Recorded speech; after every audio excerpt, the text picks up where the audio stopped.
specialty that is rare. So please, the young ones, as you go for your specialty, also look at audiology. It has many openings, so you can try it out, not the others. Thank you. Good morning. I'm Lynn Sigay, Clinic Officer ENT, Nakuru Teaching and Referral Hospital. I work as a specialty in ENT, so we advocate for people. You refer appropriately. Let's not keep our patients, those who have ENT conditions, let's not manage them if you're not sure. And if you're far from where we are, you can always consult. We are phone call away. Thank you. I'm an advocate for people with hearing disability. Thank you. Okay, I'm one person who does a lot of referral through her. And I referred a patient who had the cancer of the throat, was being mismanaged as even if time is not with us, you know, sometimes we work with time. When you see this, who can read this? This is Yonsei University. I'm an alumni where I finished my postgraduate of infectious diseases. I'm the disease surveillance clinician in our referral hospital, and I'm urging the juniors. I can see them smiling. You know, when they see me, sometimes they feel like I'm their mother. So I'm urging those who are coming up, come to research, come to surveillance. There is a lot of things that we are learning each and every day. Any outbreak, we are the one now who knows. Leo kumedoka. So every day we are learning. Mimi silalangi. I have to look at globally what is really happening in this worldwide. What is happening? Which virus is really spreading? So thank you so much. I am happy to see anesthetists today.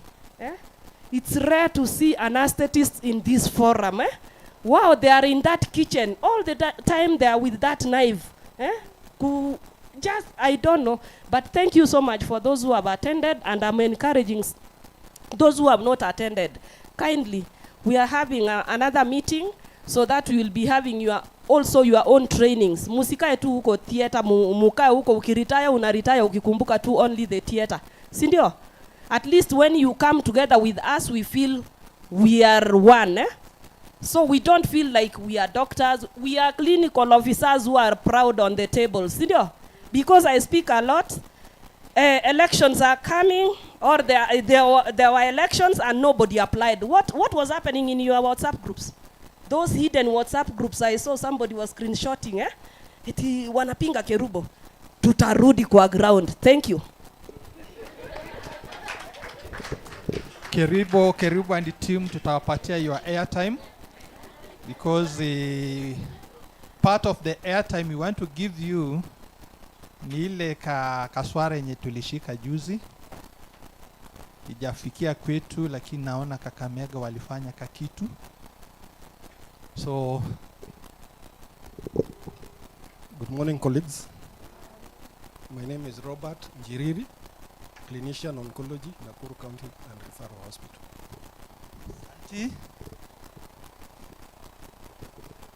Good morning. My name is Tobias Mukabi, a CEO intern in Nakuru Referral and Teaching Hospital. Good morning. I'm Otara Lewis, clinic officer intern, Nakuru County Referral Teaching Hospital. Good morning. I'm Margaret Karaoke from Rhonda Health Center. God is good, and all the time. My name is Winnie Odhiambo, clinical officer intern at Nakuru Referral and Teaching Hospital. Good morning. My name is Sylvia Kerengo, clinical officer anesthetist at Nakuru County Referral and Teaching Hospital. Good morning. Eileen Bobet, working at Nakuru County Referral and Teaching Hospital. I work at Chest Clinic. We no longer say TB because we are doing a lung health. We do all cases of the lung. So when we are supposed to screen, we are expecting next week is 24 will be a World TB Day. We expect all the clinician or all the healthcare workers to be screened for TB. We forget ourselves, we think of patients alone. Even as we need to screen. Thank you so much. Good morning. Jacinta, clinician Barut. Good morning. My name is Stella Cheruto. I am a clinical officer, Nakuru County Referral Hospital, specialist pediatric. So I'm a pediatrician, currently doing master's pediatrics. Asante. I thought tutasahau hiyo. Now the next thing is this. Clinicians. Screening. Wangapi wamechukua prophylaxis for TB? TPT. How many? Wangapi bado? Left hand. Aya, so tunawaangalia. It is nice after screening be on TPT. Sawa sawa? Now, the next sub-county I'm moving to is Rongai. Rongai tuko wapi? Niko peke yangu? Hapana. Good morning, colleagues. I'm Rahab Wairimo, Clinical Officer, Mangu Health Center. Pleasure. Haya, Njoro. Kuna Rongai mwingine, yuko wapi? Oh, sikukuona ukisimama. Pole. Mtu wa Kabarak surely nimsahau. Good morning. Mmesikia mimi ni wa Kabarak Health Center. Naitwa Rose Chepto. Specialty? I'm currently an ENT student at KMTC Nakuru under mentorship Dr. Rafimbi and Lynn Sigei. Huh?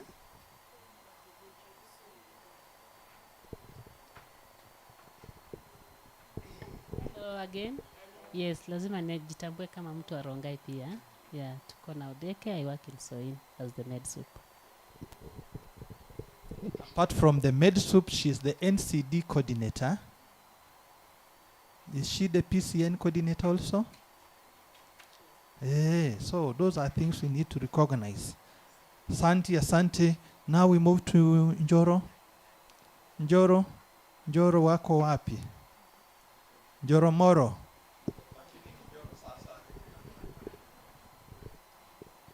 Comrades power. Comrades power. Sisi sote tunataka power ama namna gani? Yes. My name is Cleophas Oricho. I'm a clinician at Mau Narok Health Center, Njoro Sub-County. I'm also an alumni of University of Washington, HIV management. Tulipanda ndege. And by the way, certificate yao. Wow. Wacha tu. Hi everyone. Today being Eid, Assalamu alaikum. My name is Sharon Libondo, clinician at Njoro Sub-County Hospital. Thank you. Lesha Molo Sub-County. Wako wapi? Oh, yes. Good morning, everybody. I'm Grace Gulani. I'm a clinical officer pediatrician at Elbagon Sub-County Hospital and the only one. Thank you.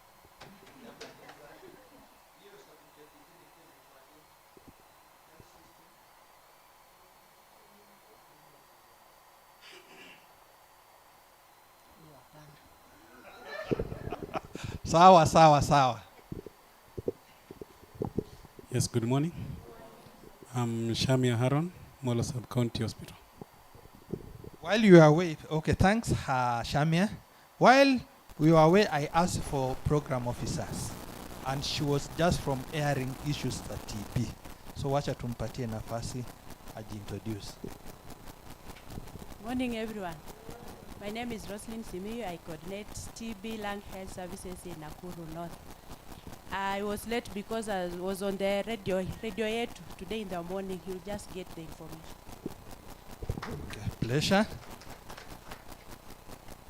Kuresoi North.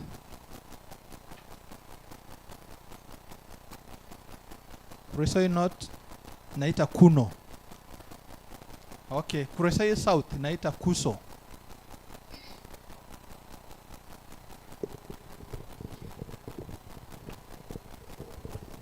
Good morning, everybody. Good morning. Salam alaikum. My name is Jacqueline Kirui from Mulenguruani Sub-County Hospital. A clinician. Pleasure. Pleasure. So, have I finished all the 11 sub-counties? Gani nimesahau? Oh, Vasha. I thought I nilianza na Vasha. Watu wa Safarali wako wapi? Wasimame. Safarali ilisha tu juzi sivyo? Na ilikuwa Vasha. Good morning, colleagues. I'm Ruth Nyanchama, working at Kabati YMCA Dispensary, Naivasha Sub-County. Okay, Asante. Asante. From the Department of Health. Iko sub-county sija nimewacha mtu? Okay. Thank you. Here we are under courtesy of ADAK. Please, let us know you our sponsors. It's a great honor. Such a wonderful Friday to have you people with us and you to think us in your planning. So, I call upon you.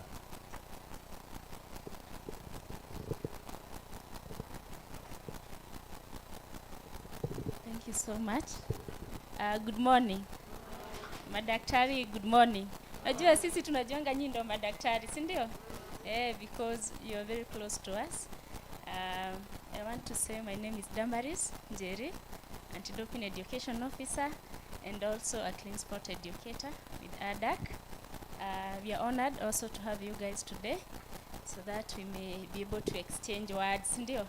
Tujue where you guys come in the role again to fight against doping. I came with my team. I would like to introduce them. Haraka haraka juu ya time. Kindly educators, kama uko hapo nyuma, come say hi to our clinicians. Na by the way natoka Kiptangwanyi, Madam Chelimo. I'm raised in Kiptangwanyi. Yes. Welcome.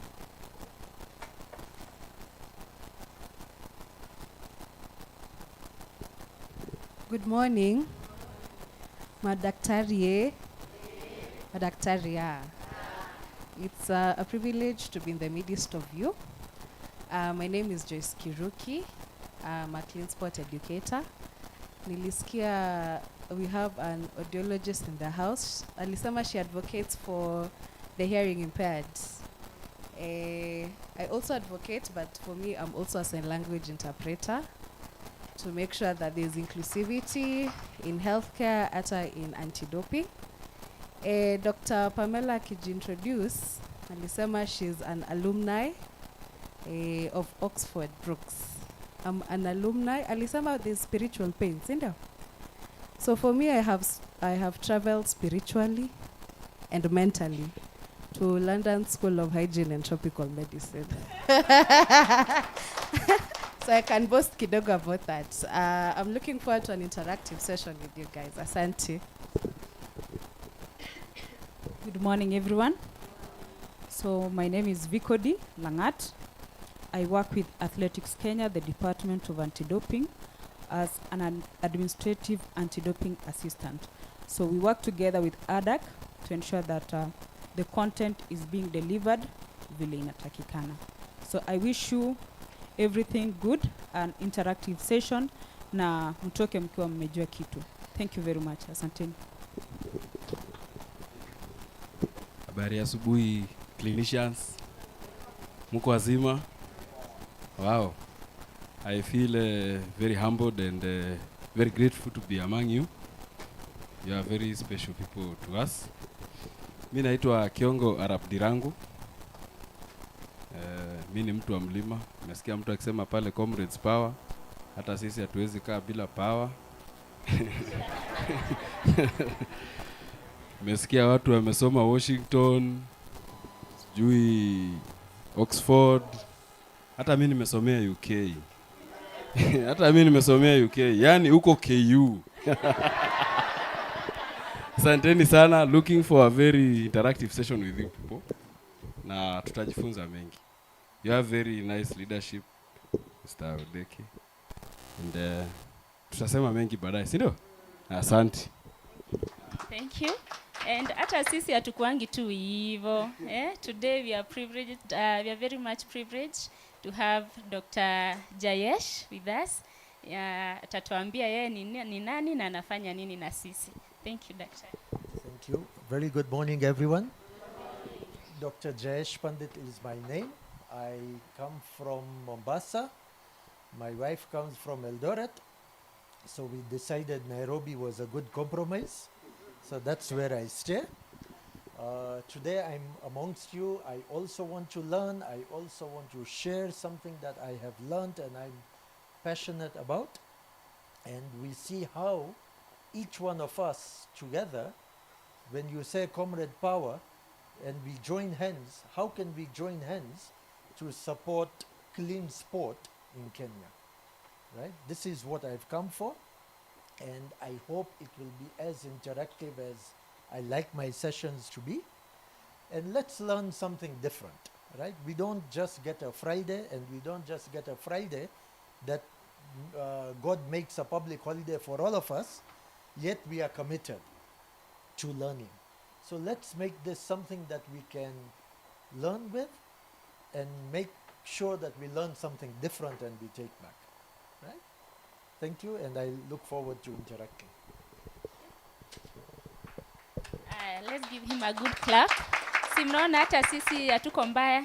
Yes, hajawaambia he sits in a very big committee yenye ina deal na therapeutic use exemption in ADAC. So he'll come to talk about that later. Now, before we go for tea, I want us to have a small session. I would like us to understand who is ADAC, what we do, and maybe by the show of hands, wangapi wamewahi attend any session ya anti-doping before?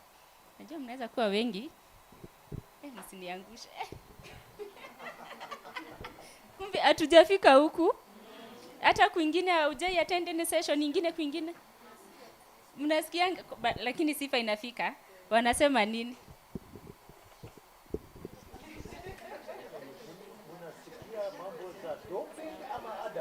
Wanasema nini? Hiyo sifa inasema nini huko nje? Wameshikwa, sisi ni kushika tu. Tunakaa career za watu na kutestiwa. So naona si mbaya, ni kama pia wanaelezea mambo tunafanyanga, lakini zingine zinaweza kuwa za ukweli na zingine za uongo.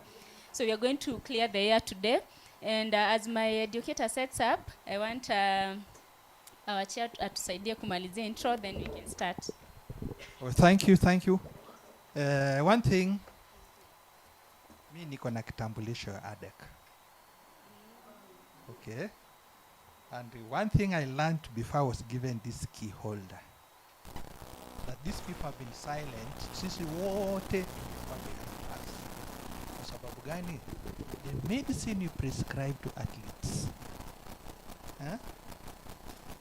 inafanya hawa wakitestiwa wanafukuzwa for some period. You know the painkiller you give, the steroids you give, unknowingly for you are treating, okay? But wakati wanapimwa, hizo chembe zinapatikana kwa damu, hawa watu wanaambiwa sasa, either we suspend you for a period of time, yet it was your pain. And why are they saying that they have been silent? Because you are ignorant. Leo mutafunzwa, ndio ukisikia mtu ni athlete, be cautious with your prescription. This is the team I met in Kisumu. not this very one, but where I gotten in Kisumu annual scientific conference. Please, I encourage you to attend. So nilipoenda kwa kibanda chao, walinisomesha kitambo wanipatie this key holder. So, and I told them, please, muje musomeshe wenzangu. That time, walisema watakuja mapana, but God's time is the best. Today is the day that you are going to learn much. That our power of pen has been being unkind to athletes. Sawa sawa. Now, we are on air. Okay? Vile tuko hapa, kuna watu wanatusikiza mahali. I'd wish to welcome the media team to come introduce themselves before we move now to the first session. Media team, kindly let us know you in the house.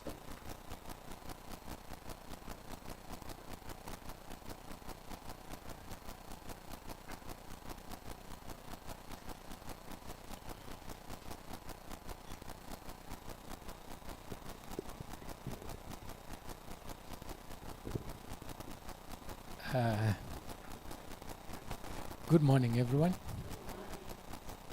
My name is Benson Mulaha. Please make sure you pronounce it as Mulaha, not Mora.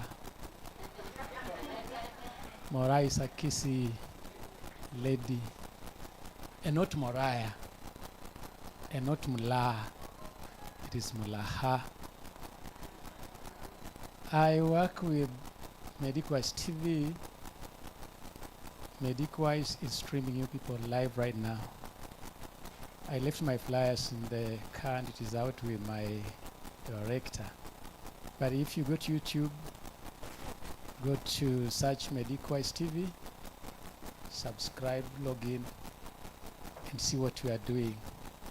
We are basically covering healthcare, events, issues, ceremonies, graduations that concerned healthcare. Because we discovered that it's a very essential part of the community that's never really covered as it ought to be. And so I was here in Nakuru last week covering SOC, that is Society of Radiographers, AGM, at the STEM Hotel last Friday. And we've been looking for an opportunity to start covering events that concerns clinical officers, organizations, and everything that concerns you. We do this because of two reasons. One, we are doing this to help our students who are still in college, because we are creating an e-center, resource center, where we own the students and those ones who are already at the job market and are eager to learn can log in and find what they need. Number two, we are picking up your contacts because we are also talking about other things on our TV. We want to conduct you and come so that you can come to the studio, come have an interview with us about manageable diseases, about things like diabetes, mental health, that kind of stuff, so that our society that's already sick mentally can be helped to recover. And the only people who can help this society recover are you.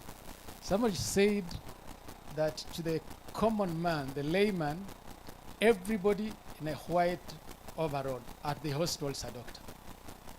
So when we are walking into your hospitals, we know you are all doctors plus cleaners. Anybody putting on a white thing to us is a doctor.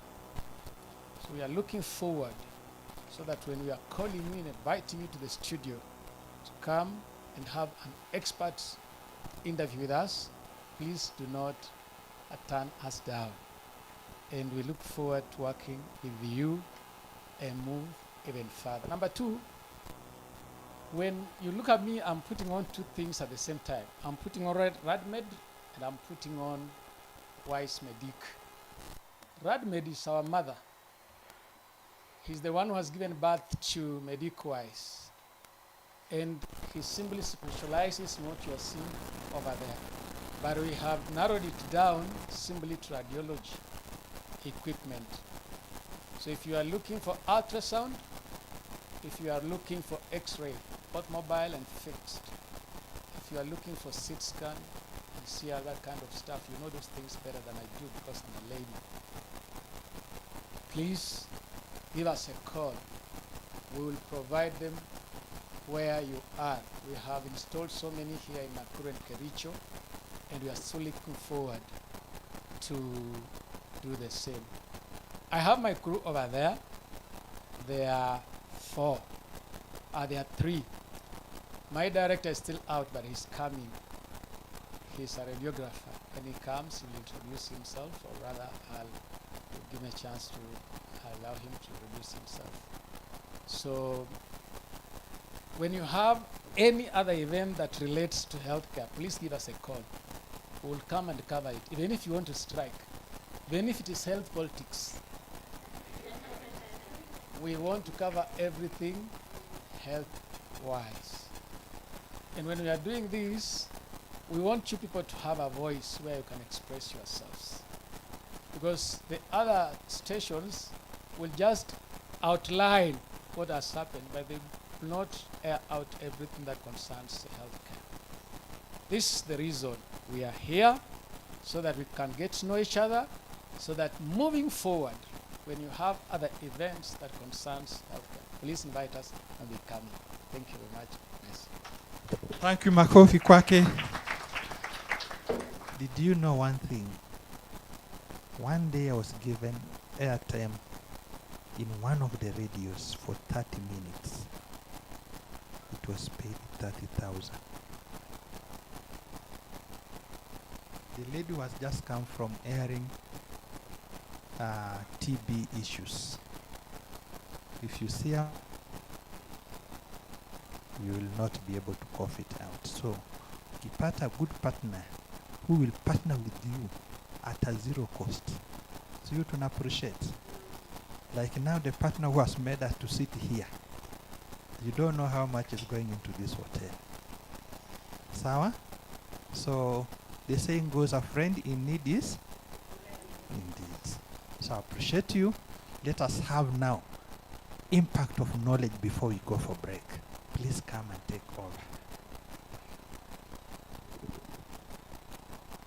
Thank you very much. Tumpige makofi. Thank you very much. Clinicians, tumesikia hii maneno haijafika huku kwenyu. Tumekuja sasa ifike. Sawa sawa? One, ametuambia you people, you are a very special group to us. Because one, you treat these sportsmen and women, yeah? You the one who prescribes, eh? The first contact, I'm even told the first contact, eh? So, kuna ile maswali mnaulizanga watu, si ndio? Very basic questions, si ndio? If a lady comes to you, kuna ile maswali tu lazima tu utamuuliza, si ndio? Iko tu. So we also want wakati ukiangalia mtu kama mimi hivi, ukiniangalia hivi nakaa kuwa naweza kuwa nacheza, si ndio? Nakaa kucheza mchezo gani? Football, eh? Yeah. So you are going to see the role you play in the fight against doping, and also how you can find yourself in trouble with us. So it's two-way, eh? Okay? Unaweza jipata kwa shida sababu umepea mtu something, na unaweza jipata kwa shida sababu mtu amekufix. We shall see that. So we are going to look at the overview of the anti-doping program.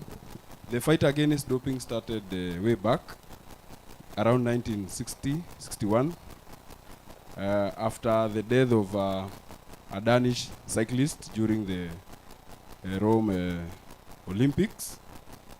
And then the IOC formed a medical commission that initiated the fight against doping. And in the 1970s and 80s, they really campaigned on education, how to test athletes, and all these campaigns. And in 1999, they formed the Olympic movement formed this body that we call the World Anti-Doping Agency.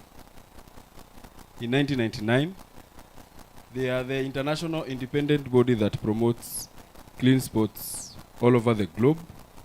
They are situated in Canada, Montreal. That's where the headquarters is.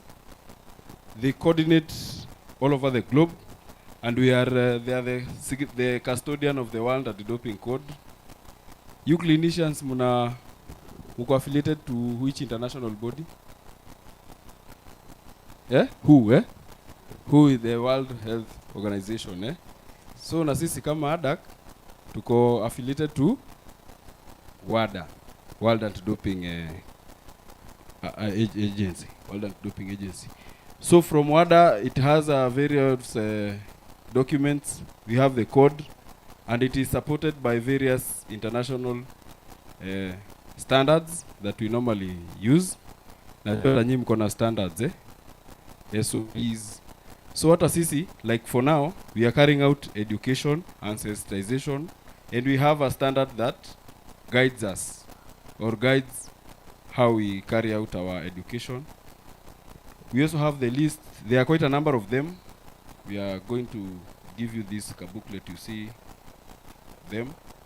And now let us come to the national perspective, Kenya. Kenya, we joined the fight against doping when we ratified to the UNESCO Convention.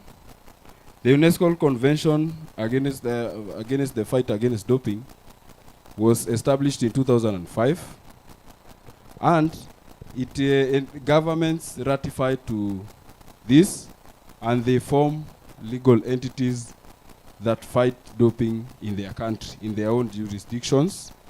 And Kenya, we ratified to that in August 2009, and we formed what we called Kenya Anti-Doping Agency, but it didn't have a legal backing. That's why in 2015, we started establishing the process of establishing ADAC to enable us to participate in which Olympics? 2016 kulikuwa na Olympics gani? Yeah? Rio Olympics. Wow. Kumbe nyinyi mnapenda sports. Yeah. So, through an act of parliament, ADAC was formed in 2016. Na tuko affiliated to Africa Zone 5, RADO. ADAC, we are funded by the government of Kenya. Na tuko na 3 technical departments. We have what we call education and research, where we create sensitization, carry out to our various stakeholders. We have quite a number of stakeholders and clinical officers. You are one of them. Then we have what we call standards and compliance. This is the department where they carry out testing of athletes and ensuring that we are compliant to the World Anti-Doping Code. Then we have the legal department. This department ensures that those people who test positive from this department, they are prosecuted. Hello? So, if we establish that a clinical officer has committed an anti-doping rule violation, this clinical officer is taken to the legal department to be prosecuted. Key activities: education, testing, research, therapeutic use exemption. This is where Dr. Jayesh sits. In this resource management, this is the legal department. And now, I want us now to see where we come in, venye tunaweza jipata kwa shida as clinical officers. So doping, what who can volunteer to tell us what is the definition of doping? A volunteer from the floor. sisi kwa nini yetu, kwa masomo yetu, every answer is right. Hakuna answer wrong, eh? So from your understanding, what's doping? Tajaribu. Maybe I give it a try. The use of substances that would affect performance or outcome of an athlete. Wow, perfect. Tumpige makofi. Very nice. So, majority of us, we normally say that doping is the use of substances and methods to enhance performance. Okay? But now, from today, I want you to know that doping, that's just part of the definition. Okay? Doping is violating one or more of the 11 anti-doping rules. Violating one or more of the 11. So we have 11 anti-doping rule violations. We call them ADRVs. And if anyone violates one of these, we say this person has doped. Now this is where I'm saying you can find yourself as a clinical officer that you have doped, even though you have not used any substance. Are you together up to that point? Very nice.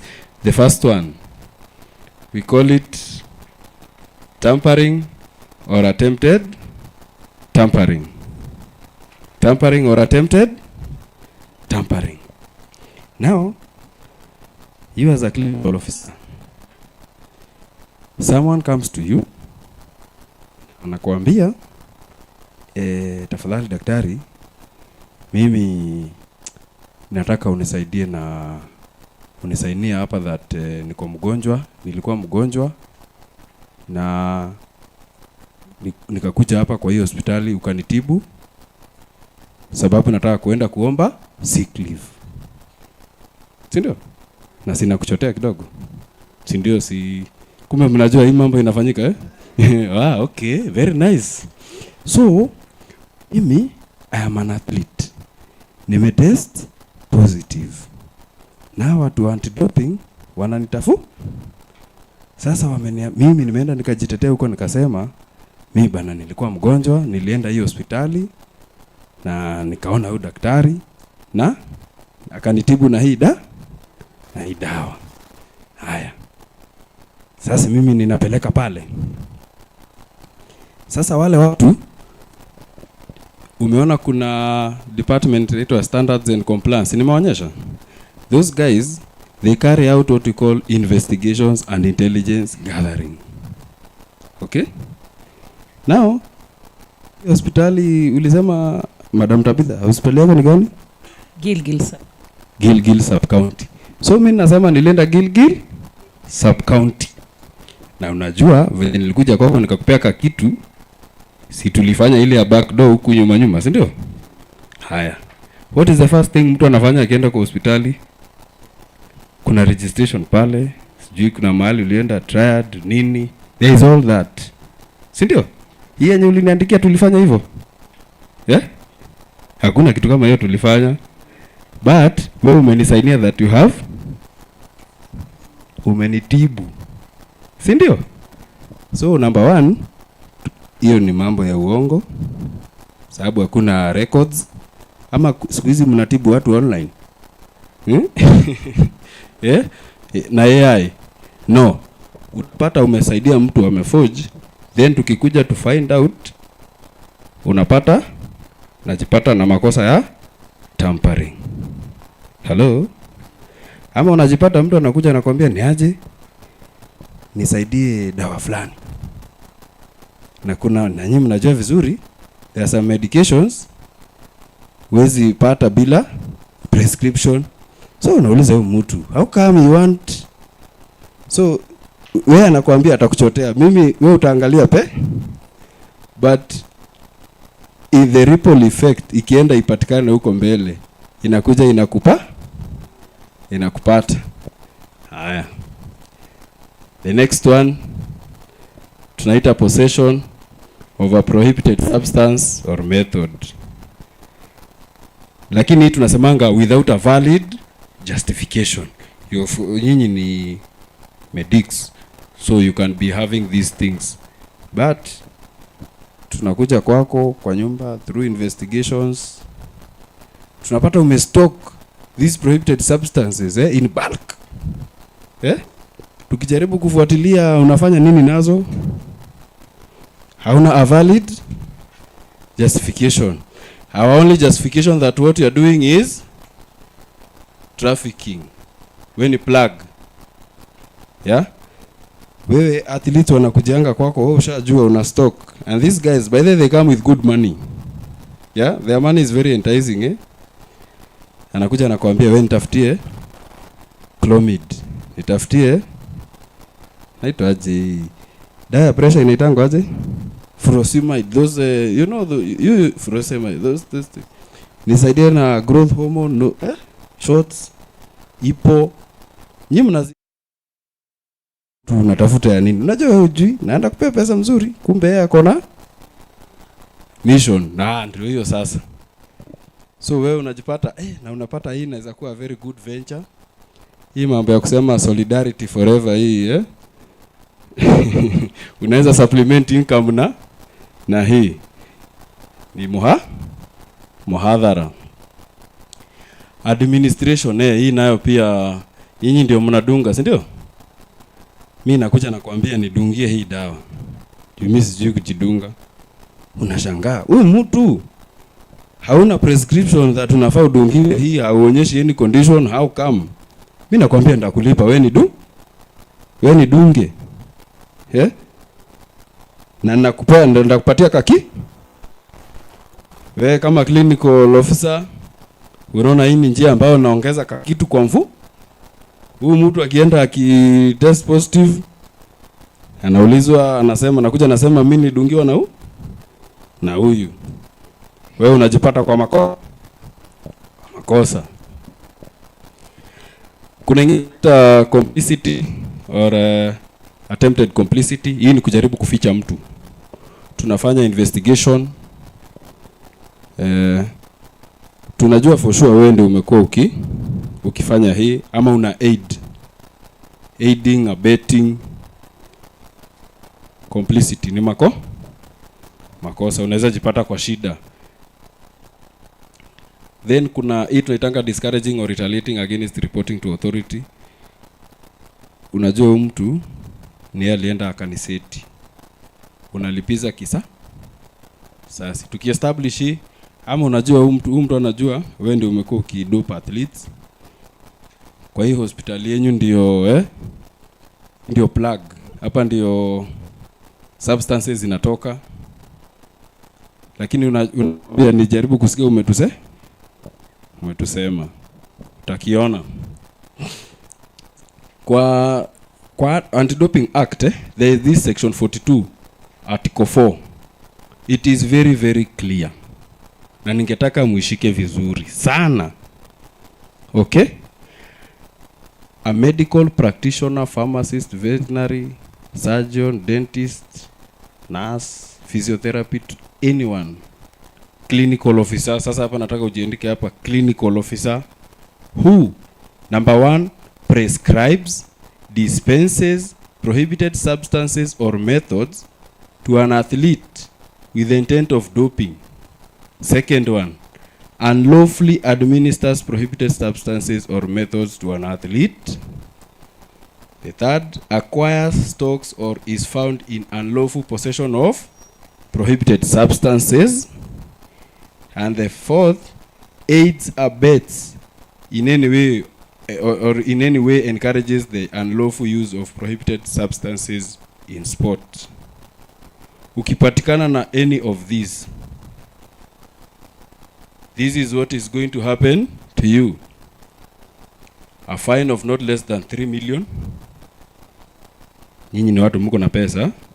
Haya. Imprisonment of not less than 3 years.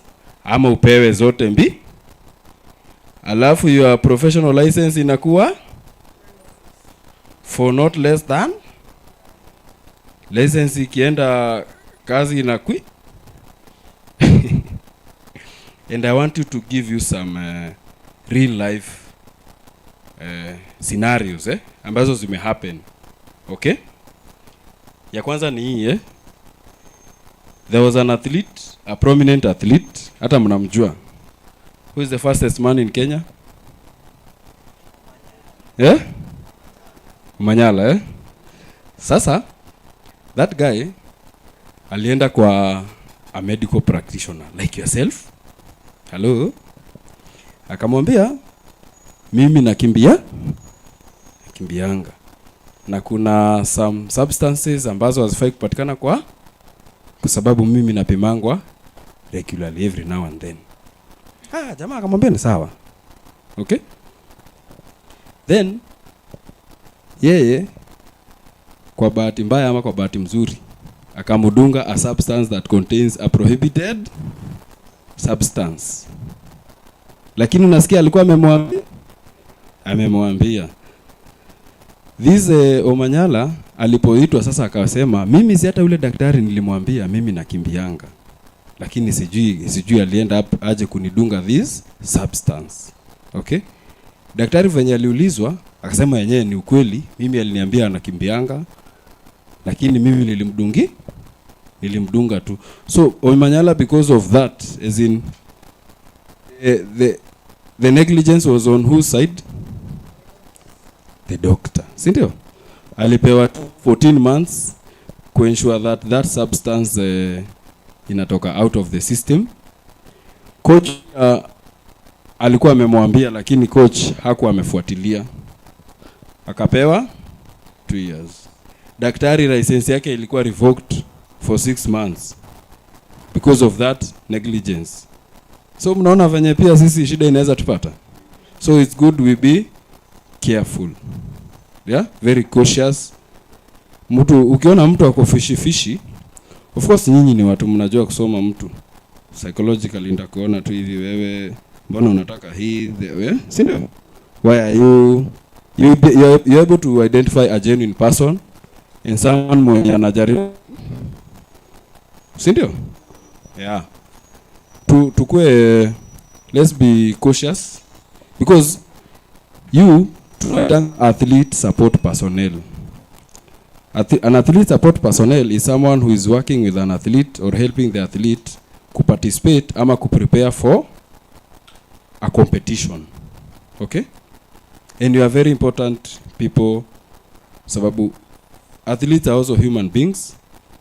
Wanagonjeka. Si ndio? Na by the way, Dr. Jayesh atatuambia majority of these substances ambazo zimekatazwa kwa sports, they are used for treating conditions. Kama hizo tunasema pressure, isofloximide, clomid, they are prohibited in sports, yes, but in real life they are used for therapeutic purposes. Sindio? So it's us to know this person utamsaidia aje. Sindio? Yeah, and we have a role to play. There is also another, but this is not a Kenyan. That was a Kenyan case. Alikuwa German. Alisaidia 23 athletes. Walikuwa kudope na mambo na blood doping. Yeah? Nakuja nakwambia nataka unitolee blood uniweke kidogo alafu nitakuja ndaikujia baadaye. You have heard such Nakwambia atakulipa. Shida inakuletea shida. Now as I conclude, we as clinical officers, we have a role to play in the fight against doping. Okay? And I want to echo what Madam Pamela alisema.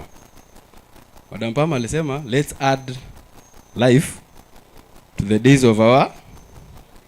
Now I want you to add our players now. Sindio? Yeah?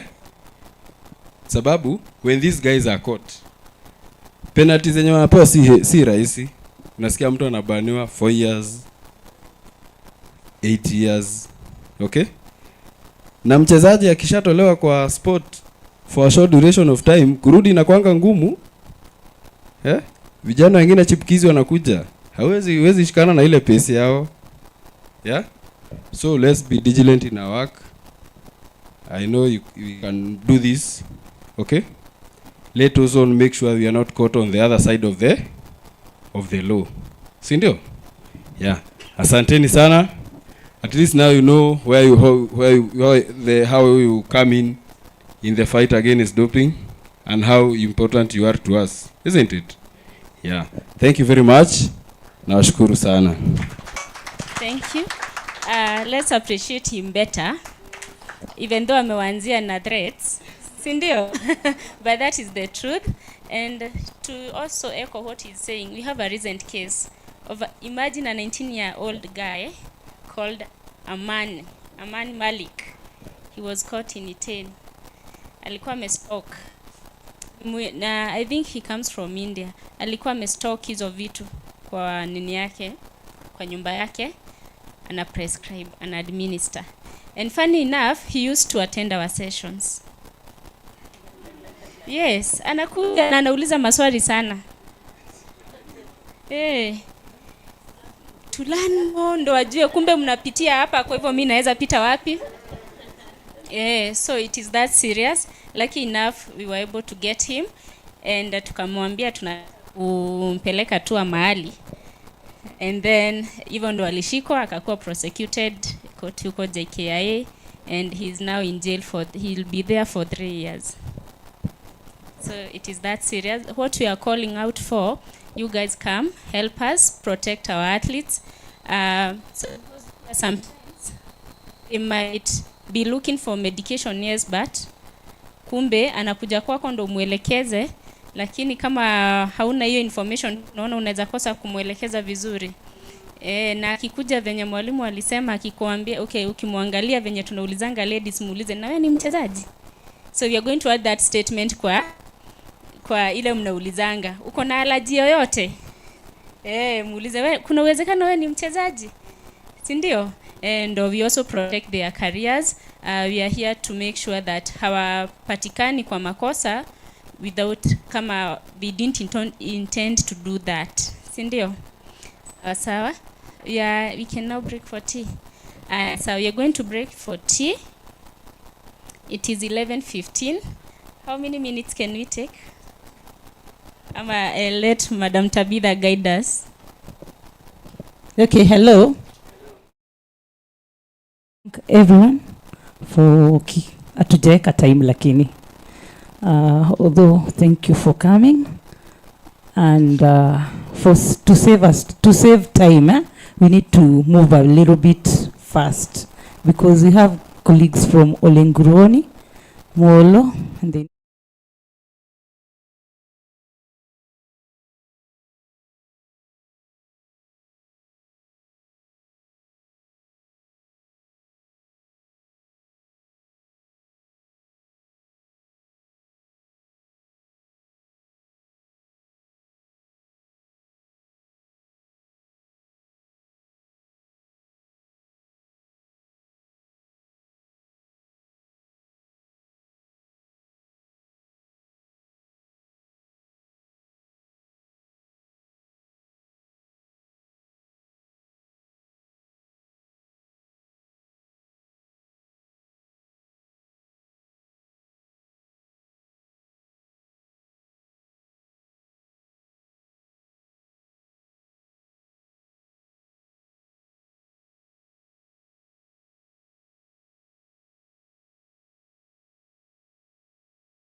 Welcome to RadMed, your 360 degrees radiology and healthcare partner. Shop for all your radiology needs, from X-ray machines to ultrasound machines, we have it all. At RadMed, we are dedicated to revolutionising healthcare. We are experts in radiology and healthcare equipments, serving all areas in Kenya. Why should you choose RadMed? Firstly, we provide high quality and reliable modern technology hospital equipments. Secondly, we provide personalised support for every client. Thirdly, we have a proven track record in successful installations. Globe Care Hospital in Eastleigh, we delivered and installed an X-ray machine. Lydia Key Memorial Hospital, we delivered and installed an X-ray machine and a computed radiography machine. In Calvary Hill Hospital, we delivered and installed an X-ray machine with a CR. In Ziwa Hospital, we delivered and installed an X-ray machine with a complete CR. In Mwanzawetu Health Services, we delivered and installed a colour Doppler machine with 2 probes. Brooks and Cherith Hospital, we delivered and installed an X-ray machine with a CR. In Nanyuki Hospital, we delivered and installed an X-ray machine. Esobi Healthcare.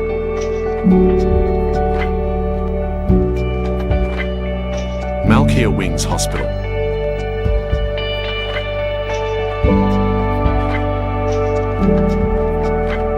Zenit Care Hospital. Nelly Nursing Home.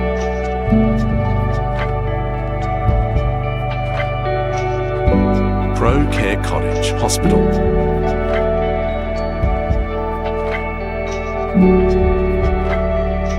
Esther, a radiology entrepreneur.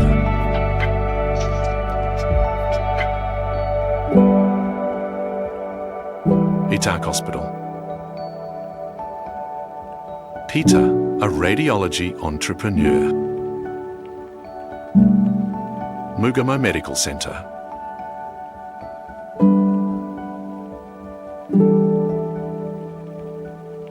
Jabs Medical Centre. Why should you choose RadMed? Firstly, we provide high quality and reliable modern technology hospital equipments. Secondly, we provide personalised support for every client. Thirdly, we have a proven track record in successful installations.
Welcome to RadMed, your 360 degrees radiology and healthcare partner. Shop for all your radiology needs, from X-ray machines to ultrasound machines, we have it all. At RadMed, we are dedicated to revolutionising healthcare.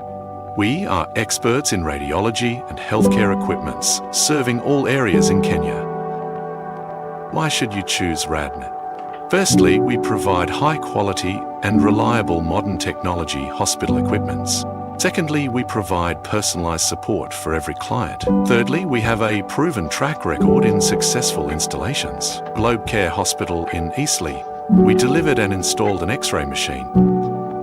Lydia Key Memorial Hospital, we delivered and installed an X-ray machine and a computed radiography machine. In Calvary Hill Hospital, we delivered and installed an X-ray machine with a CR. In Ziwa Hospital, we delivered and installed an X-ray machine with a complete CR. In Mwanzawetu Health Services, we delivered and installed a colour Doppler machine with 2 probes. Brooks and Cherith Hospital, we delivered and installed an X-ray machine with a CR. In Nanyuki Hospital, we delivered and installed an X-ray machine. Esobi Healthcare.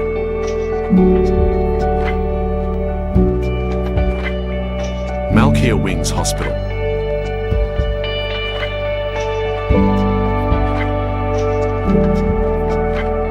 Zenit Care Hospital.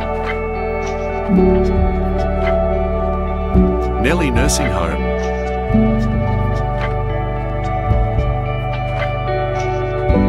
Pro Care Cottage Hospital.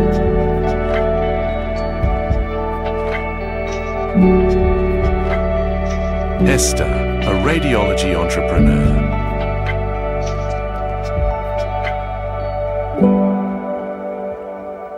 Itak Hospital. Peter, a radiology entrepreneur. Mugamo Medical Centre.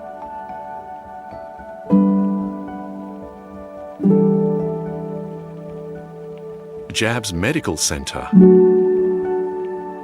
Why should you choose RadMed? Firstly, we provide high quality and reliable modern technology hospital equipments.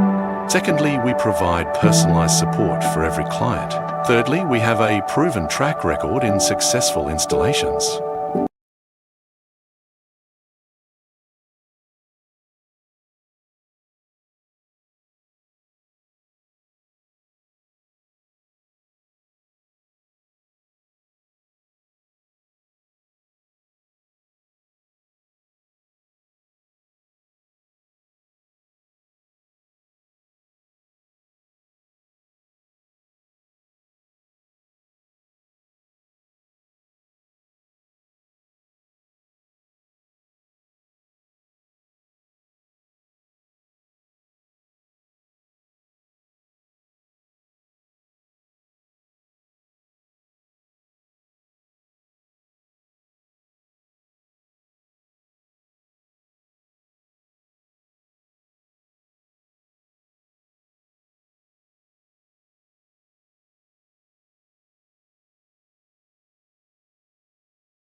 Tunaingia Google, then you type menti.com, or you can scan the QR code on the that is being displayed pale.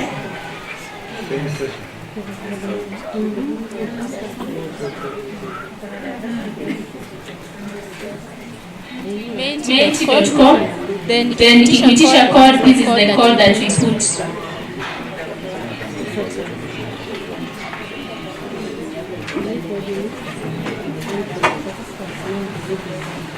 Kuna watu 26, 28 now.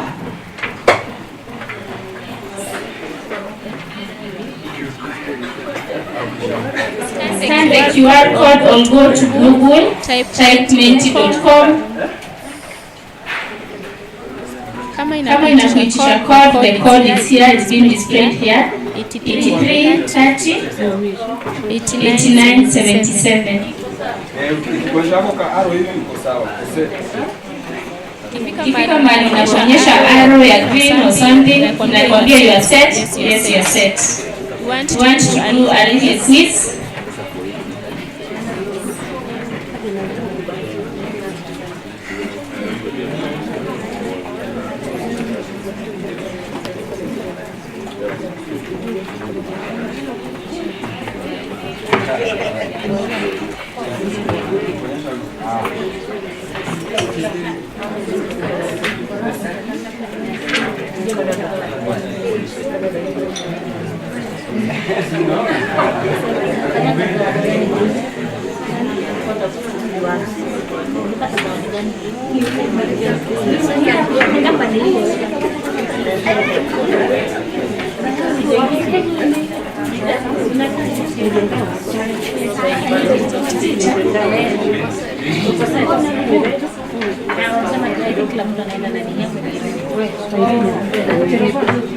We are 44, but we are many than that. Kindly, if you have any issues, you can lift your hand to side it.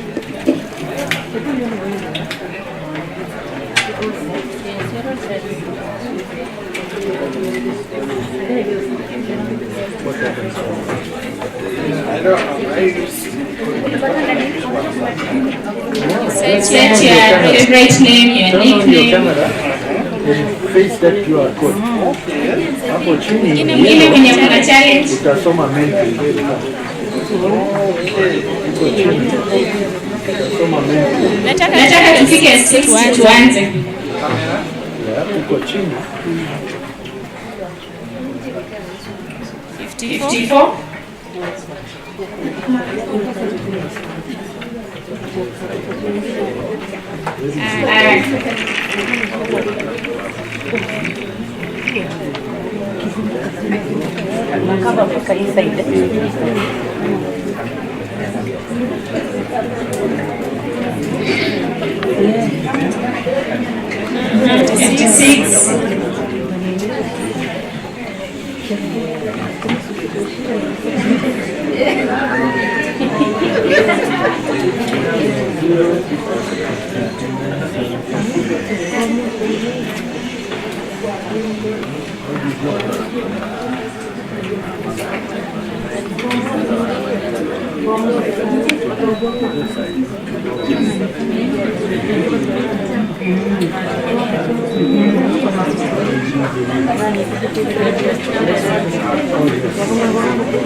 I think we are 62 of us. So as I said, you're going to run this quiz to test your knowledge on anti-doping. Najua ukianza umepongwa Kenya, si ndio? So kama ulishika kitu bahati yako.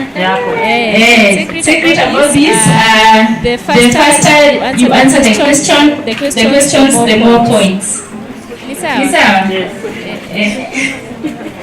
The faster you answer the questions.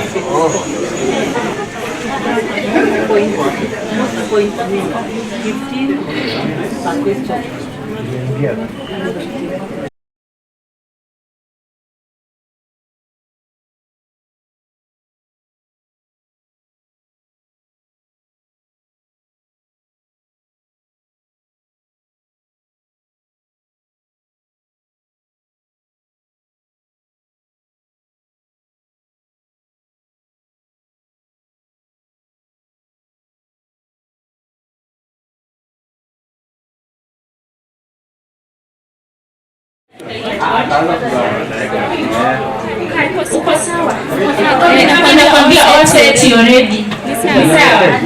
Yes. Now you wait there. Now you are 70. You are going to start. Yes. So tumesema haraka yako bahati yako. At the end of this one to see nani atakuwa wengine. You never know. Unaweza kuwa na reward, si ndio?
Umetumia criteria gani?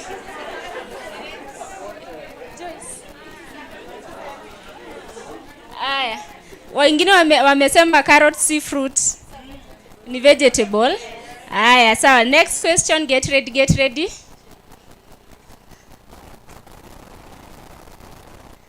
Aya. Twende kazi. Which ball sport is played on the largest field? Lazima tukae tukiwaleta kwetu hata kama nyinyi ni watu wa sindano. Let's see.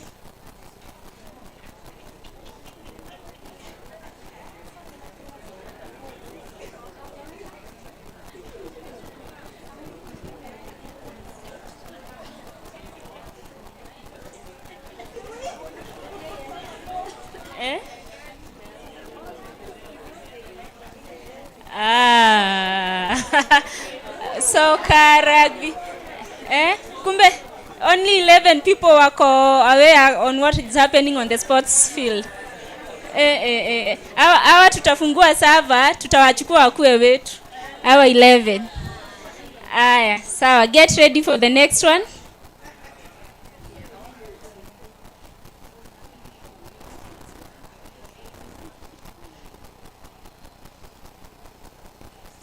There we go.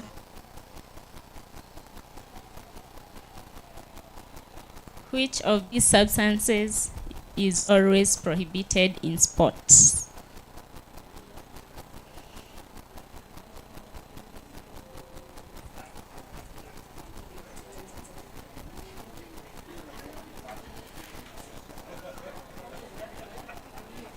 Haraka yako, bahati yako.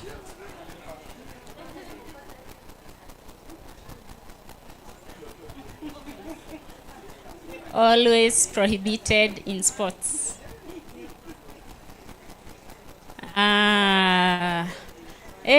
Inaonekana 35 tuko na wao. Hawa kwanza wawili hawa.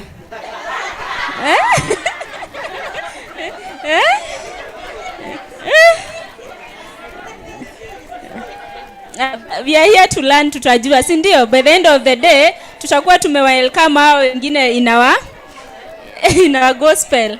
Aya. Next question, get ready. Wewe piga story, get ready. Wacha kwanza tuone nani anatuongoza.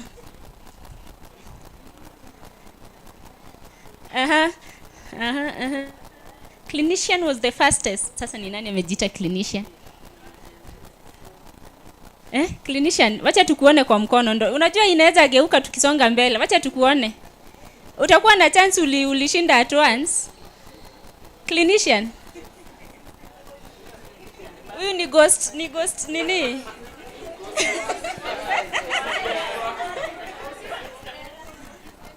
Pana mwezi kuwa nyinyi wote. Toto ni nani? Toto. Nice. Robert and Thomas. Wacha ni kuwa hivyo. Who is Tom? Anaogopa anaweza shindwa. Kaka basi nataka top 5. Kaka ni nani? There we go, tumewa mark. Next question.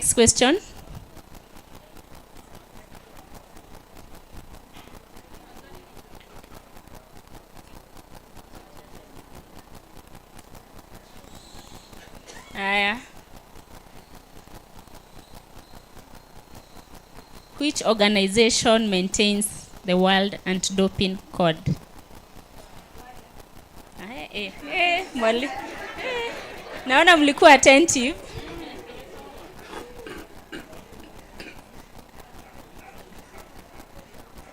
Na mtu amefungiwa? Cha tuone ukweli. Yes, it's WADA. Question 5. It's coming on your screen. Dirango aliongelea story ya UNESCO hapa, akasema we got ratified sijui 2009. Tulisema tunawaleta kwa gospel yetu, mpende msipende, pole tu.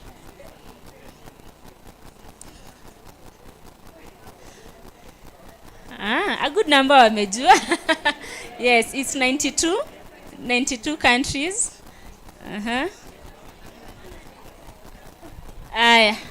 Next question, it's coming on your screen.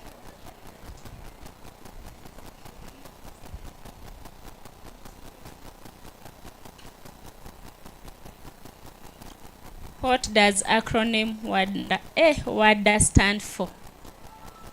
You una type. WADA ina stand for. Iko wapi mwa Kenya? Hakuna. Cha tuone.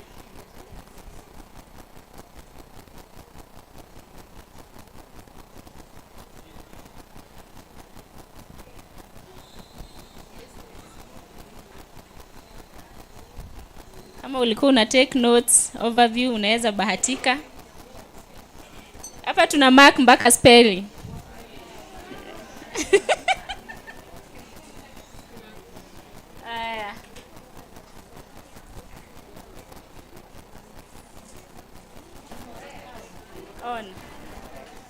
Hakuna mtu hata mmoja amepata. Simwambia tuna mark spelling. Si nimewapea mwa Kenya. It has to be World Anti-Doping Agency. Yes.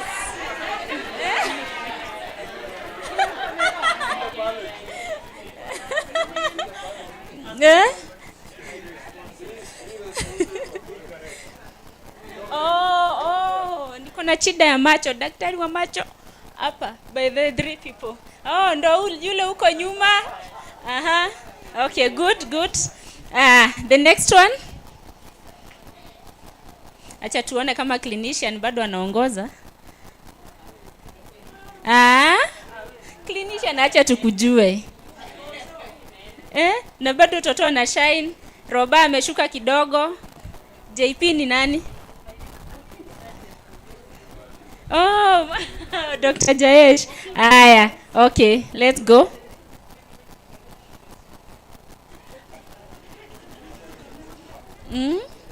Ni ghost waka. Aya, watu wanaendelea. Tuko wote.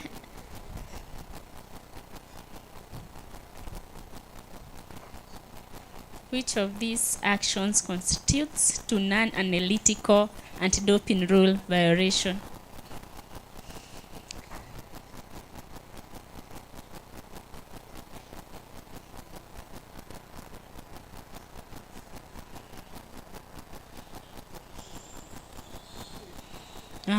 All of the above. Okay, let me explain. And inakimbia. Si tulisema hao ni wenye walingia late. Tulisema nini, haraka yako bahatia? Yes. So wakati mchezaji ametest positive, unasikianga analytical findings zilionyeshana there was presence of this substance in the athlete's body. So analytical finding ni zenye zina come out of a positive test. Na analytical findings ni zenye ni anti-doping rule violations zenye hakuna any test that was carried out. Is supported by evidence, witnesses, vitu kama hizo. Ni sawa? Good. Next question.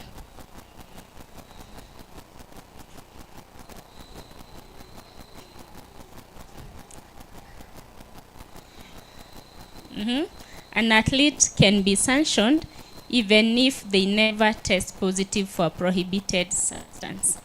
True, false, not sure.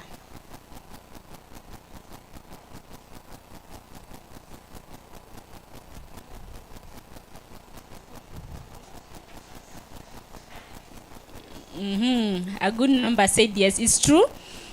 Mwalimu akifunza hapa mliona anti-doping rule violation si ile tu moja ati mtu alitest positive, si ndio?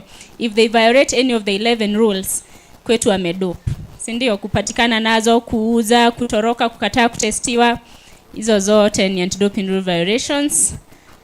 So we learn as we go. Next question.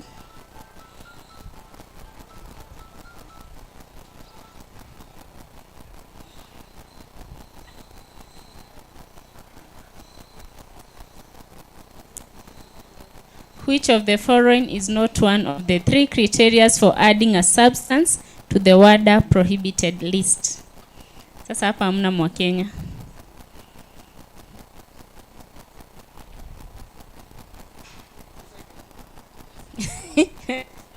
There you go. Yeah. Yes, so tulisema haraka yako bahati yako, mpaka nikawasomea. So our teacher will come to talk about this criteria yenye tunatumia kuweka substances in the prohibited list. Hizi zingine zote they are true, but it is hii answer ya it is an illegal substance in the most countries. Yes.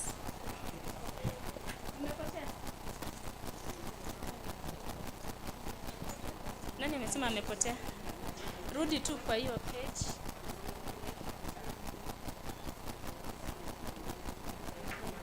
Type tu tena Google menti, then it will come.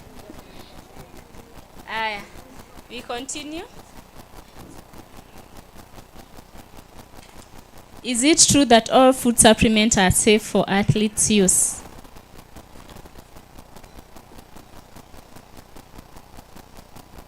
What do you think about food supplements?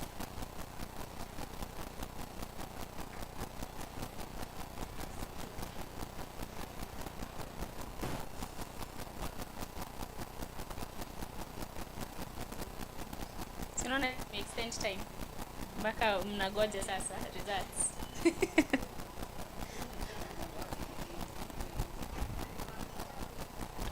A good number said yeah, they are not safe, maybe contaminated, si ndio? Hawa 6 tutafungua saa, si ndio? Tutafungua server tuone hawa ni kina nani. Thank you.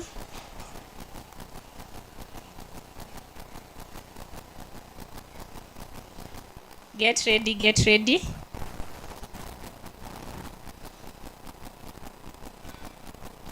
Sasa tumeingia field yenyu.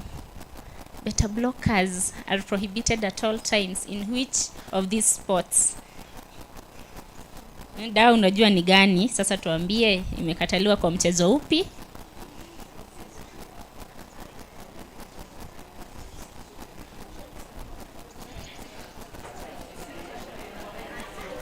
Mpaka nikawapea Mwakenya pale nikasema which steady the hands.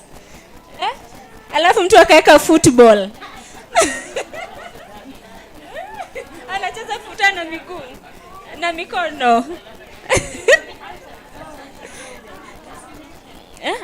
It's only in swimming because wana focus. You understand? Inashusha tension. The correct one ni archery. Dart, golf.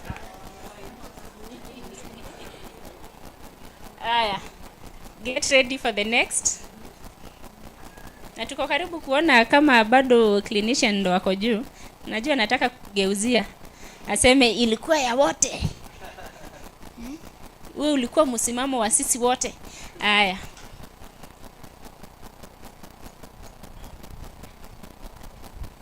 A substance can be banned even if its name is not explicitly listed on the WADA list. Hiyo dawa hata kama haijaandikwa pale kwa hiyo prohibited list inaweza kuwa prohibited.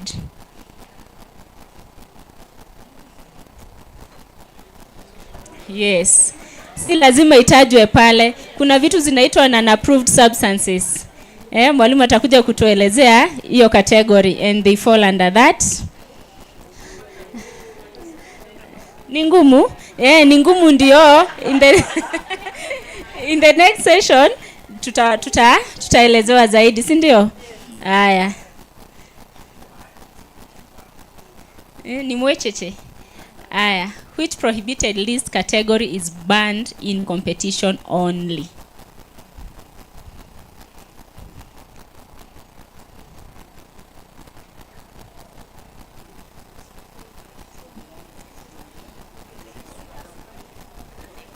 Gani imekataliwa wakati wa michezo pekee? Hawa 24 nigezwa kama ni ukweli. Good. Yes, you are good. We need also to learn more about those prohibited substances in competition and at all times. Tutaelezewa.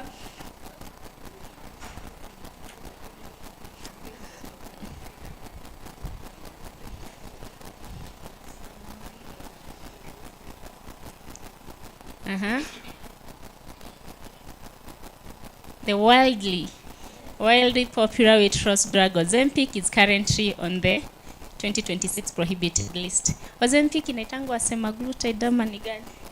Ni insulin. Okay. Cha tuone unaonaje kuhusu hiyo story? Najua hiyo nilijua mtasema tu iko prohibited. Luckily is not prohibited. Yes.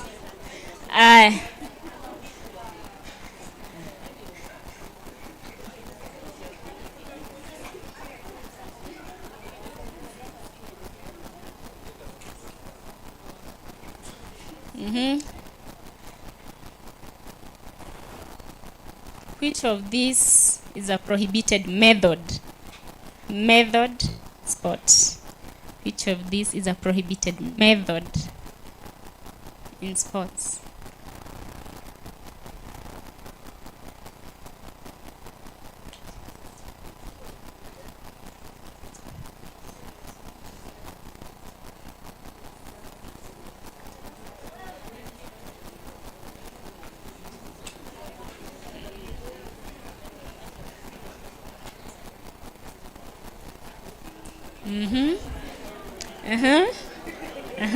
At least inatusaidia ndo wakati mwalimu anakuja kufunza atajua where to express more.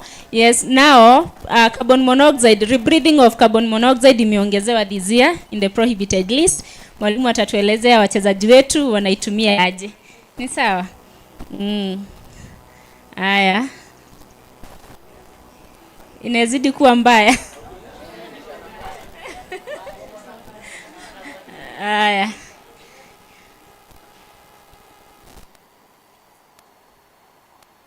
The therapeutic use exemptions allow an athlete to. Boy, hapa nao nimewapata.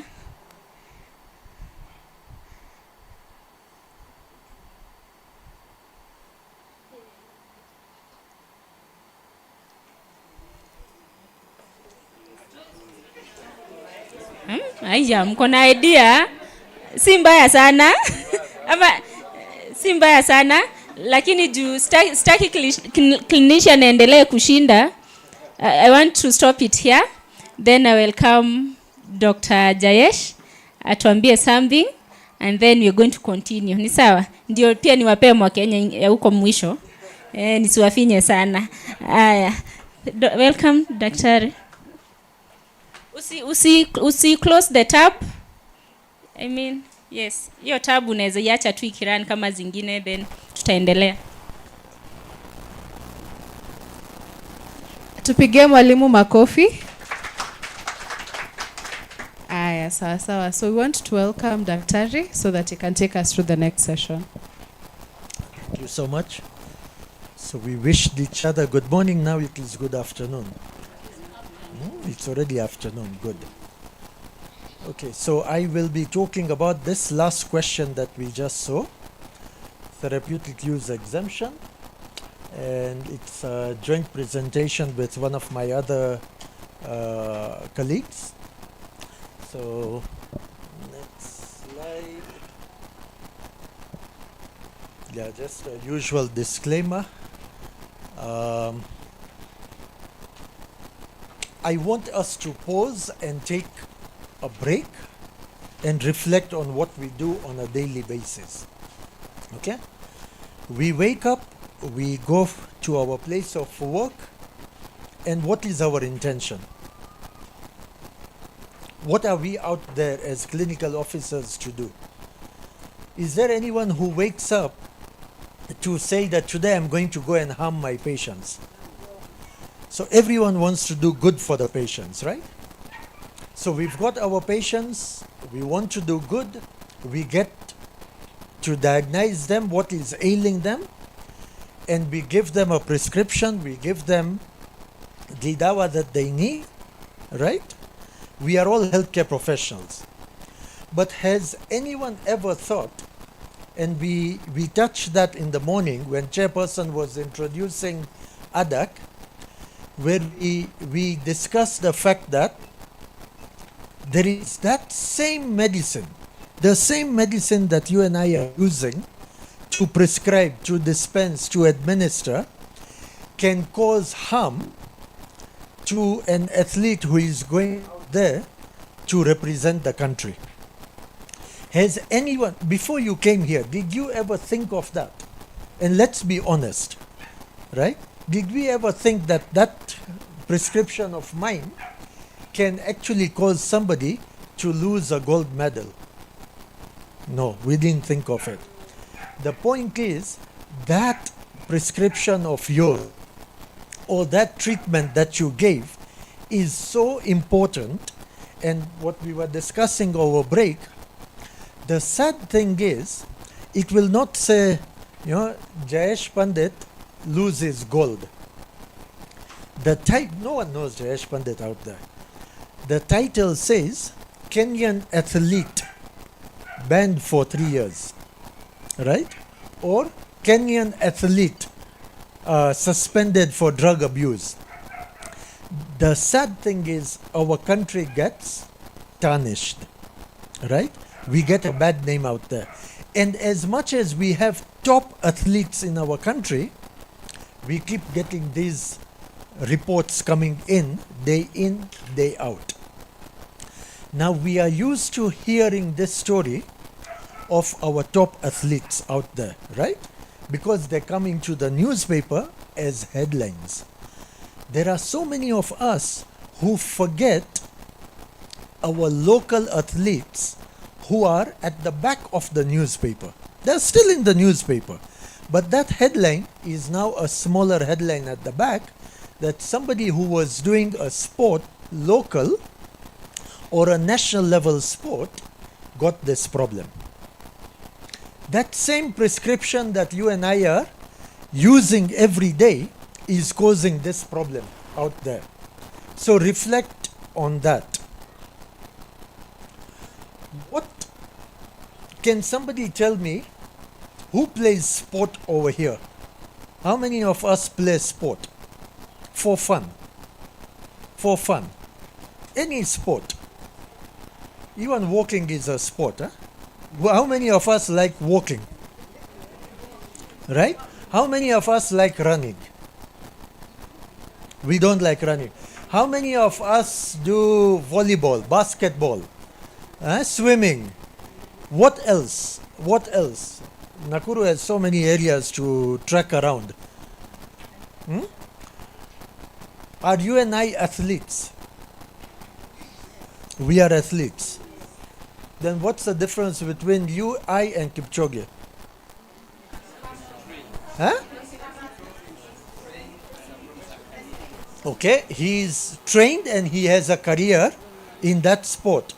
I'm trained as well. I train myself, or you train me, right, to do my 10Ks every day. Right? What's that difference?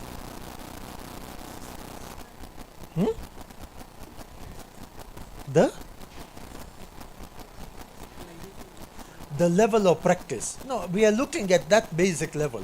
Our children play football every day. Are they athletes? They are athletes. But the difference is, you and I presume all of us here today, we are recreational athletes. We play sport, we do exercise as a recreation to keep fit, right?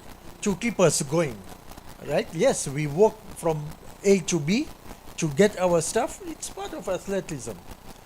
But the athletes out there, and like you said, it is their career. They do this to win, and to win a lot of money, to win gold medals. Yeah? I think soon people will start saying that, oh, now you win first prize, full tank, Yagari. Yeah, because now you see petrol things are changing. Huh? So they'll be giving first prize, full tank. Second prize, half. Third, you get a bicycle. All right, that you keep yourself fit. The point being, an athlete is competing, and what I want us to focus on today, that athlete is in sport that is involving his or her physical presence, that strength, their physical presence and strength, their speed, their power, or their endurance. You and I, again, are recreational. We enjoy keeping fit, right? We walk around, we run around, we play with our kids, we play with our neighbors. Some of us just play carom, right? And we say we are athletes. The point is, where there is a physical strength involvement, the power, the speed, or the endurance. Now you reflect on the Mentimeter question that came. There was polo as a sport, right? Okay, there was football. There was archery. We talked about darts. We've talked about basketball and all that, yeah? Are there medicines that you and I are using, prescribing, administering, that can cause this problem? Are there medicines that you do this on a daily basis that can cause this problem? Anyone? Anyone? There are medicines, right, that we do. And if they affect any of this, physical strength, speed, power, or endurance, this is now where ADAC or WADA come in, right? Because the difference is that medicine can give me an edge over you. I get an advantage to do something over you. Are we together so far? Right? If I get an advantage in something, we were talking about archery or darts, if a medicine helps me to have my hands more stable, I'm more likely to win.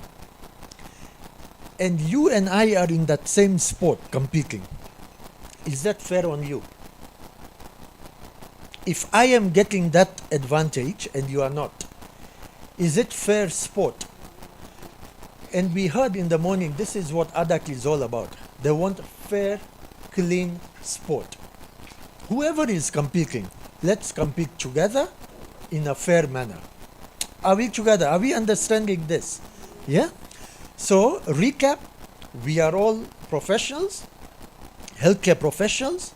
We get patients, we treat them. We want to do good.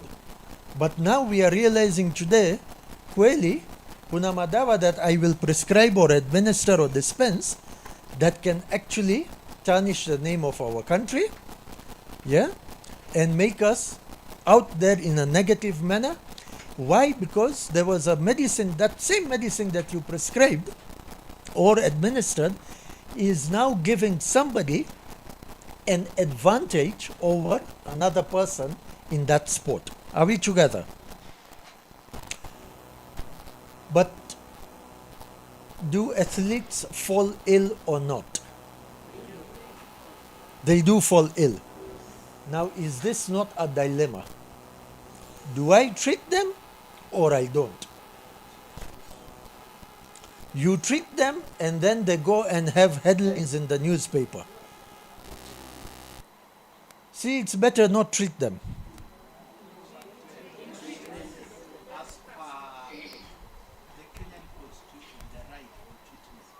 Correct? Is to that person. So what, I mean, the fact that you treat that person, his right, constitutional, or a Hippocrates oath, right, is to do good. But now you've actually done bad. The guy was caught doping. And we are not saying, you know, the doping in that other sense, that you start taking marijuana and you start taking all those other cannabises. Beyond that, our regular medicine. That guy had fallen ill. He's a professional athlete. You treat, and there is a problem out there. Now, how do we manage this? Guide us. Anyone? How do we crack that code? We all agree they are ill, they need to be treated. Yes or no? By treating them, we may cause them to lose their gold medal. Is that right or not? It is right for them to lose the medal. No. So how do we manage this? It is not right. I agree. Right? And death is on the other side. At that time, they will not think of your 800 meters. The fact is, they are aching. They've fractured their leg. Right? So leg fracture and me playing darts, I can still do that. But I need this. And the point is Jayesh getting an advantage over you by being able to now stand still with a fractured leg on your medicine, and I'm now shooting my dart? Are we seeing the bigger picture? Athletes fall ill. Our right is to treat them first. But how many of us actually ask the athlete, are you a competing athlete? Are you into sports? We don't. Honestly, again, and I like the fact that we are all open. How many of us have actually asked ever to somebody who comes to see us for treatment, are you an athlete? We don't. How many of us actually ask, and again, let's be honest. How many of us ask kama kuna dawa inakudhuru? We do. Do you have any side effects of any medicines? And then I prescribe. Right? You know, sulfur, non-sulfur, this, that, other. Right? That we are asking. Is it too much to ask somebody who comes in front of you and to clarify, by the way, just before I start examining you, because we've just done the verbal meet right now, you've told me your details, your history, what's happening. Is it very difficult for us to add one more question to ask, are you an athlete? It's not difficult. Can we promise that we can try to take this up in our practice starting tomorrow? A simple question. Whoever is coming in front of you, do you do sport? Is that difficult? Is it possible? Mm-hmm.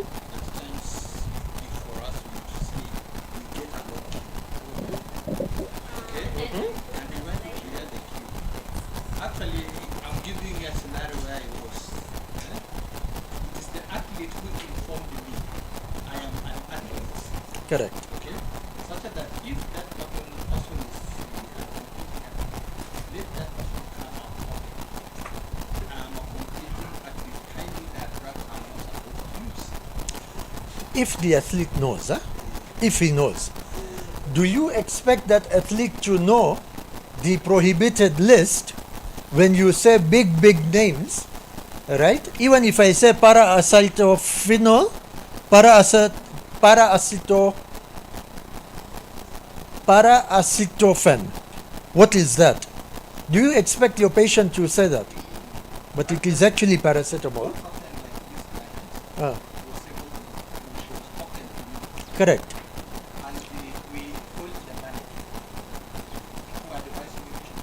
To use and not to use. Correct. We are getting there. Pole, we are climbing. Right?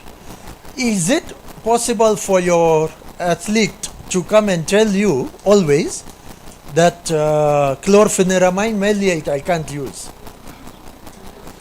They will just say, if they know Piriton, otherwise ila dawa yaku, sunzia, ama antihistamines. Right? Hai tatikani. Sindio? Are we seeing that? Step out of our profession now. Yes, we are professionals. That guy, he needs help. She needs help. Okay? When we see that person lose a gold medal, doesn't it bite us that, gosh, I know the line, the queue was long, but a 30-second question, do you do sport? And the guy said no. And you ask, you don't do any professional sport in Kenya, right? Right? Or abroad. And he or she says no. Sure. Okay? That's a start. So, we are getting to that point. They fall ill, they need medicines. We use medicine to bring them to the same level as the other competing sports person in that race. But by giving that medicine, they should not get advantage over the other person. Remember, and I appreciate, everyone is hesitating because it's a very fine line. What can give you advantage and what may not give you advantage. But the fact is, there is that list, and we are getting to that list, that guides us that beyond this dose of this medicine, it is giving you an advantage in sport or out of sport. Okay? So far good. We want to have integrity, we want to have fairness, we want to have a balance. That list we talked about, and we have a role. As clinical officers, we have a role to play. And as much as I was saying that it is your and my duty to ask, I fully agree with you. It is the athlete's responsibility to come out clean and say, Daktari, before you even get to medicines, I play so and so sport for the country or for my school, And there are some dawas I don't know about which are not allowed. That's all I know. Now they put that ball in your corner and you investigate what is allowed or not. Like Daktari, you went to their coach, right? And you asked the coach, Sasa, what is all this about? And he told you, oh, there is this prohibited list, right? It can cause harm by giving an advantage to the athlete, which is not allowed, so please use something that is allowed. Are we good? To get that exemption, to get that permit, that allowance, it is called a therapeutic use exemption. Therapeutic use exemption. You are using it as treatment, and that is why it is helping you to get that exemption as to why you have used. Yani, kabla uingie kwa that prescription, right, or you have already prescribed, you have said that I am giving this to this person because it is needed for his or her treatment, and I'm giving it solely for that treatment purpose. And I believe this dose that I've given and the frequency and the route of administration does not empower him or her to get an added advantage over somebody else. Okay? That TUE is something that is extremely important for you to be exempted, for that athlete to be exempted. You can use that drug. So going back, what did we say? Athlete is ill. It is our duty to treat him or her. But as we treat, remember, we need to get a license to use that dawa in that patient. Keeping it very simple. That license is a TUE, therapeutic use exemption. Who gives you that license? How do you get that license? Now let us look at that. So who gives you that license? ADAC gives you that license. You've met our entire team here, all right? You would reach out to ADAC, don't reach out to any one of us 5 over here directly to say, I need this exemption. Can you give it to me today? Right? There is a whole procedure and I'm taking you through that. TUE, you apply to ADAC. ADAC gives you this exemption. Okay? So this TUE is guided at an international level of when do you give a TUE, when do you decline a TUE request, right? Or deny a request, or how do you actually change and now approve it again. So remember, what we are doing is legally allowing that patient to use a medicine, believing in you as clinical officers that you want to do good. That's why I ask you first thing, is there anyone who wakes up and goes out to say, I want to cause harm? We don't. You want to do good? Now let's do good the right way. Let's get them that license to use that medicine. So there is a very strict criteria that we follow to give a TUE to an athlete. The first item, it has to be a diagnosed medical condition. It has to be diagnosed. You should have done all the tests and everything to prove what it is. When you say this person has asthma, have you done spirometry? Have you got these results? Don't tell me I think it was asthma, so I gave him beta block nebulization, right? Or inhalers or tablets. No, it has to be diagnosed. The substance that you want to use, the medicine or the method, all right, that you want to use will only bring that patient, that athlete who is now your patient, to bring back at the normal level to be able to compete. There is no unfair advantage. There is no reasonable alternative that you can use. Remember, in medicine, we are blessed with many alternatives, right? We spoke about adverse effects. Kama ninadhuru na dawa, right? And you know it is a sulfur thing, you will now opt for a non-sulfur medication, right?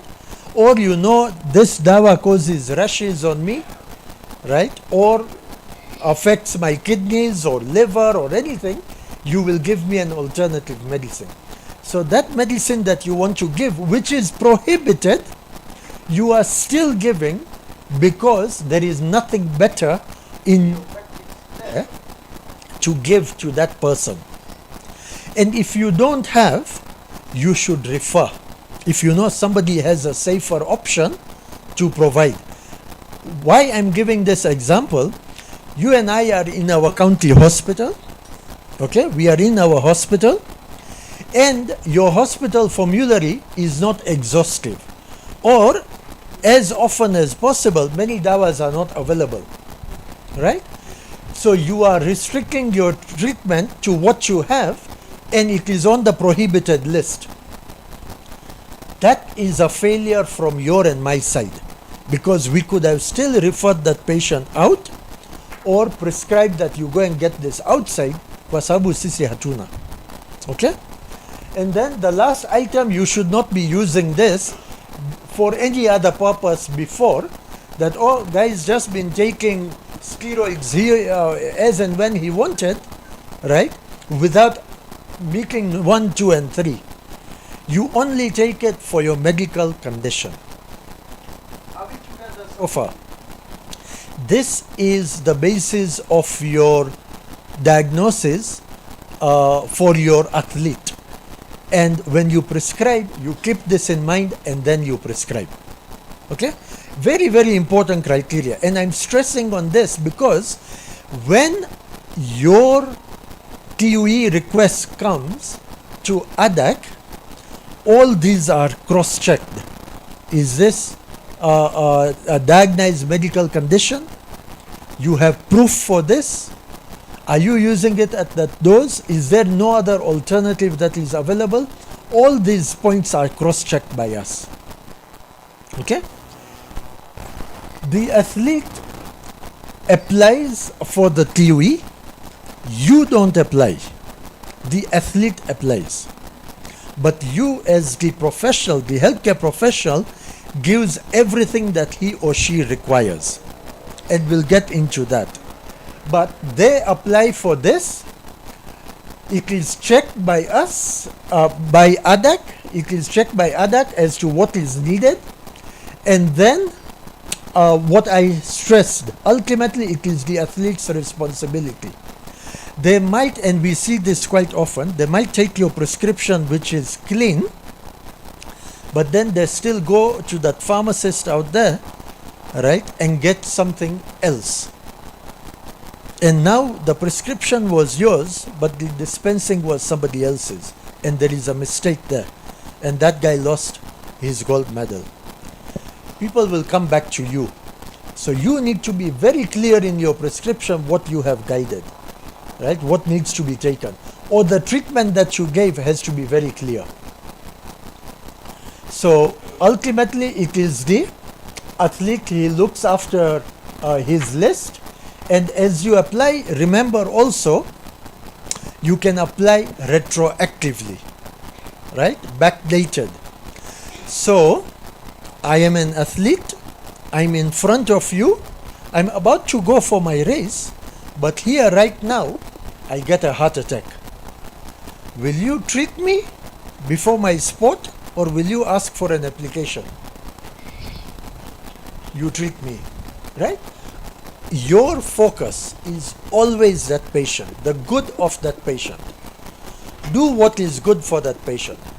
Do it responsibly. What do I mean responsibly? Is don't give what is prohibited. Okay, so you are a responsible clinician, but also fill up, if that person is an athlete, had to take this, fill up this form, right, and get them to submit, so that you've done the legal way what you needed to do. If we go into that form, so we've covered this in our discussion. It is ADAC. ADAC looks after national level athletes. So it is at a national level sport.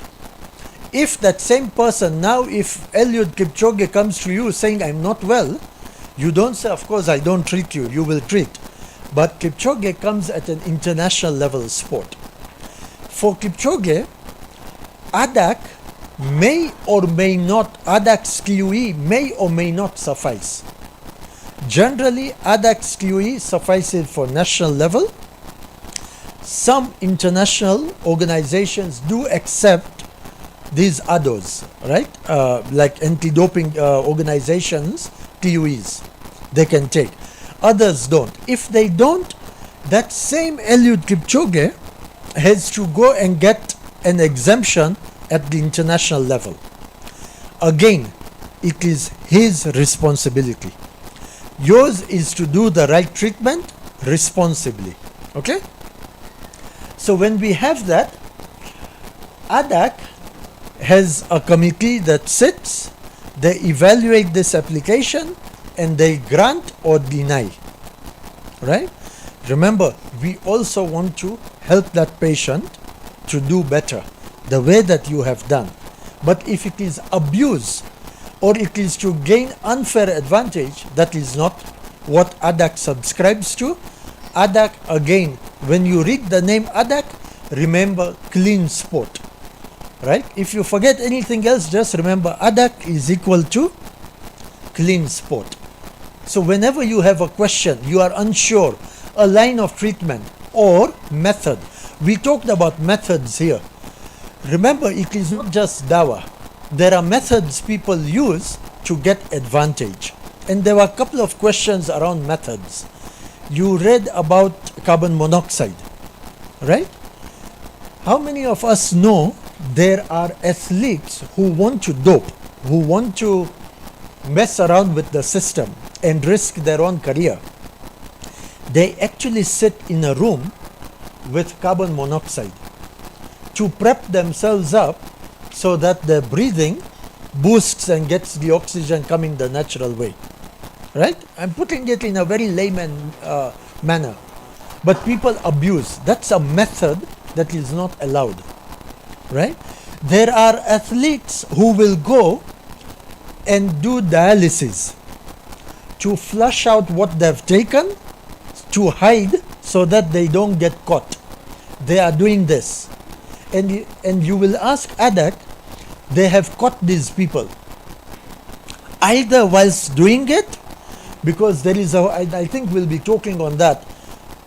It is not just during sport that they check. For a national level athlete, they will come and check you in your house. You have to record where, if you are that professional level sport, you have to tell them, in these next 3 months, I will be here, there and there from these dates to that day. So when you are a top level athlete, your mambo is a privacy, Manda. You have to disclose where you will be. And if you say, I will be in my house and this is the location of my house, and you will not be there, that is a violation. Then you don't say, no, lakini lewa, I told you I had to go Soko. I had to go for my son's prize giving. You gave me a date and a time. You gave me to ADAC. You gave.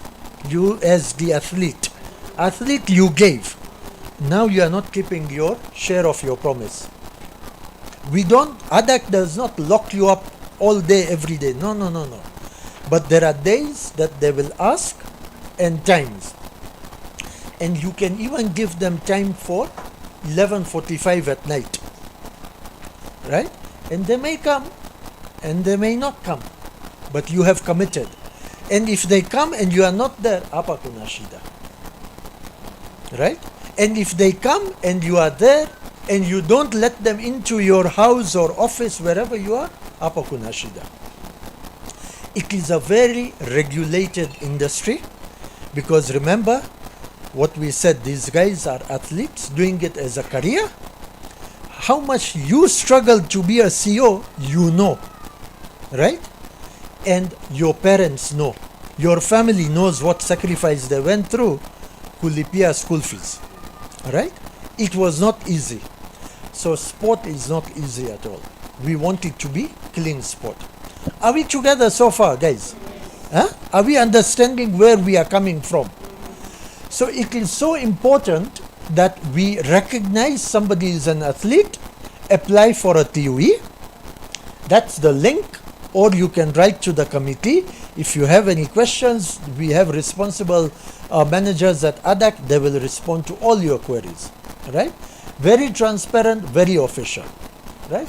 Now, as we get into what this form looks like, that file of yours is extremely important. We have a lot of times reports coming from doctors not with the lab tests that were done. We talked about spirometry. Many a times the results of the spirometry tests are not enclosed. That is now not an application that we can accept.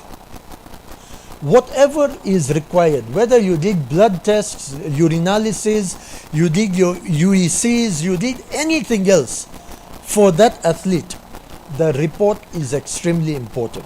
And the form, your part you will fill up, you will sign, you will put your CO's number, CSO number. If it's a medical doctor, whoever, psychiatrist, they have to put their KMPDC number, right, to say what my number is. And ADAC goes back to verify that number. Again, it's a violation on your side if you write a number that is not in your register. And you say, I am a registered CO, right? Now you are faking, you are tampering, right? You are giving wrong items and misleading the TUE committee into giving something that you otherwise don't need to. So, when an athlete comes to you, you remain your professional self. You do everything right, nobody will lay a finger on you. But never fall for someone who says, Daktari, nisaidie. Right? I've been caught on this, I need a prescription. Niandikie kwamba you had done this. And in return of that favor, here is something for you. Don't. Because what we saw, your license can go. Why would you want to risk that for one person? Okay? This is what the form looks like. It is a 7-page form. Very, very easy to fill. And now it is also available online, this form. So you go to ADAC website, you will get this form, okay, online, and let that athlete fill it up, and you fill up your. Go online, fill it up, print it out, now you write everything else, sign off, do all that, right? ADAC is also growing. They are trying to adopt as many modern electronic means as they can, right? Remember, it's a government entity. They also rely on funding from the central government, but they are trying, and they are trying hard. So who knows, in the future, you can now sign on your phone. The way when Julia comes to your house and deliver, sign off, you might be able to do that there as well. But pole. Fact is, this form is there. So let's look at the form section by section. Section A, section 1 is about the athlete. Who is the athlete? What's their name? Okay, you fill all this. And if you already start asking, oh, data privacy, I will come to that. In summary, fully secured. Okay? Don't worry about data privacy. That is ADAC's headache, and they are managing that. You give all the information that you require. Gender, birth date, you give us their address. If the athlete doesn't fill, this is athlete's information, the athlete fills it up. Okay? As you see, all this is required, their email and everything. They should not come and say, oh, I don't have an email. Give us an email that we can contact you with. Everything ADAC does is official through email. So that trail remains, and that entire trail goes into the records. There is a database they will talk about called ADAMS. All this is recorded therein. Did you have any previous application of TUEs? Did that athlete have asked us before for a TUE? They will fill this up here. Okay? When did you take it? For what sport did you take it? Was it approved or denied? Right? All that comes in there. So athlete information, previous applications, retroactive. Is this retroactive? What qualifies retroactive? We saw in the previous slide. I got a heart attack in front. You had to treat me before you go and write these application forms. Do that. Right? And now come and say that that athlete had an asthma attack, sudden onset of asthma, for which I had to treat. I gave these dawas in these doses, right? And that athlete was tested, and that is why it was positive. So it's retroactive. It happened, you sorted that athlete out, he or she competed, kila kitu imeisha. Lakini now you are documenting to say, I needed to do this for the right reason. Okay? So retroactive applications, what we see over here, you required emergency urgent treatment, there was insufficient time, you are not permitted as per ADAC rules. Maybe sometimes you don't need to ask for these things, right? You are a low-level athlete who doesn't need this. You are tested positive.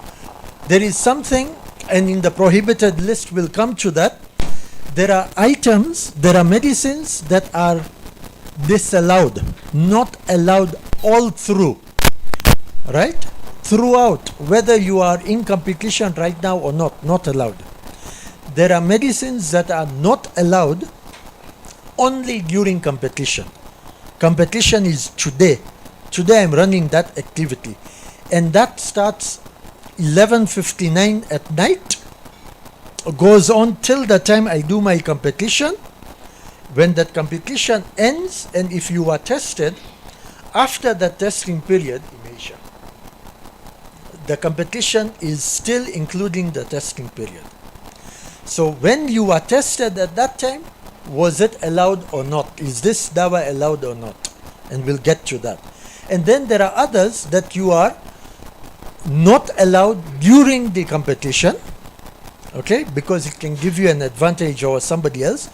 But on your other times outside competition, you are allowed to take that dawa because you are not well and you need medicine to support you.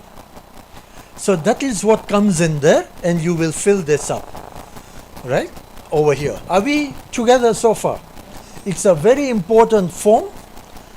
People get scared that, oh, I have to sign something, I have to fill up. No, it's a very simple form. But it is the one that decides whether that athlete is allowed something or not. And if you play around with that form, you fill it up the wrong way, hapo sasa tuko na shida.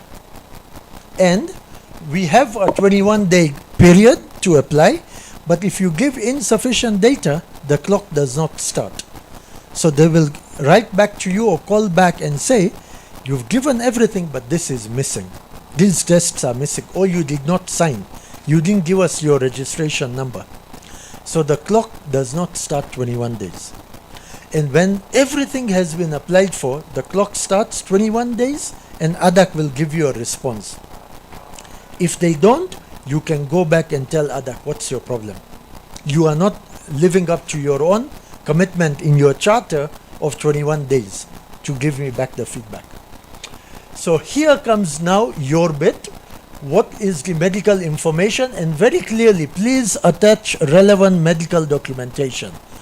Give everything, the diagnosis, and don't use any other language. Use our standard medical terms as guided here, WHO ICD-11, right?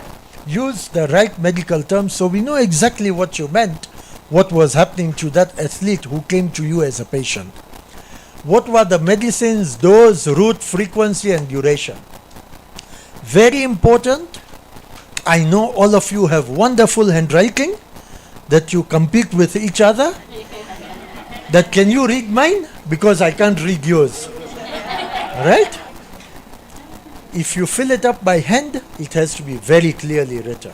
Otherwise, it causes that delay that we have to come back to you and ask, what was this? Now, the good thing is pharmacists are very good at reading poor handwriting. But the new Gen Zs of doctors are now challenging us that even that we can't read. And my son at times just takes his maths homework, puts ChatGPT and he gives an answer. Your handwriting, hadi ChatGPT, hawezi. Okay?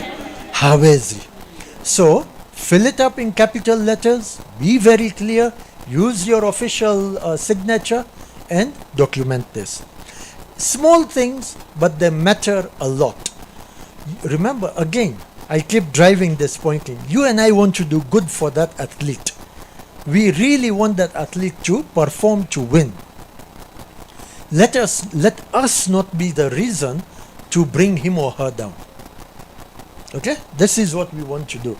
So fill this up. Your declaration, I've done everything to the best of my knowledge. I know there was no other medicine that I could have given, right, which was not in the prohibited list or so, whatever. All that declaration, you write your story here and you fill this, give your license number, your address, and you can get a call. You can get a call, you'll get an email just to reconfirm, is this you who's written? Because remember, your last prescription I had, where you had all your details down, that's your number, my address, whatever. Somebody can go and forge that. So ADAC can come back to you saying, Daktari, we are checking for this patient. Did you give this prescription? Yes or no? Ukisema no, mambo imeisha hapa. Ukisema yes, and there is reason to doubt, and I tell you, as much as we talk about CIDs doing their investigation, ADAC is nothing less. Very strict, very professional, and they will seek data that you have not dreamt of. I'm talking about the athlete. Like you are given some idea, and at ADAC we have purposefully decided not to divulge too much, because now people find ways to abuse and circumvent what we have guided, right? Like we heard that Mwingi guy in Iten. He comes, he listens to everything that ADAC has to say, then he knows which Panya route to follow, right? So some things are restricted. But very clearly, he came to your hospital, was he picked up at registration? Was the detail written over there? Did they pass triage? Right? Did they do a test? All these things now show the person went through the approved system. This form you can print and keep on your side. Kama hamna printer, request ADAC, they will give you 2 copies. Okay? And you keep. Otherwise, it is very, very easy to download. And now they will even tell you, you can go through the form, applying for the form through eCitizen. That option is there as well. So when you fill up through that athlete's eCitizen account, all the basic information is already picked. So it is very easy. Your is to keep in mind, there is a license to apply. This form is your license. ADAC is the license giver. As healthcare professionals, please remember what you do can cost him or her a gold medal. This is the form, very simple. Fill it up in legible handwriting. I stress that again. In my practice, one of my medical teachers, he was leaving home to go to play a game of golf early morning with friends. So he wrote a note for his wife and kept it near the oven, near the microwave. And when the wife came and she saw that and she's trying to read everything, she couldn't. Husband, wife, doctors, huh? The wife could not read the husband's handwriting.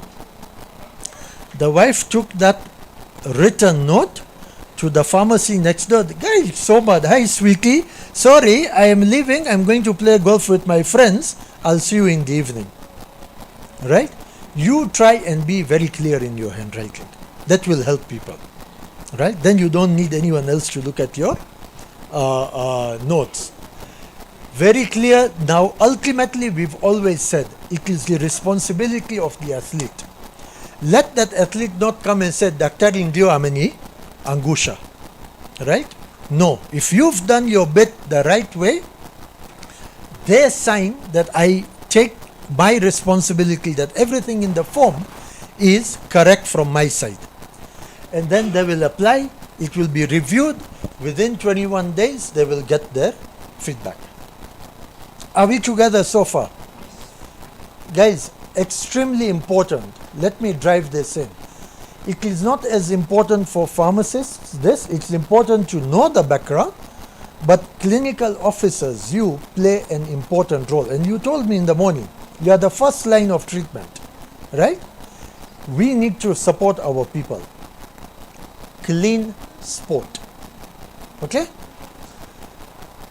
So that's the last page. All the stories are there. This is what happens. You apply. The athlete will submit. It is reviewed by the administrator. It comes to the TUE committee. It is reviewed by the committee. It goes back to the same administrator. The decision that was made by the committee has to be responded back to the athlete. Are we together? So now to start wrapping up, we spoke about retroactive. So your role is to give that patient the treatment that he or she deserves, and you know there was no sufficient time, but it is not an excuse that you now never apply for this. Apply, fill it up, guide them. So far we agreed by show of hands, we've never asked somebody if you are an athlete. And many of them don't even come and tell us I'm a professional athlete. But we've now taken that solemn responsibility today on Eid Mubarak Day to say, I will ask my patients, right? That are you an athlete or not? We spoke about 21 days. It can be denied. If it is denied, the athlete still has an option to come back and challenge. That no, you have denied based on something, but here is additional information. We don't like that when you say that, oh, but I didn't know you needed this test as well. Our rule is apply with everything that you have. But you still may find that the decision of the committee is not in your favor when it should be. You have the opportunity as an athlete to push back and say, I want this reviewed. And it can go to the international committee and they will review. Again, a point, whatever that the TUE committee in ADAC does, everything is looked at by WADA. Sitting out there, they are following. Because that ADAM system captures everything. So if that athlete now comes to push back, it will still go on the other side. And if they feel that our decision was wrong, in granting or denying, it can come back to us to say, you've done it wrong, to ADAC.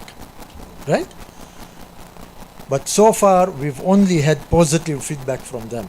They've always said, you guys are spot on.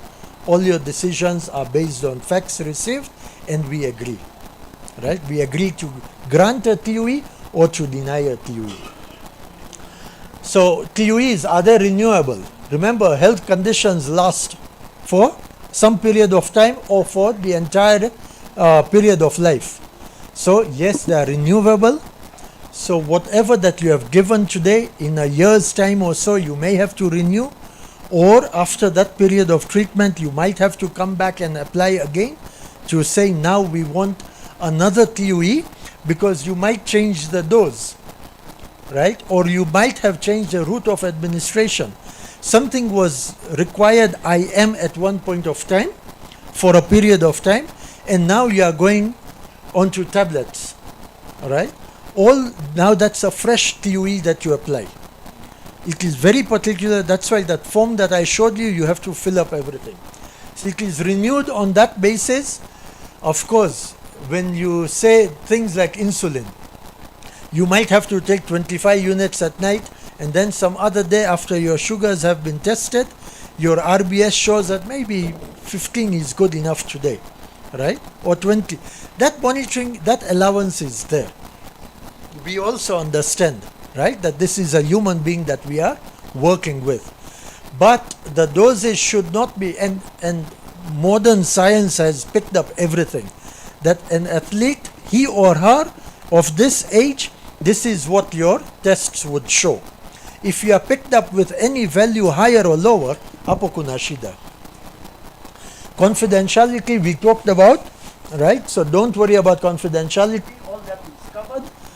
These are useful links, right? But the same links that are on ADAC website, please, as we change speakers right now, go log into ADAC's website and you put that website, the ADAC website that we have, as one of your favorites. Just save it. So then you know when an athlete comes to you, you just click on that and you'll get all the information. Put it as a favorite. Remember to always ask that person what is needed. And the common medicines, this is what I am trying to now get into. Our next session will be on prohibited medicines. So our teacher, next one, will go into these in detail. But yes, feel free, take a picture of this. These are medicines that you use every day in your practice. And they can be the same ones that cause someone, that athlete, to lose their gold medal. And if they get the gold medal, can you imagine they come back to you saying, thank you, you saved my life that day and I still won a gold medal. Isn't that nice and comforting for you and I as healthcare professionals? Right? So common things, yes, we keep hearing about anabolic steroids, but diuretics, masking, remember, people go use diuretics so the body weight reduces. Now they go under fly. What is that? Underweight, fly weight. And then they become a competitor over there. Or they want to remove that dawa from the system by diuresis so that it is not picked up in the susu when it is tested. Right? Narcotics, we know, stimulants, all these are there, right? We've got the hormones, we talked about EPO in our Menti, right? So all that is there. EPO here, other banned substances, alcohol as such is not banned, but of course, you would not want somebody who is so tipsy, right, coming for an international competition, a national competition. So there are those beta blockers, we see so many of these coming in, right?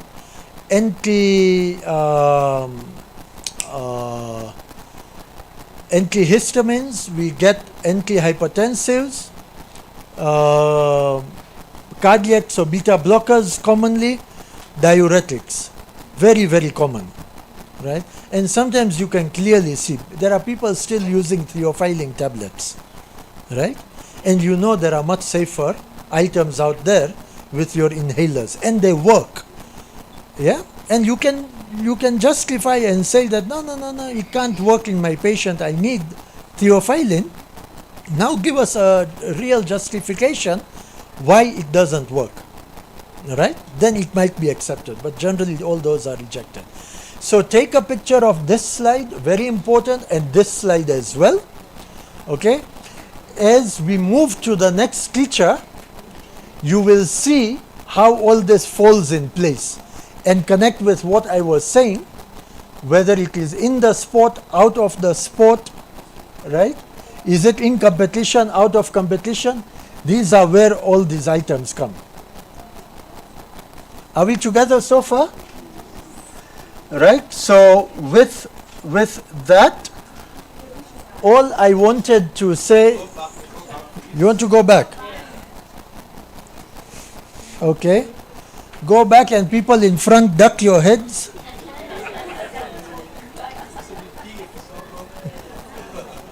Otherwise, the guys from behind will take your picture of your head and they will say, new moon sighted. New planet found in Nakuru. Okay? This is just an intro, again, like I said, to our next presentation. But this is your easy reference. Whenever you're prescribing, Keep this in mind. Then you know what is good and what is not. There is a washout period that is what now causes problems in our patients, in our athletes, because sometimes we do give something that is allowed out of competition, but now when they're going into the competition, it is now still showing a positive feedback, right? It is being identified as an analytical finding, because we forget that these are washout periods and half-life. So many people forget half-life, and I always like to remind everyone, you have 100 mg. What is the half-life? If I say 12 hours is half-life, what does that mean? Guys, you have a tablet 100 mg, half-life is 12 hours. What does that mean? What will happen after 12 hours? It will be how much? Half. So what you will see in the system should be 50 mg, right? Many health professionals forget after that, and especially athletes, thinking it was half-life. After 12 hours imeisha, so they forget that it was coming to 50. It doesn't mean 0. After 50, it takes another 12 hours to come to 25. After another 12 hours, 12.5. Right? And it goes on and on.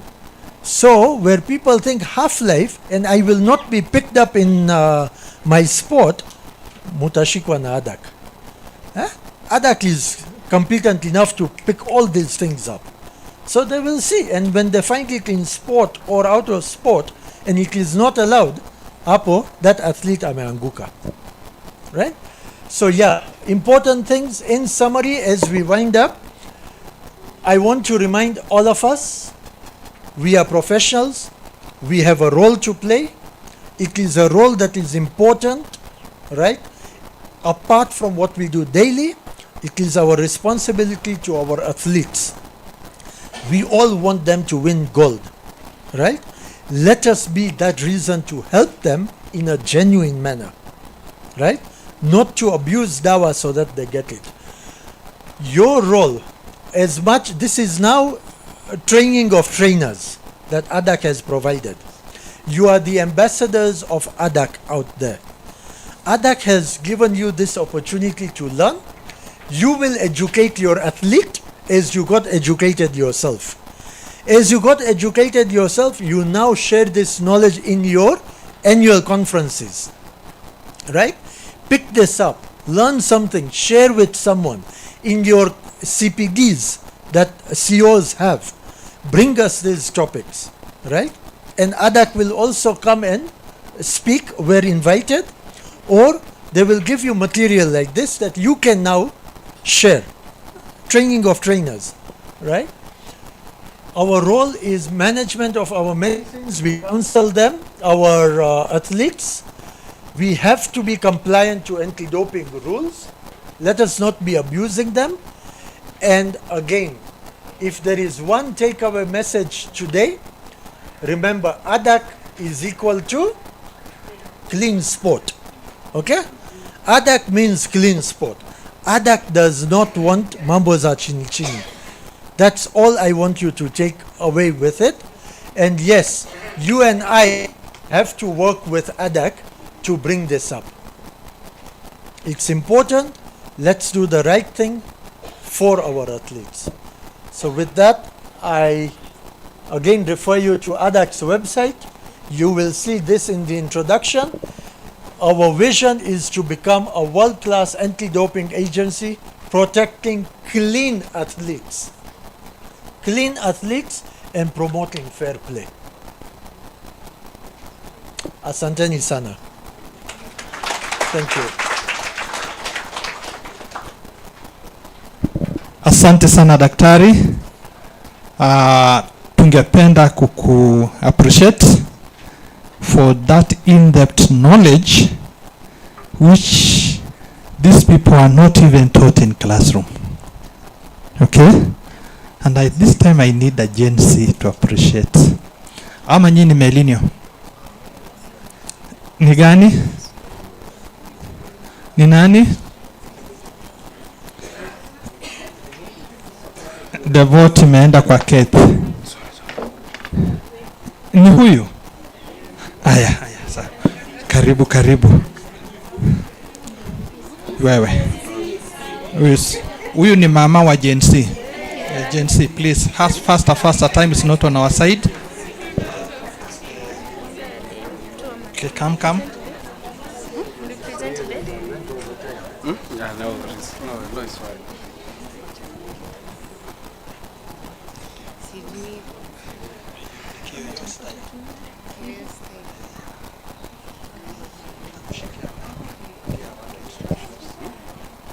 Hi.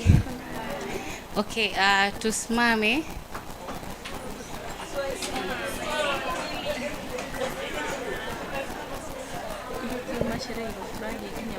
Sasa nataka tumpe makofi ya mvua na ni mara 5. Sawa. So 1 2 3 4 5 4 3 2 1. Then vigelegele. Sawa. 5 factorial then vigelegele. Sawa. Haya. Tuanze. 1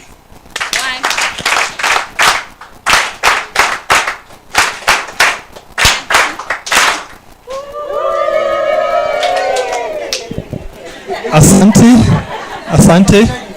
Yeah. Before we proceed, thank you Daktari and team. I want to take this opportunity to inform the house that we have got quite a number of media houses, including one of our own from the county. Sawa. Wa county yuko wapi? Yuko pale nyuma. Such that will be in our Facebook. As our norm, huwa tunaandika kupea permission ya kuchukua picha. So can we give her verbally? Verbally, we've given you permission to do all that appertains to media reporting. Now the next thing is, now that it is a holiday and she may not stay with us for long, I just wanted to do a few things. One, I want to introduce the Medicwise media. When we are doing introduction, the leader was not in. Can we come very fast? The media, let's start from there very, very fast. Then after that, I'll be requesting also the officials, both in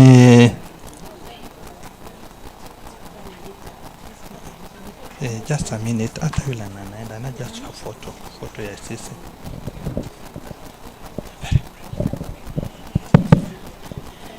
Good afternoon. I've been told to be very brief. Indeed, I'll be very brief. I will start with introduction. I am a millennium, not a Gen Z. My name is Didakus Mochache from Kisii County. Professionally, I'm a radiographer and also a lecturer in Kenya Medical Training College, Nairobi, the main campus, teaching radiology and imaging.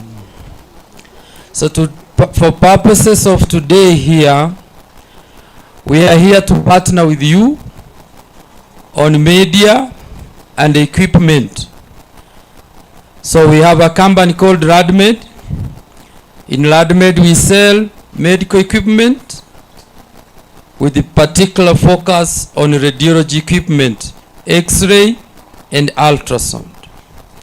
And then we have the media, Medicwise TV, an online platform. This event is on YouTube since we started up to this point. So people who are not here, people in India, people in USA are watching you live as you are doing this event. That is our engagement with you. I would have expected you to clap for me for giving you that platform. But you are very mean in appreciating guests who come to your functions.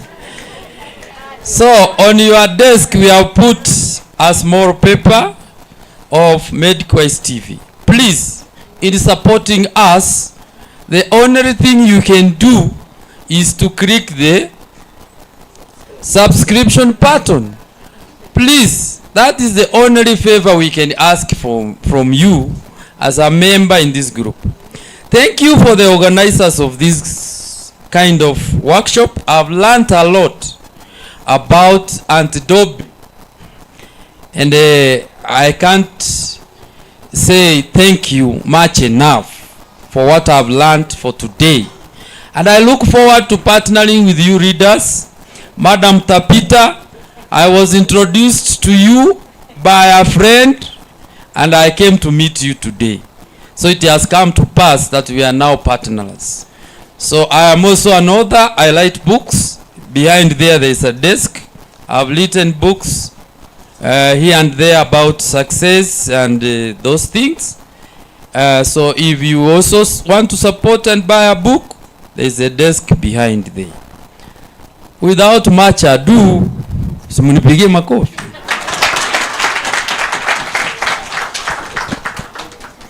Thank you so much.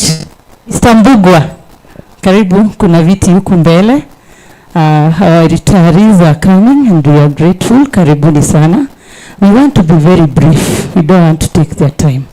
The lunch will be served at 2 p.m. and our 4 o'clock tea, we have pushed it to 5. Si mnajua tumechelewa kuingia. And we had an agreement. Tukichelewa, he'll push our program mbele. So ahadi ni deni. Kwa hivyo nyinyi wote, we have a ceremony to celebrate those of our colleagues that are going on retire. 12 of them. Si hata wewe utataka kumoja ku-celebratiwa. Celebrate others so that you can be celebrated. Okay? So back to Njeri and let's continue enjoying. And then I've put, you had requested for some slides. Already I've shared in the page as they have been shared. Let's continue enjoying. All right, asante sana.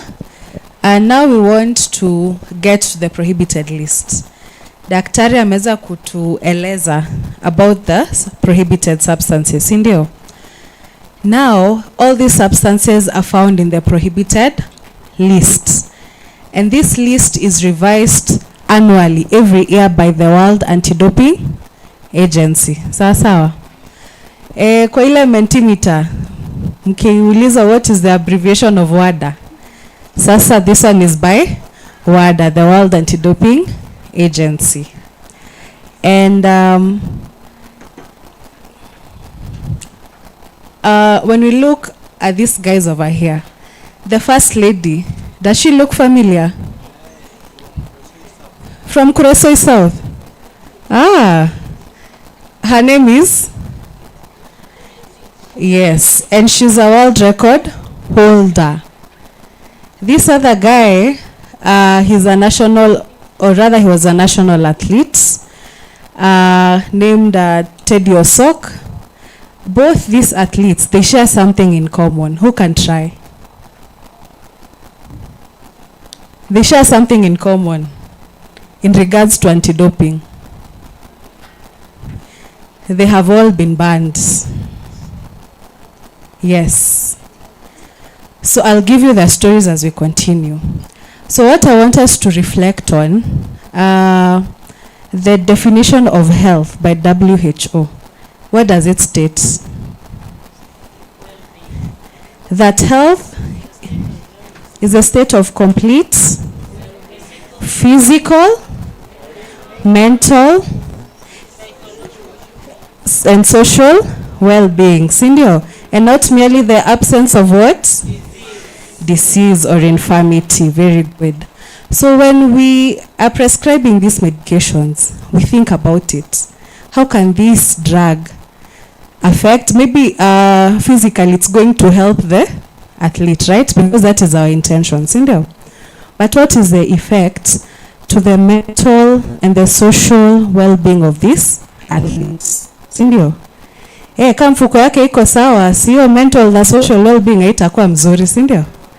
Yeah, so you have to think about it holistically so that we do not intentionally or unintentionally be contributors to the prevalence of doping and its side effects. The very bad side effects, both mental, the physical side effects, and even the social consequences of doping. So also this one, it does not affect only our local athletes.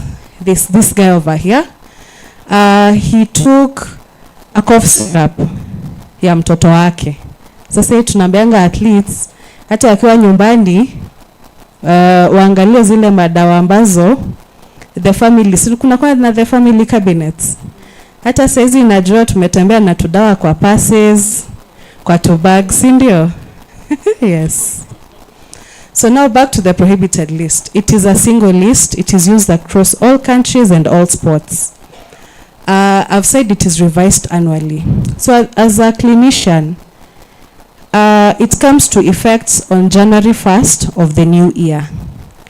So you have to keep yourself updated. See, after you guys, you do some courses to get CPD points so that you can be able to renew your license, ndio? So you have to keep yourself updated. Ndio usiku unaandikia mtu kitu yenye last year ikukuwa kwa prohibited list, but this year it's prohibited list.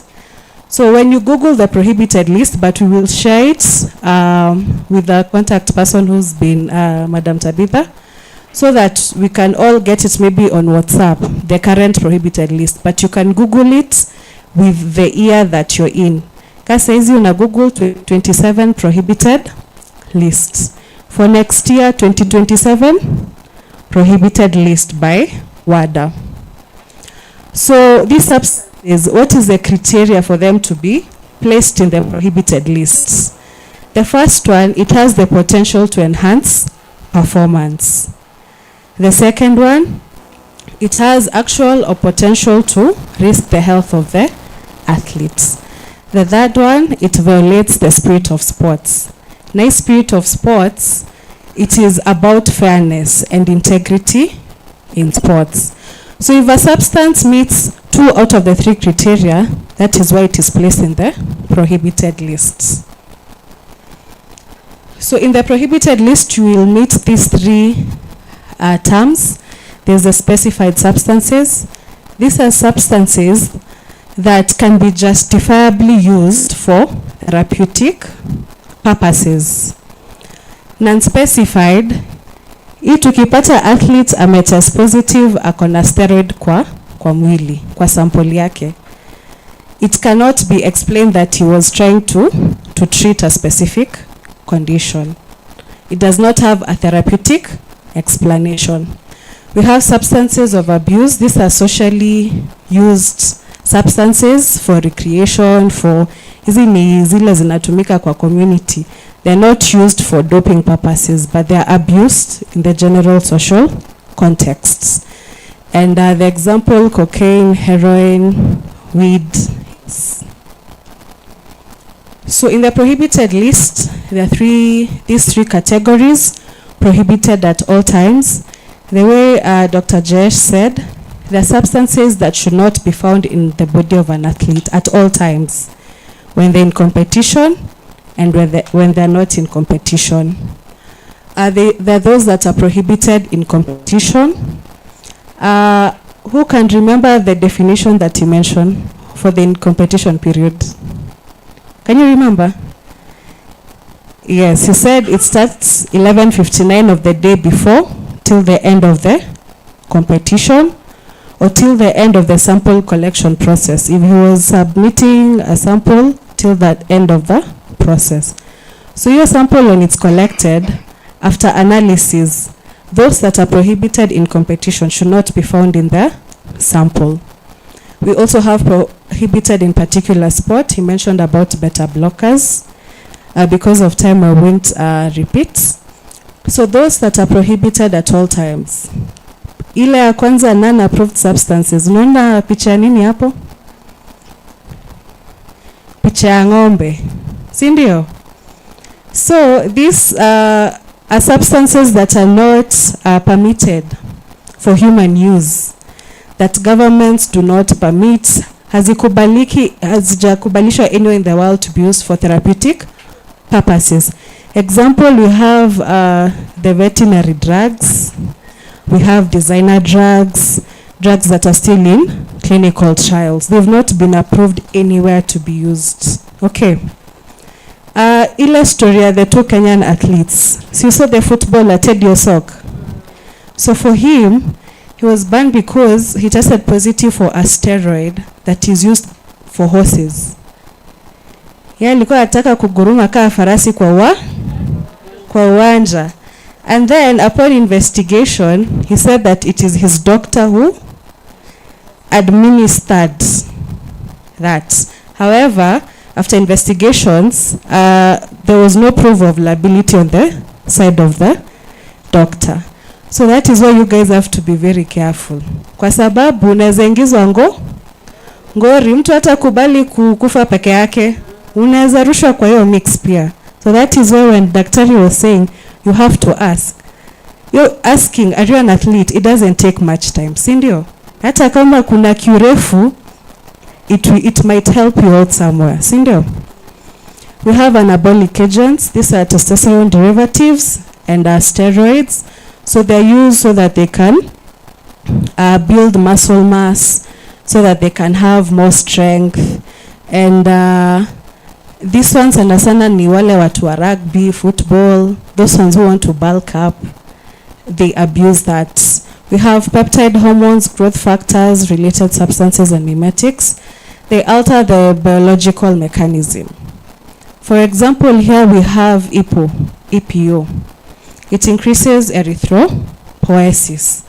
So athletes, mostly when they abuse these drugs, it's because they want to use those substances to improve their performance. There's always a hook why they're using it. So this one, they use it, for example, for EPO.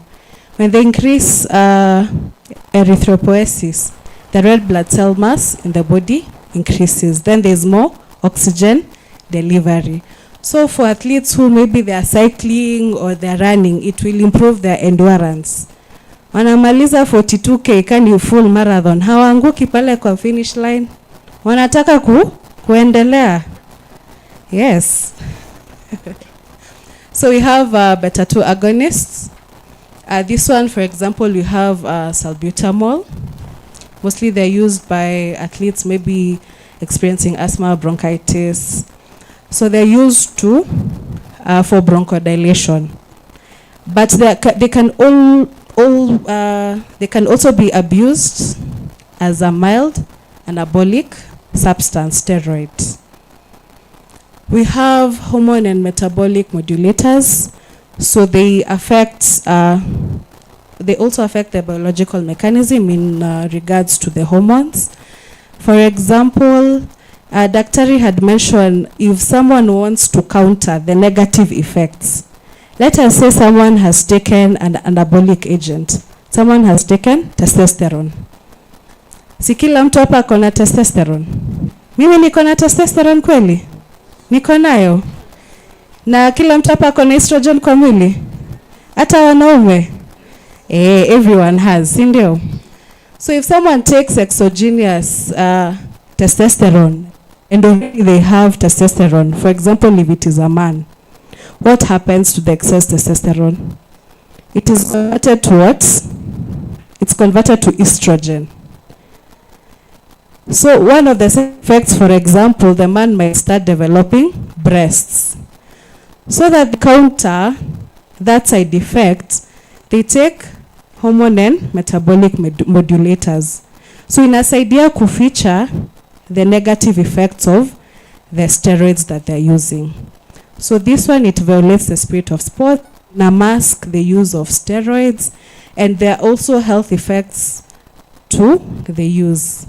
We have diuretics and masking agents. Daktari alikuwa ameongelelea hiyo, so we'll move because of time. We have prohibited methods, which are also prohibited at all times. We have the manipulation of blood and its components.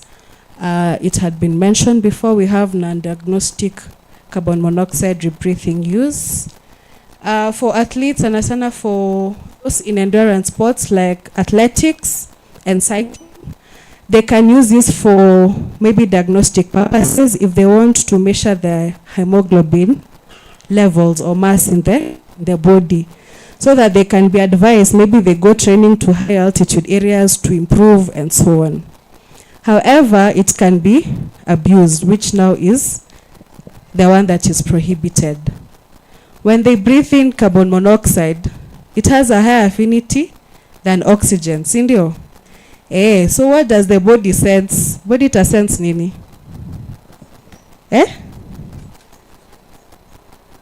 Lack of oxygen, sindio?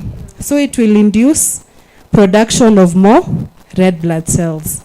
So what will it do? The red blood cells mass will increase and boost the oxygen delivery. Chemical and physical manipulation.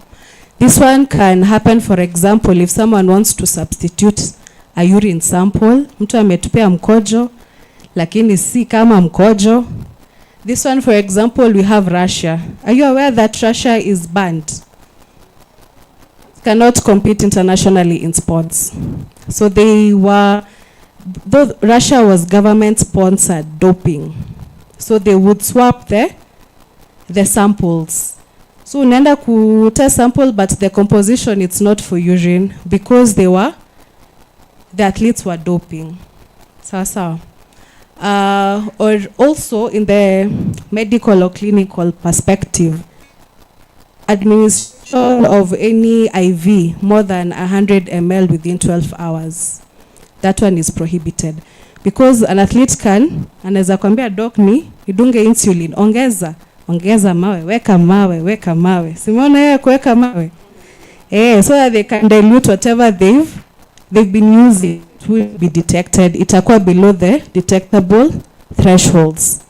We have gene doping. If an athlete maybe wants to acquire desirable traits, for example, akitaka increase protein synthesis in the body, ama anataka silence ile gene yenye haimsaidii in performance. But this one mostly it's in the trials. Haijachika sana hii. So we have prohibited in competition. We have stimulants. Us being Kenyans, Miraa and Mogoka, it's legal, sindio? So it has an active ingredient known as caffeine. It falls under stimulants. Also cough medication, some that Doc had mentioned, they usually have stimulants. For example, Flugon, cough syrups, Kinabenylin, they have pseudoephedrine, which is a stimulant. So they use this to stimulate the central nervous system so that they're alert, they don't feel fatigued. But daktari alikuwa amesema risk ya kutumia hizo anaweza pata heart conditions, rapid heartbeats. We have narcotics. Doc alikuwa mention about that. These are strong painkillers, opioids. We have, for example, tramadol. Cannabinoids, this is marijuana. It's prohibited in competition. Glucocorticoids, Doc had mentioned, and this one, it's prohibited in competition using the routes that daktari alikuwa display. The injection, oral, rectal, because of the sustained release that he had mentioned. So when an athlete takes this during the in-competition window, when he's tested, itatokea, and they're used to reduce pain and inflammation, which athlete akiwa injured, mtu akiwa na injury mwandikianga nini? Endelee kufanya kazi, endelee kulima shamba, ende apumzike, sindio? So that they heal. But they will take these so that they can compete when still injured. And that one will even cause more injury. So we have the prohibited substances in particular sport, beta blockers. Doc alikuwa ameongelea about it pia. Na wakati pia kwa Mentimeter mliulizwa, wengine walisema swimming, football. So easy for the precision sports, they need a lot of mental focus. That is where they're used. And so this is just the athlete's anatomy and physiology and the substances that are in the prohibited list, what they mostly focus on. There was a question in the Mentimeter I'd like to address. It was asking whether substances that they're not listed in the prohibited list, if they are prohibited or not. In the prohibited list, inakwanga open-ended. They list the class that is prohibited. For example, hapo tumeona kuna beta-2 agonists. So they might not have the names of all the examples of the beta-2 agonists. However, if a medication has the same chemical structure or if it has the same biological effects, then it is iko hapo ndani. Sawa sawa. So it's open-ended. So if it's a beta-2 agonist, it's not listed, but you know this medication is ni beta-2 agonist, then you refrain. There is a way we want to show you. These are the tests collected that ADAC have done for testing. And these are usually you can see the most common prohibited substances found in the athletes. We have EPO, agents affecting erythropoiesis. They're the most rampant there. We have anabolic agents, metabolic modulators. We have diuretics and cannabinoids and stimulants. But you see, mostly they are medications. Yes. So this is what we tell our athletes, that they should practice the principle of strict liability. Hata kama daktari ndo amemwandikia, the buck stops at him. Ye lazima apate kiboko, alafu tutakuja kuchunguza daktari. Lakini pia athlete lazima apate kiboko yake, unless he proves that there was no negligence. But most of the time what they do is get a reduction. But lazima kiboko ingie.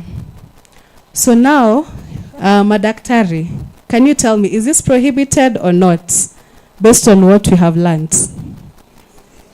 It is prohibited. All right. The next one. It is prohibited or not? What about this one? Will you prescribe, yes or not, to an athlete? Why? Is it prohibited or not? All right. So now there is an easier way of checking medication. Daktari alikuwa amesema sometimes explaining to the athletes that I'm not giving you this because of this, ukiwapea the tough scientific names hawatashika kitu yoyote, si ndio? But there is a tool that is used and has been approved to check medications online. So it's called Global DRO. So I want to take you through, then we can have a minute tuangalie dawa rakaraka kwa simu so that we can be able to get some experience of using it.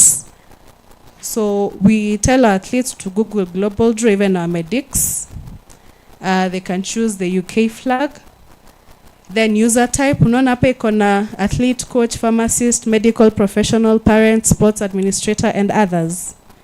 So you will tick their medical professional, then the kind of sport that the athlete is playing, the nation of purchase, and for the medication to be searched. This one we're searching tramadol. Tramadol falls under narcotics. So it is prohibited in competition. Out of competition, it is safe for an athlete to use in sports. This one next, this one is prednisolone. Prednisolone is under the class of glucocorticoids. So remember we had mentioned. So in competition, Dr. Jesh display to us the routes that are prohibited in competition: the injections, oral, and rectal. However, in competition, using other ways like application kama ni cream, eye drops, ear drops, nose drops, it is prohibited. So once it's such that inaonyeshanga kila kitu, and out of competition it is not prohibited. We have insulin, it is prohibited at all times. So now we can get to our phones. Another tab, tusifunge ile amenti, just for a minute. We Google Global Draw and search for any medication that comes to mind. Or maybe, so that we can be quick, this side we can search for amoxicillin. This side we search for EPO.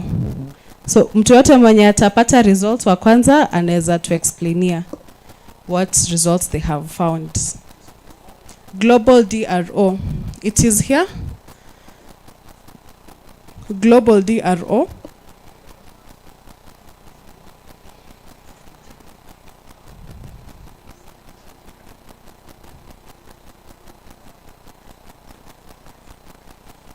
Tuko hapo.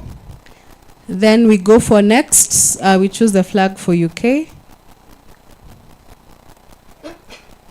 Then search for Apple user type. We say it's a medical professional. Sports, you can choose for any sports, maybe your sport of interest. Then search for, this side we're searching for amoxicillin. This side we're searching for EPO. Amoxicillin.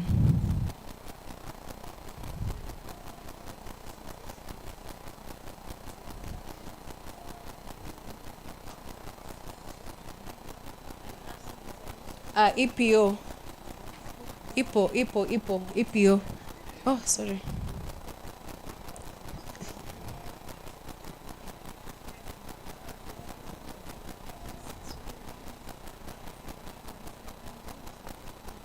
Hii side amoxicillin, kuna mtu amepata results? Yes. Umekaribia mwalimu sana. Hapana. Nani amepata results? Oh, you click. Ikikuletea total results, you click it, still you get something like red, yellow, green. All right.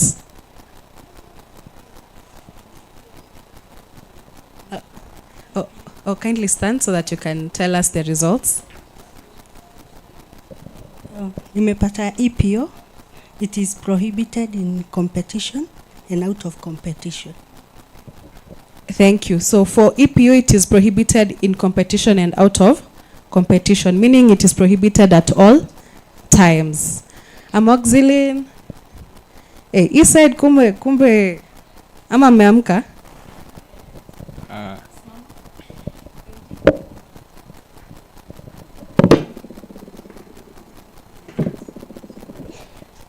Amoxicillin, it is allowed to be used in competition and out of competition. All right, thank you very much. So for amoxicillin, it is not prohibited. It is not prohibited in and out of competition. EPO is prohibited at all times. Yes, and for cough syrups, mostly because of our medication, they come from India. Na tunajua maybe ya UK haiko na prohibited substance, but ya India iko na prohibited substance. So for cough medication, we recommend that they check per ingredient. And also for local medication like maramoja inini, they also check the ingredients. Yes, thank you. That is the end of my presentation. Are there any questions? Tuko sawa? All right. So I'll welcome. Okay. Okay, I have a question on insulin use for the non-diabetics. What happens? For those that are prohibited at all times, Daktari had taken us through the therapeutic use exemption. So if you find that the medication is prohibited at all times, or even in competition, so you have to check whether there's an alternative. So you give them the alternative. If there's no alternative and you have a correct diagnosis together with the supporting documents, then you can apply for the therapeutic use exemption. Yeah, so that's application. Dr. Jesh and the committee will go through it and they can approve or deny. Yes. All right. So, yes. Actually, you said some products depend which country they come from. But at this event, there is that aspect of politics in medicine. Maybe a certain country is not in favor of another country's products and will blacklist it. Thank you very much. Yo, acha nirushie daktari wetu aweze kujibu. Yeah, so when it comes to the TUE committee, we will ask you for that name, which one have you used, and we look at what's available in Kenya typically. And we base our findings on that. So if now it comes from another country and it has been spiked and it is picked up here in your test, ultimately it is when you are being tested. If it is picked up that it has been found, you are now liable for that. Yeah? You can't run around from the analytical finding. If it's there, it's there. And we can't bank on we have to follow what the pharmacy board has registered. If the drug is registered, it is available there, that is what you will pick up. That is part of that form that you filled. What had you given? And we will ask for that prescription. We will get the notes of the pharmacist who dispense and the pack. Now you know what has been given. Asante sana daktari. I think sasa tumetosheka, si ndio? Na hiyo masomo. Sasa let us rudi kwa fund. In sports there is a value called fund and joy. Na hiyo ndio sasa mwalimu Damaris atatuendeleza nayo. And before we go to fun and joy, tunataka tumalize na fun and joy. When we start, we told you guys that we are funded by the government of Kenya and we are under the Ministry of Sports, ndio? So we are again privileged to have our Deputy Director, Human Capital. She's here and she's tell us a few things on national values. So welcome, Madam Edna.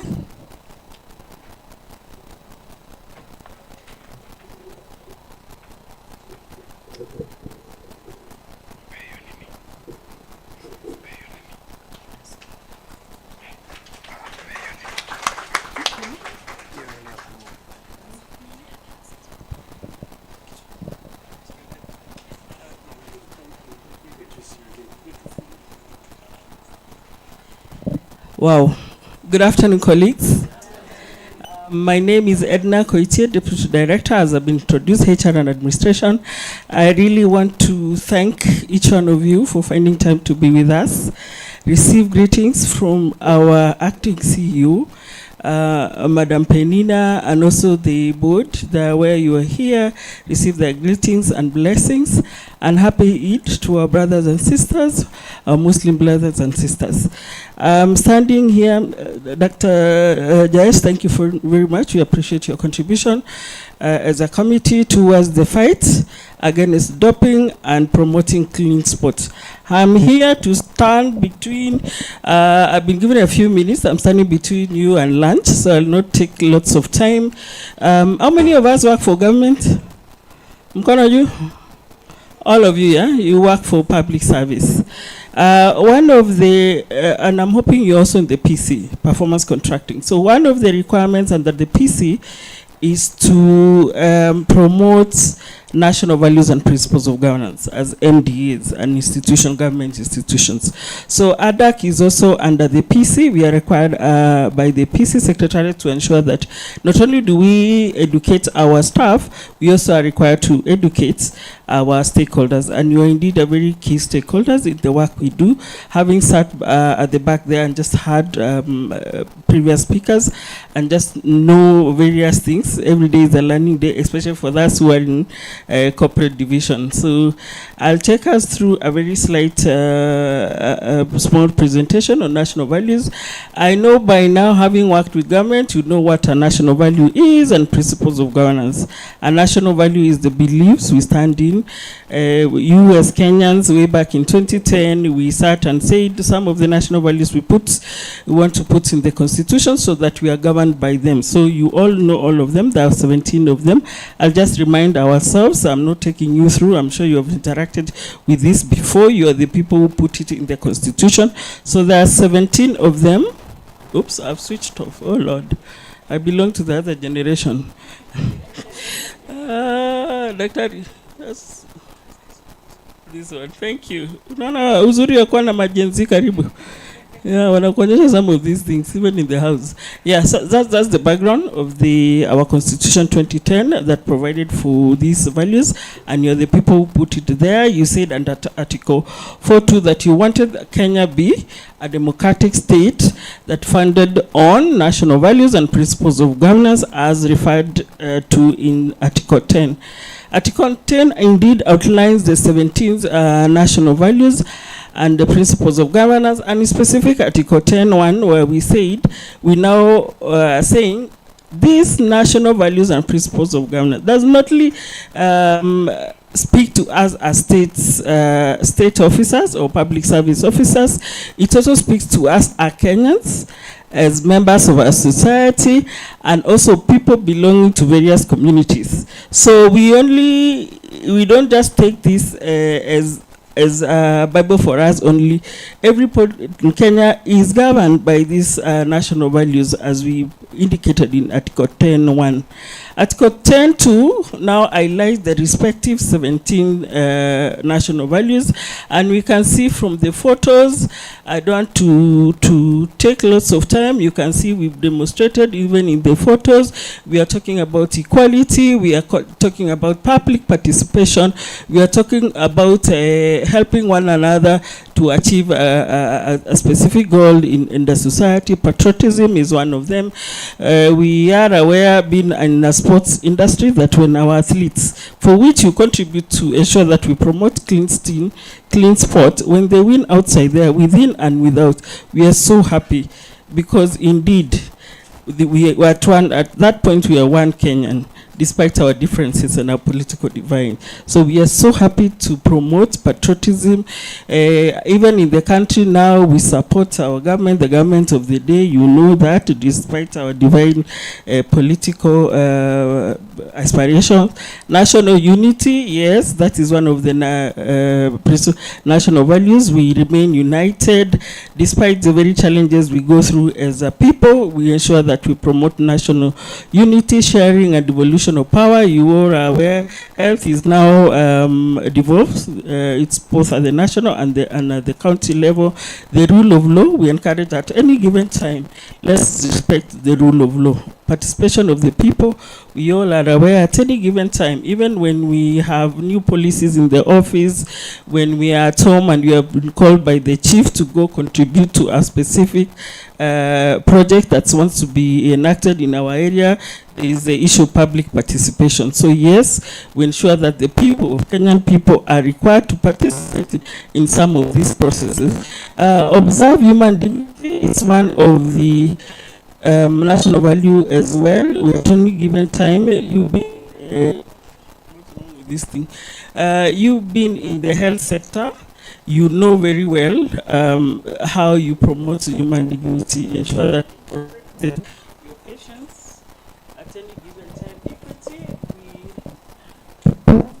Equity, also one of the national values. Social justice, we ensure that at any given time you're all given a chance. Inclusiveness, both in our way of life, in the opportunities we have, in the national cake we have. We ensure that we endeavor to have all of us inclusive in everything we do, in every decision we do and make as individuals and institution. Equality, yes. Human rights, yes. Non-discrimination at any given time, including the athletes, not at least the patient you see and the client you see. This, I'm sure, is in one of your professional ethics and code of conduct. Protection of the marginalized. We know for sure, as a country, we said we need to protect our people who are coming from the marginalized communities, and the Constitution, and indeed, you know what the marginalized mean, good governance. We've and the Gen Zs who are here, and the millennials who are here, and the people of Kenya. And of late, you've seen our people being very vocal in ensuring that we ask the right questions, we interrogate the current administration, and we ask the questions that, as Kenyans, we want to ask, and especially on issues about development. That's good governance, integrity. We are required to work with lots of integrity, transparency, accountability, and sustainable development. Article 132 for all of us who work for government. This is also a section where now the president, every year, we have 2 institutions mandated by the Constitution to report on national values and principles of governance. We have the Public Service Commission, and you all know the Public Service Commission, and now we have the Directorate of National Cohesion and Values, also under the office of the president, who report. And every year in parliament, the president will stand and address the Kenyans on the extent to which institutions and all of us have complied with this particular section of the Constitution, Article 10. And therefore, that's what he's saying there.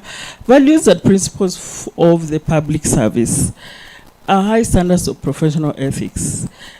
I can't deliver this point. You know for sure that we are expected to work with high standards of professional ethics, and that is why we are also talking to you as an institution to help us ensure that we fight doping and promote clean sports. In respect to the clients that you see, work within your professional bodies. I'm sure you have them. Ensure that every time you attend to a patient, you ensure that you continue promoting professional ethics at any given time. Efficient, effective, and economic use of resources. Anytime, make sure the resources you've been blessed with, whether as an employee of a particular institution, whether as a Kenyan, let's use these resources prudently so that everybody can have a part of it. Responsive, prompt, effective, impartial, and equitable provision of services. Let's ensure that we continue offering our services promptly. And for you in the health sector, I can deliver this point. You know what that means. Involve people in the process of policy making. Every institution in government nowadays, you can't just, one of the requirements is participation of the people in the policy making. So make these policies, because they affect all of us. Bring the policies back to us, we'll interrogate them, we'll give you feedback, and therefore proud to own these policies together that will be used to govern us. Accountability for administrative acts, that one is also one of the values as a public officer. Transparency and provision to the public of timely and accurate information. It is required of us as working for government that we also transparent in what we do. For us in HR or in our processes, whether it is recruitment, whether it's disciplinary, we have to ensure that we adhere to the laws governing the country, our profession as HR practitioners, the labor laws of this country, the laws on natural justice, and we also give the public timely and accurate information when needed. Representation of the Kenyan diverse communities. For us, this is a big thing. We ensure that we have a Kenyan face in any of our processes, in all our processes. Actually, we ensure that Kenyan people are represented, affording adequate and equal opportunities to everyone. for appointment and training and advancement at all levels of public service. This is to all men and women. Gone are the days that we used to be discriminated as women. The Kenyan public service now is giving opportunities to all of us, regardless of your gender. All members of the ethnic groups, whether you're from Marsabit or you're from Elgeyo Marakwet, top at the hill, you're all given an opportunity to get to access these services, whether it's medical, whether it's education, whatever it is, whether job opportunities, we are all given accorded the same opportunity. Persons with disabilities, yes, you know, these are our brothers and sisters whom, through affirmative actions, have also been given an opportunity to participate in all decisions we make as a country. And in conclusion, we are saying the success of any society and a ministry department is not determined by the kind of laws and policies we have, but rather by the kind of shared values we embrace. Therefore, values are key enablers for effective transformation of societies and all government institutions. And that marks the end of my presentation. Short and sweet. Thank you so much. Any questions? I don't expect any. Wale wa attachment mnaweza kuniona. Wale wanata internships using the Public Service Commission. Keep checking our website. We do advertise for jobs for our brothers and sisters. Keep checking our website. We do quite often advertise for jobs. Attachment ndio saa zingine tunapewa nafasi. Internship using the Public Service Commission. Sawa sawa. You have numbers from our colleagues. They will share our numbers for the office. Asanteni sana and enjoy your lunch. Travel safe and happy Eid. Thank you.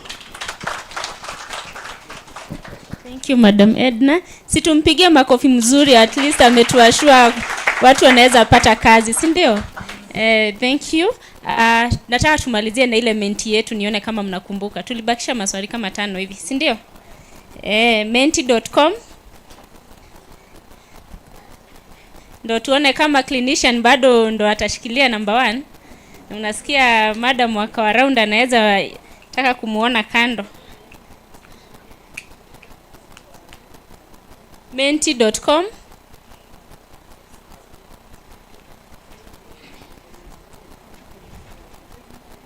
Kama tab yako bado iko open, the better.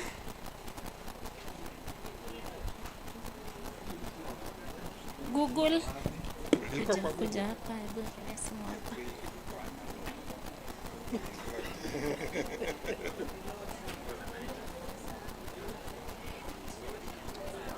Kwa high display ni sawa tu, enda tu Google tena.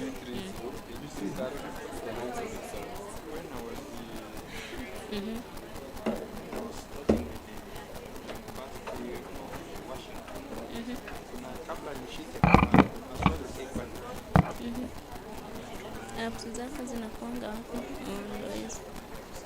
Menti.com. Wacha. Wewe uko sawa. 8330. Kodi ilikuwa 8330. 8330. 8977. 8330. 8330. 8977. Hata mimi nimeona insulin glucose imeanza kushuka. Birod. Akatujina tena.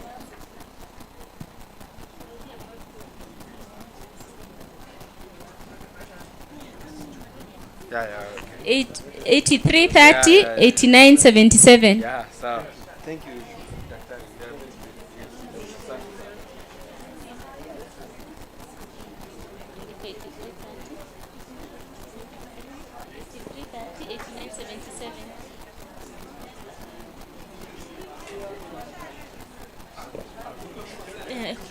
Thank you. 8330. Nani? Uko sawa. Kama inakuonyesha hivi uko sawa.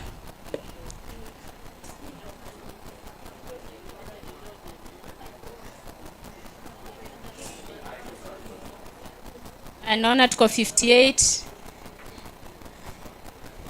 Aya. So we are ready. 60, good. That's a good number. So a question is going to pop. Or name the sample type most commonly collected in doping control. Most commonly. Keyword ni most commonly corrected. Una type tu. Una type.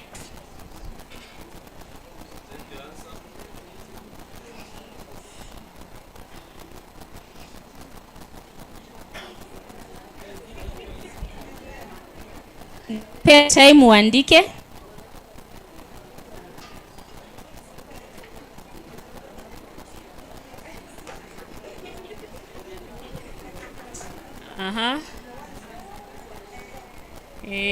Acha tuone. Watu 39 wamepata. Yeah, urine is the most, that's why nilisema most commonly. Msisome sana. Unajua nyinyi mmesoma mpaka mna overthink. Yes, we either take blood or urine, but the most commonly corrected is urine.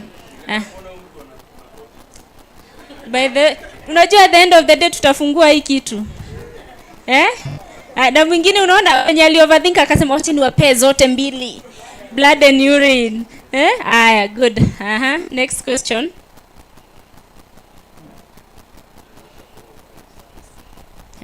There you go.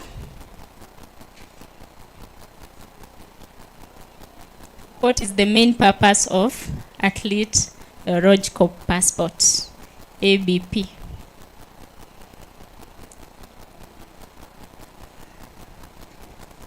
Hii najua hamna mwax.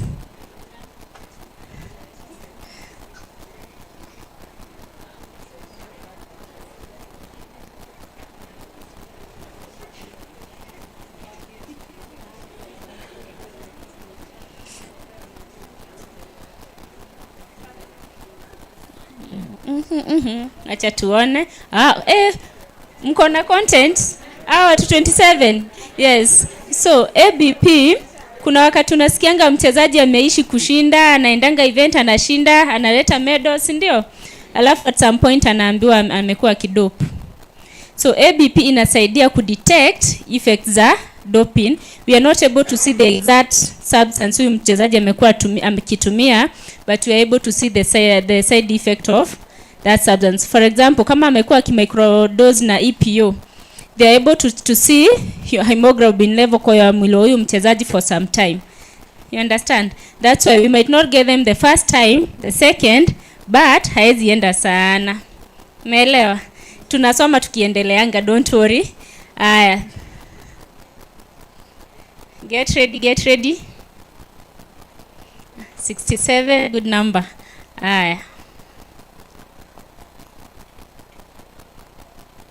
Who is ultimately responsible for ensuring an athlete does not commit an anti-doping rule violation?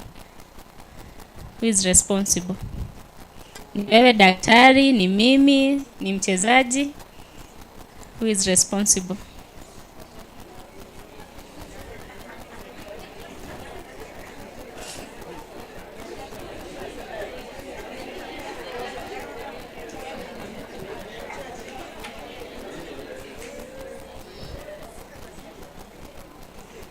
Yes. Tunasemanga the athlete is fully responsible of whatever is found in their system. However, as being the athlete support personnel, pia tuko na responsibility ya to guide them when they seek for help. Si ndio?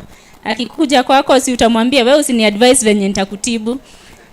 Mnakuanga busy, si ndio? Lakini kindly ukisikia it's an athlete, now unamu-include kwa the special group. Listen to them and take some time with them. Unajua kuna mtu anaweza kuuliza umekuja kujitibu ama unataka nikutibu, si ndio? So akikwambia ni mchezaji, muelewe anajaribu ku take precautions. Get ready. Tunamalizia. Clinician, nataka kuona kwenye utakuwa.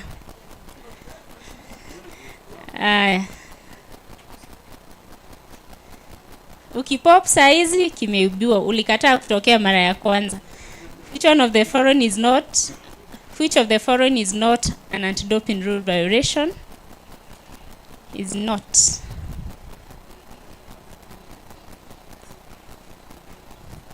Mwakenya najua iko kidogo, lakini najua si yote.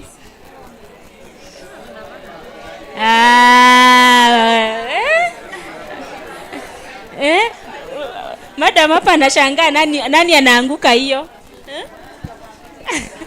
Aya, ya mwisho. What are some of the consequences of doping? Hii hauna Mwakenya, but I know you know something. Una type. What are some of the consequences of doping? Kwa maoni yako unafikiria consequences gani zinatokeanga wakati ambapo either mchezaji, athlete support personnel amedope? Banned. Jail time. Banned, being banned, license revoking, yes, good. Ina affect athlete health, good. Tuliambiwa wanaume wata develop breast, ladies wataanza kupata ndevu, watapata base. Expulsion, suspensions. All these answers is true. Hizi zote. Na bado watu wanajibu. Naona Sofia, naona Flora Muna, Betty. Yes, all these are the consequences of doping. Zinakuanga kuna economic, si ya mchezaji dola itaenda, license yako ikikuwa revoked dola pia inaenda. Health issues kwa wachezaji wenye ambao wanazitumia, side effect, tunasikia wengine wanapata heart attacks. Mtu alienda morning run, tukasikia alianguka, wakikuja kupatikana ashaenda. Socially, sisi kwa sports tutawa discriminate, hiyo nao ni ukweli. Number 1, tutapayuka kwa media. Tutaweka kila mahali. Huyu mchezaji amebanua juu alitumia hii na hii. Si ndio? Already that is going to torture them. You can imagine with all the fame, na sasa imekuwa disclosed amekuwa akitumia this substance. Sasa hata yeye hataki kuonekana So some wanapata depression, some wanakuwa hata familia inawaacha, wengine bibi akiona dola inaondoka na yeye anaamua kuondoka. Si ndio? Si tunapenda pesa? Thank you. Wacha tuone clinician sasa.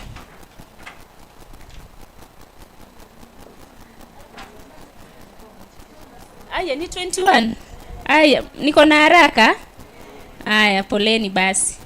Ni vile naona masaa yenu ya lunch inakaribu. Aya. If an athlete tests positive for a substance of abuse like cocaine and bang, they can automatically face a 4 years ban.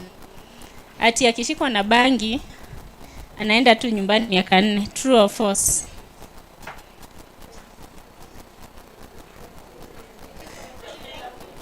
Ijakuja? Oh no. Oleni. Na sasa inakwambia get ready. Okay. Oleni for that. Last one. When should an athlete apply for the exemption? When? Confused.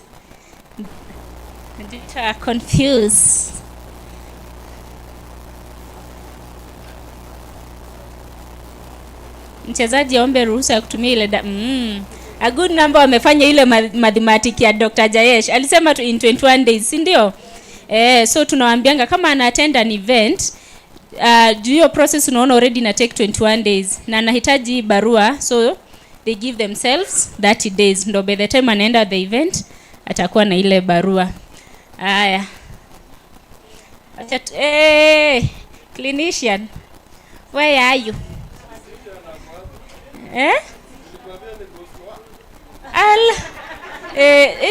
Tusomee jina Saintly Landing. Saintly Landing. Where are you? Uko wapi? Simama tukupigie makofi ndo tumalizie. Simama. Simama Saint.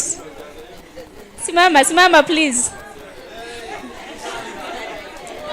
Simama.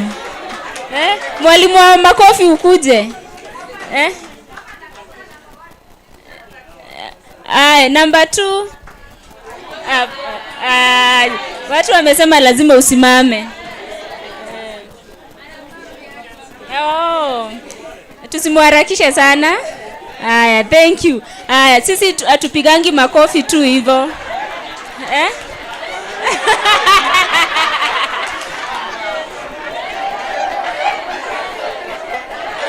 Hapana, we ujue jenzi atakangi kupelekwa hivyo mbio. Saint, tunakuomba tafadhali kwa heshima usimame ndo tuweze kukupea makofi yako. Tumpigie tu makofi. Sawa, mwalimu wa makofi. Si hivyo. Wacha tuonyeshe makofi yetu. Unapenda nini Saint? Pesa? Maua? Wacha tumpee yetu. Congratulations Saintly. Landing. Jina ilikuwa landing. Sasa mnamwambia msimame na amezoea kuland na chopa. Ndio maana nashanga. Alright. So amesema anapenda pesa. Comrade power. Hatuwezi ishi bila power, si ndio? Alright. Sasa nataka tumpe pesa, si ndio? Hebu tuingie kwa mfuko. Angalia chokora huko ndani, chokora. Kuna kitu? Hapana, funguo weka kando. Nataka tutoe wallet, toa wallet. Tutoe noti, sitaki kusikia 20 bob zikianguka. Umetoa noti? Tuhesabu. Ni pesa ngapi? 10,000. Nasikia wengine akisema 50 bob. 20,000. Sasa nataka we spray it on him. Tumfanyie hivi. We are spraying it. Saintly landing. Apate pesa ya chopa. Funga. Very nice. Congratulations. So thank you so much. We have come to the end of our session.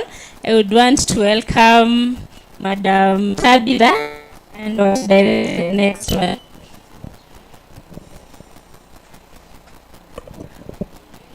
Okay, good afternoon. Thank you so much for being patient. Friends from ADAC, pass my regards to Kennedy. Mwambie haijatosha. We have 12 sub-counties and wote ni wangu. Na watu wangu lazima nitetee. So next Naivasha, Molo, tunataka hapo hivyo. Something nice, Thank you so much. God bless you. We will continue to support you. And tutaenda mbali.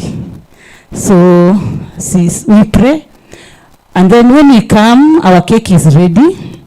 For the next section, we want to go marathon because we have those of our colleagues that are going on retire. Gifts are ready. Kutakuwa na music kidogo so that tuharakishe. By the time inafika 5, you take your tea and then we can say it's a great day. So somebody to pray for us, our treasurer will pray for us, and thank you so much. Okay, let's pray. Father, in the name of Jesus, we come again before this time. We thank you, Lord, for this far you've been with us. We pray, God, as we break for lunch, that you may bless the lunch before us, before we partake it in Jesus' name. Amen. 30 minutes. Welcome to RadMed, your 360 degrees radiology and healthcare partner. Shop for all your radiology needs, from X-ray machines to ultrasound machines. We have it all. At RadMed, we are dedicated to revolutionizing healthcare. We are experts in radiology and healthcare equipments, serving all areas in Kenya. Why should you choose RadMed? Firstly, we provide high quality and reliable modern technology hospital equipments. Secondly, we provide personalized support for every client. Thirdly, we have a proven track record in successful installations. Globe Care Hospital in Eastleigh, we delivered and installed an X-ray machine. Lydia Key Memorial Hospital, we delivered and installed an X-ray machine and a computed radiography machine. In Calvary Hill Hospital, we delivered an installed an X-ray machine with a CR. In Ziwa Hospital, we delivered and installed an X-ray machine with a complete CR. In Mwanzawetu Health Services, we delivered and installed a colour Doppler machine with 2 probes. Brooks and Cherith Hospital, we delivered and installed an X-ray machine with a CR. In Nanyuki Hospital, we delivered and installed an X-ray machine. Esobi Healthcare.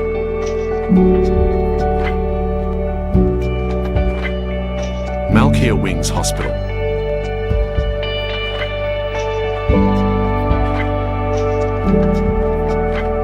Zenit Care Hospital. Nelly Nursing Home.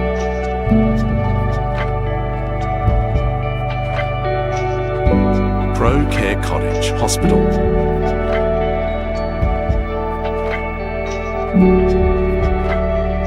Esther, a radiology entrepreneur.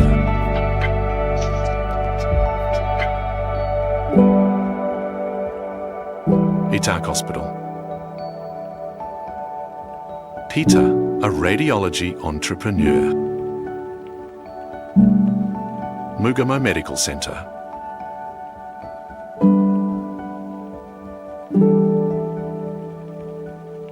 Jabs Medical Centre. Why should you choose Radnet? First,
Welcome to RadMed, your 360 degrees radiology and healthcare partner. Shop for all your radiology needs, from X-ray machines to ultrasound machines, we have it all. At RadMed, we are dedicated to revolutionising healthcare. We are experts in radiology and healthcare equipments, serving all areas in Kenya. Why should you choose RadMed? Firstly, we provide high quality and reliable modern technology hospital equipments. Secondly, we provide personalised support for every client. Thirdly, we have a proven track record in successful installations. Globe Care Hospital in Eastleigh, we delivered and installed an X-ray machine. Lydia Key Memorial Hospital, we delivered and installed an X-ray machine and a computed radiography machine. In Calvary Hill Hospital, we delivered and installed an X-ray machine with a CR. In Ziwa Hospital, we delivered and installed an X-ray machine with a complete CR.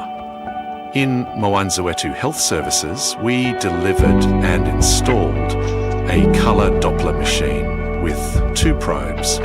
Brooks and Cherith Hospital, we delivered and installed an X-ray machine with a CR. In Nanyuki Hospital, we delivered and installed an X-ray machine. Asobi Healthcare.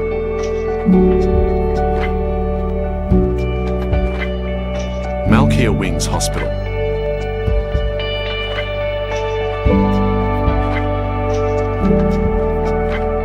Zenit Care Hospital. Nelly Nursing Home.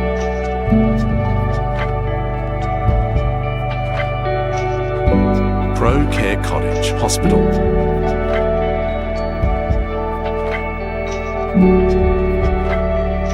Esther, a radiology entrepreneur.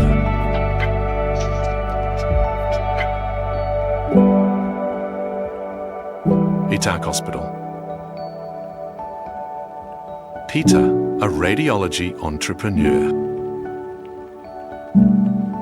Mugamo Medical Centre.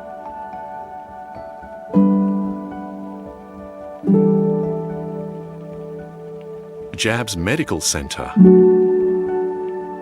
Why should you choose RadMed? Firstly, we provide high quality and reliable modern technology hospital equipments. Secondly, we provide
Welcome to RadMed, your 360 degrees radiology and healthcare partner. Shop for all your radiology needs, from X-ray machines to ultrasound machines, we have it all. At RadMed, we are dedicated to revolutionising healthcare. We are experts in radiology and healthcare equipments, serving all areas in Kenya.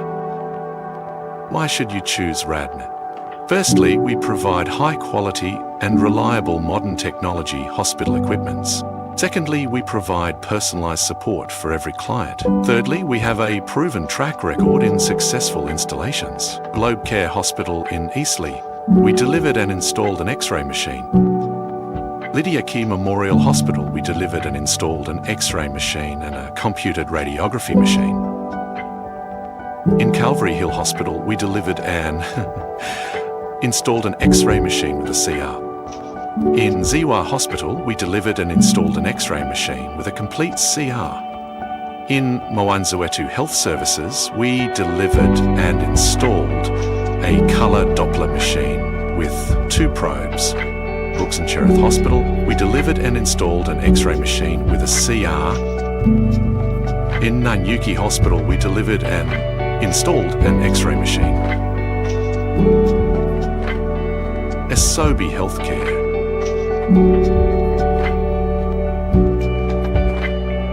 Malkia Wings Hospital.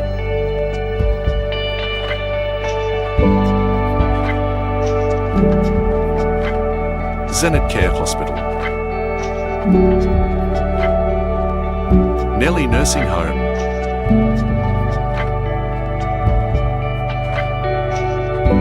Pro Care Cottage Hospital.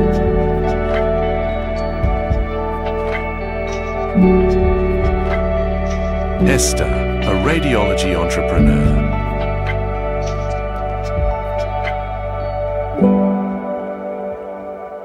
Itak Hospital. Peter, a radiology entrepreneur. Mugamo Medical Centre.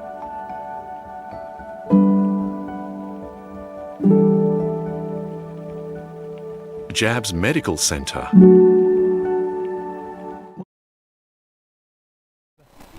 Peter too. 5 minutes, 10 minutes at most. Utakuwa ushamaliza kula. Tuanze.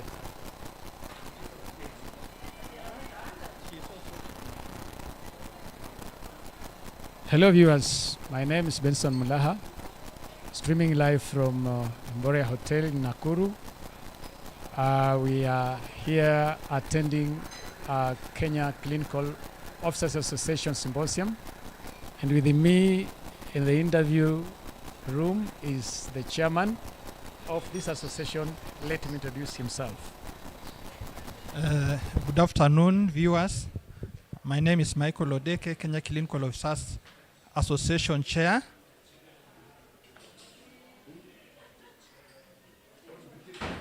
Kenya Clinical Officers Association Chair, Nakuru branch. We are here in Mboita Hotel having a symposium for the clinical officers in Nakuru County, which is comprising 11 sub-counties. In attendance are more than 100 clinicians across the county, and we are very grateful to be associated with the Medicwise Television, also Anti-Doping Association of Kenya, and the county representatives of Nakuru County in this day whereby we are celebrating also our retirees, clinical officers who are on retire.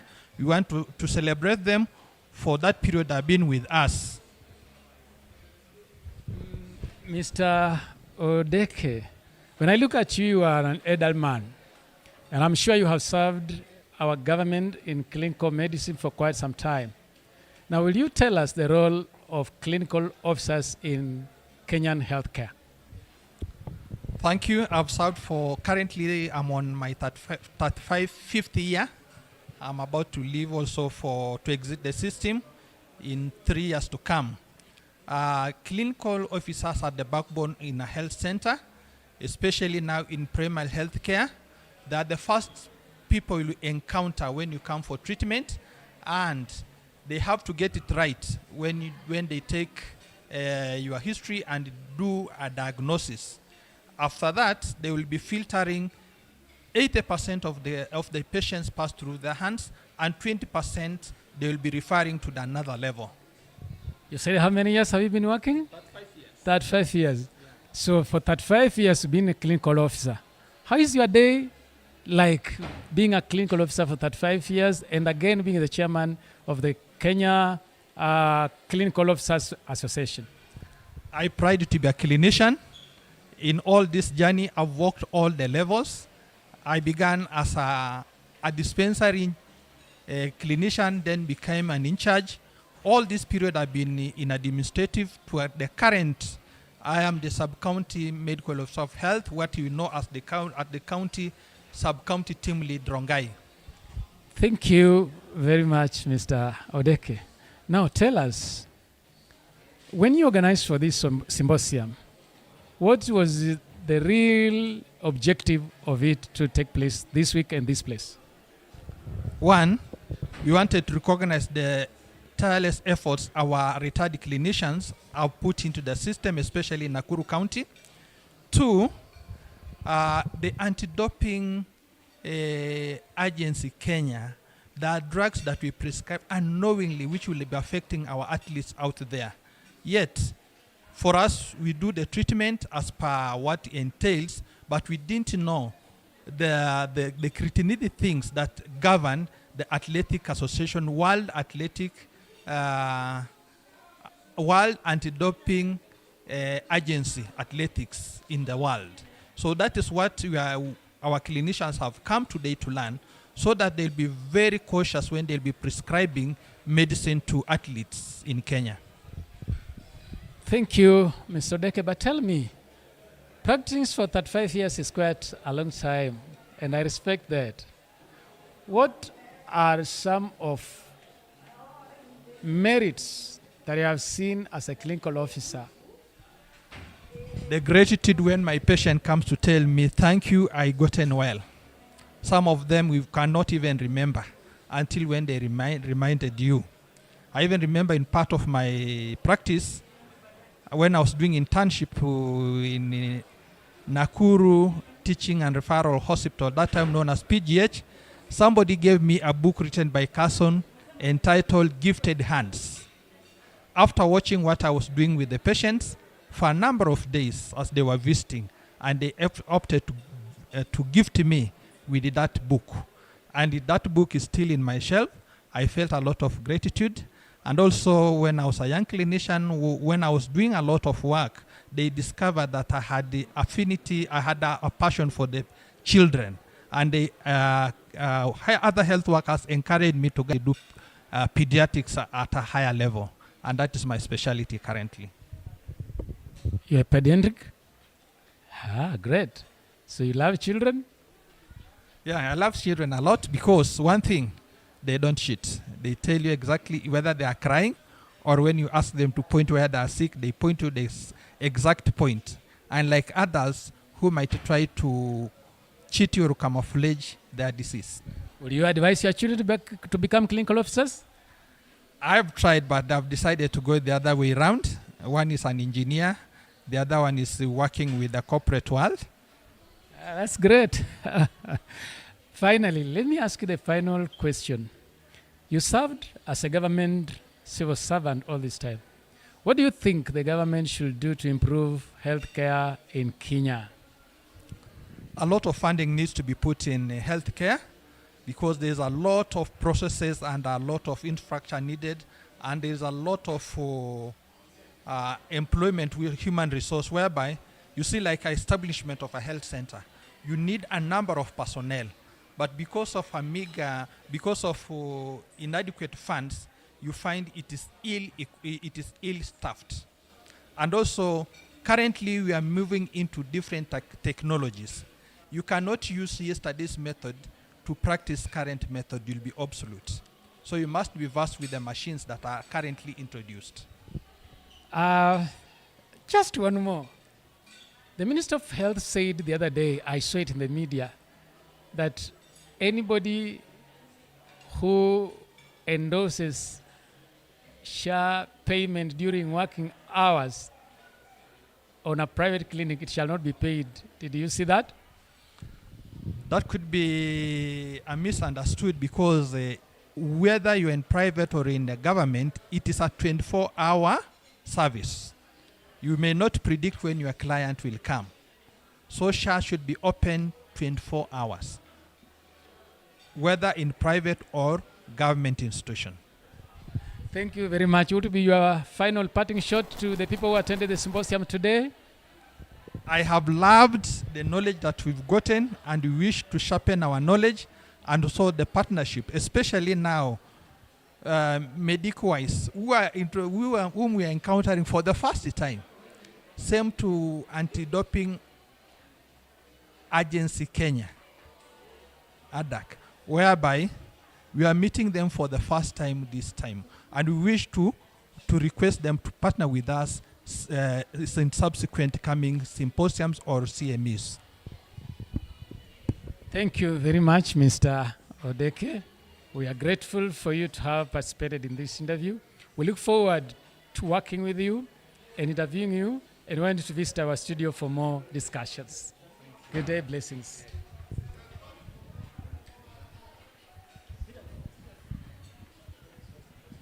Amesema akule kwanza, alafu we do it after. Oh, that's fine.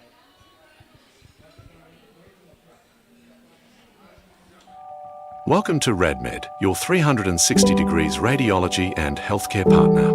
Shop for all your radiology needs, from X-ray machines to ultrasound machines, we have it all. At RadMed, we are dedicated to revolutionizing healthcare. We are experts in radiology and healthcare equipments, serving all areas in Kenya. Why should you choose RadMed? Firstly, we provide high quality and reliable modern technology hospital equipments. Secondly, we provide personalized support for every client. Thirdly, we have a proven track record in successful installations. Globe Care Hospital in Eastleigh, we delivered and installed an X-ray machine. Lydia Key Memorial Hospital, we delivered and installed an X-ray machine and a computed radiography machine. In Calvary Hill Hospital, we delivered and installed an X-ray machine with a CR. In Ziwa Hospital, we delivered and installed an X-ray machine with a complete CR. In Mwanzawetu Health Services, we delivered and installed a colour Doppler machine with 2 probes. Brooks and Cherith Hospital, we delivered and installed an X-ray machine with a CR. In Nanyuki Hospital, we delivered and installed an X-ray machine. Asobi Healthcare.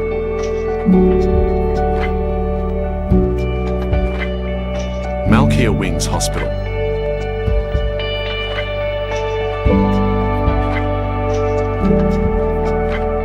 Zenit Care Hospital. Nelly Nursing Home.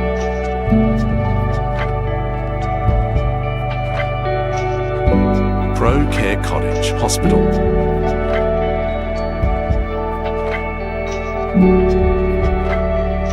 Esther, a radiology entrepreneur.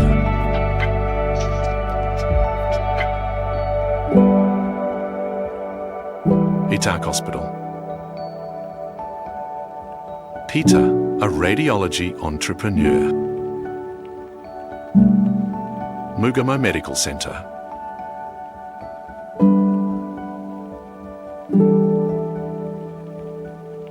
Jabs Medical Center. Why should you choose RadMed? Firstly, we provide high quality and reliable modern technology hospital equipments. Secondly, we provide personalized support for every client.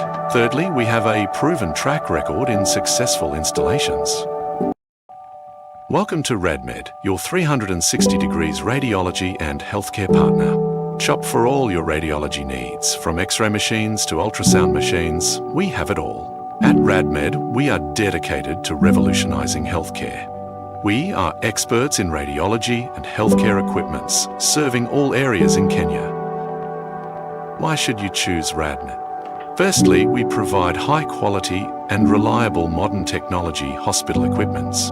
Secondly, we provide personalized support for every client. Thirdly, we have a proven track record in successful installations. Globe Care Hospital in Eastleigh, we delivered and installed an X-ray machine. Lydia Key Memorial Hospital, we delivered and installed an X-ray machine and a computed radiography machine. In Calvary Hill Hospital, we delivered and installed an X-ray machine with a CR. In Ziwa Hospital, we delivered and installed an X-ray machine with a complete CR. In Mwanzawetu Health Services, we delivered and installed a colour Doppler machine with 2 probes. Brooks and Cherith Hospital, we delivered and installed an X-ray machine with a CR. In Nanyuki Hospital, we delivered and installed an X-ray machine. Esobi Healthcare.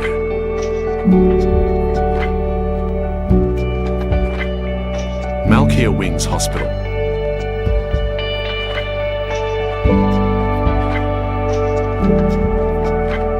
Zenit Care Hospital. Nelly Nursing Home.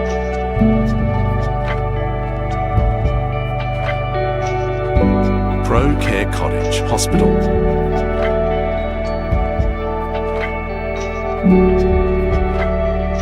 Esther, a radiology entrepreneur.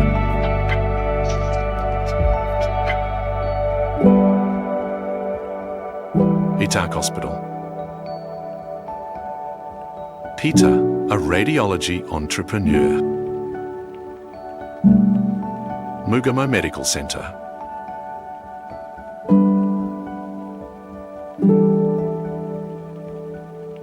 Jabs Medical Centre.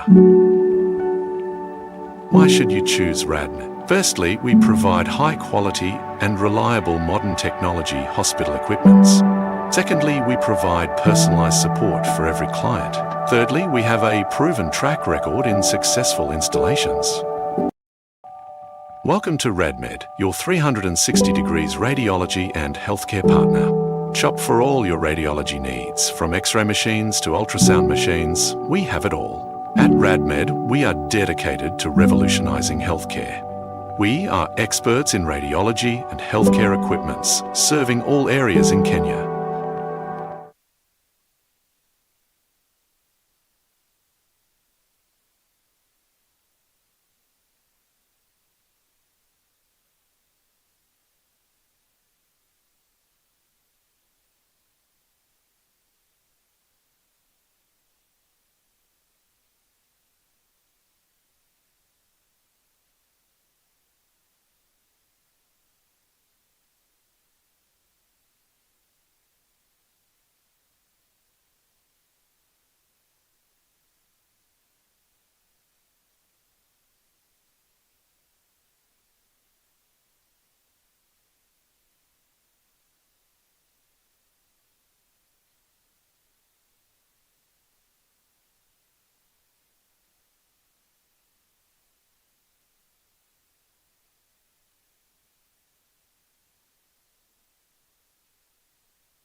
Viewers, my name is Benson Mulaha.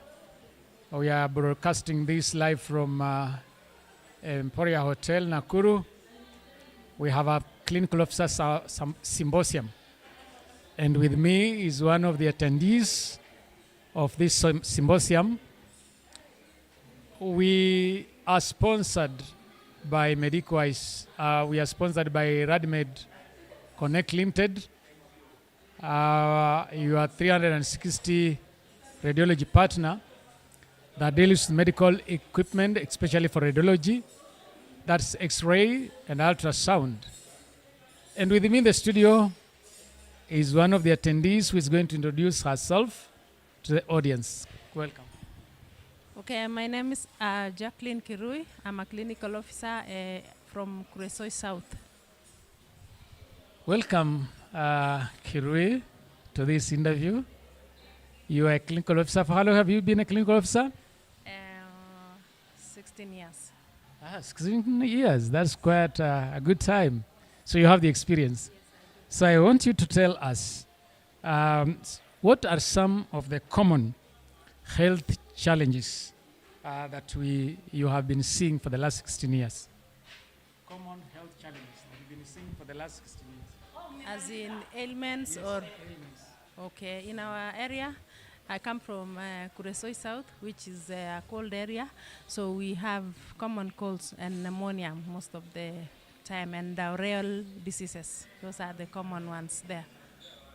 Yes. So common cold, malaria, prevalent diseases, how do you manage this? Because malaria has been so resistant to all drugs. How do you manage malaria in that place? Okay, we have preventive measures, which includes using mosquito nets so that to avoid the mosquito bites. Also, we have a standard treatment for malaria parasites. You said you have resistant? We have standard treatment. Standard treatment for malaria. You have served as a clinical officer in Baringo all this time. Can you tell us why you like Baringo as preferred to other places? No, sorry, I said I come from Kuresoi South. That is Nakuru County. Yes.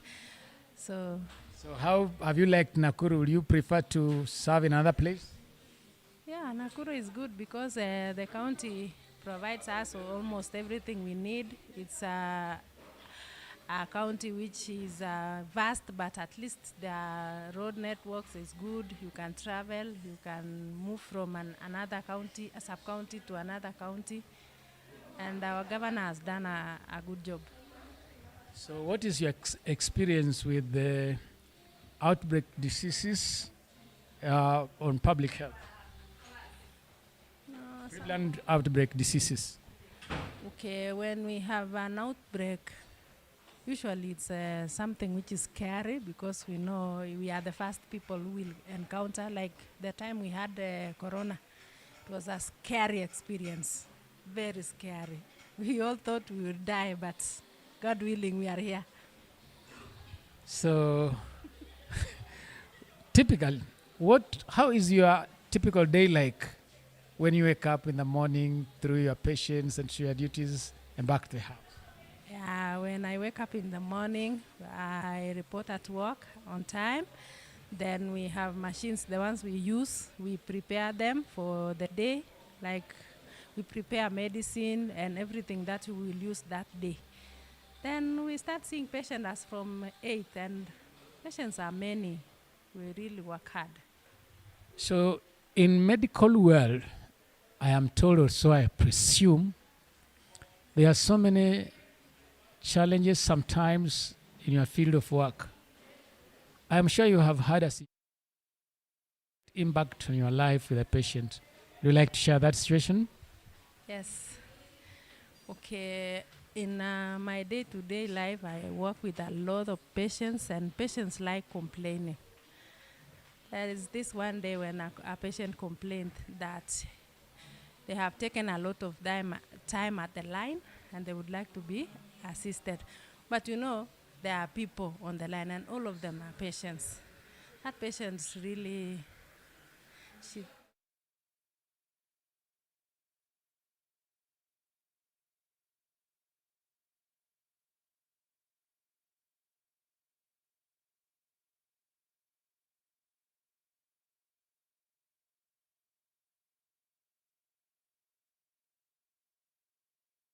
bit by engaging other people, because I'm not the only one who works in the hospital. So now, when you are pissed off with a case like that one at your place of work, how do you manage it home? Because you have a husband, you have children, you have everything else. You carry that all the way to your house? We try our best not to bring work, whatever at work, to home. We try to be, okay, when I come home, I try to be a mother and a wife, not a doctor. When I am at work, I try to be a doctor, not a wife, a mother. So we try to separate work from family life. So now that when you're in the house, you're a mother, and you're in the hospital, you're a doctor. What happens when your children get sick? Do you treat them as a doctor or you treat them as a mother? It depends now. If it is a minor ailments, I can do it at home. If it is real sickness, I take them to hospital. I will not attend to them. For 2024 and 2025, and we are live, even for the online team. Karibuni sana. So this is Nakuru KCOA branch. First, a brief history. By the time we were joining KCOA Nakuru, there was nothing in the account. So everything we started zero. So we were doing a lot of things in pro bono before we started getting our 40%. So we the coffers were empty. So the coffers were actually empty, but again, if you have a role, you don't need to give up. As long as you have a vision, you carry on, put on structures, and then it will catch up later. Okay, I'm presenting a budget of 2024. Our income was at 70 shilling. Balance brought forward was 9,000. No, balance brought forward was 72 shilling. Other deposits, bank, 9,000. Cash was 199,792. Total operation income was 141. Total operating income. Oh, let me just use this one. This one is a bit confusing. So let me start again. It's a budget of 2024. Income was 72 shilling. And then the balance brought forward was...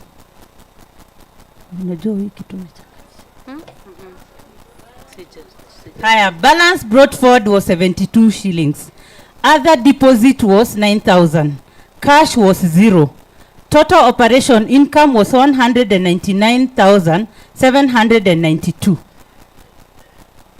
And then total operation income was 141,668.60.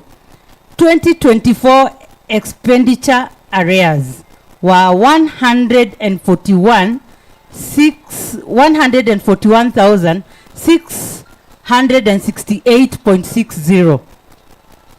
That one was the total. So the meeting and conferences, a total was 144,000.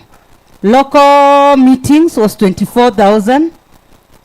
And then to the other balances, there was 2 members that mistakenly deposited their subscription in our account. That is Shadrach Njoroge deposited 6,000.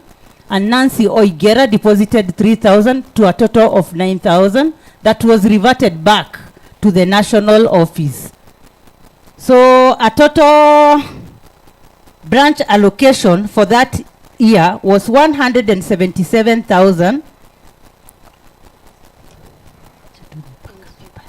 The total balance allocation was 177,000. Conferences for that year, there was none. And the office expenses was 15,000. Communication was 24,000. Printing and publishing was 39,000. And printing and publishing was 24,000. A total of 39,000. Financial charges was 421 shilling.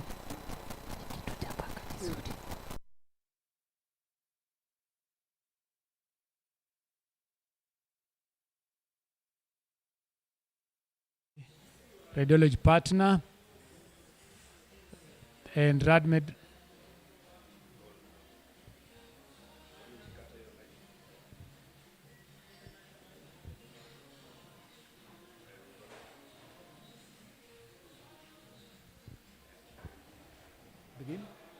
Begin. Welcome back, viewers. My name is Benson Mulaha, Medicwise TV, streaming live from Emboita Hotel, Nakuru. We are sponsored by RadMed Connect Limited.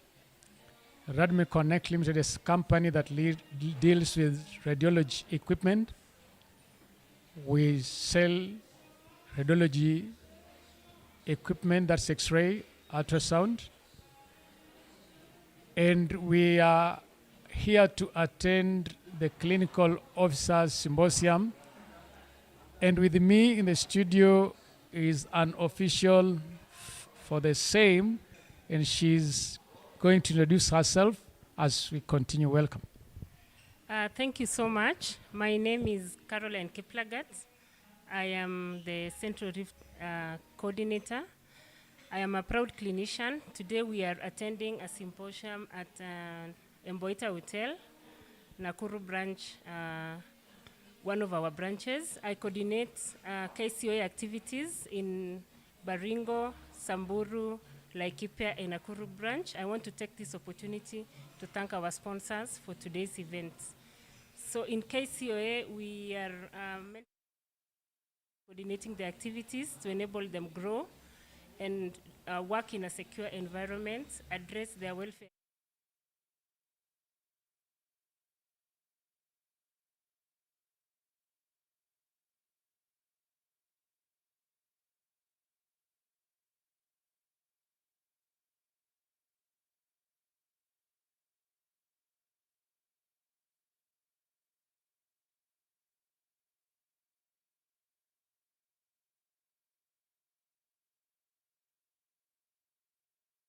So today we are excited to learn and interact with our colleagues.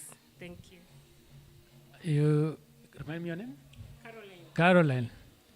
Tell me, when you are growing up as a child, every child has a dream. They have a vision and films running in their heads of what they want to become.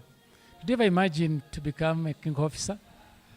That's a very good question. As a child, no. When we were growing up, in fact, clinical medicine was not so much known.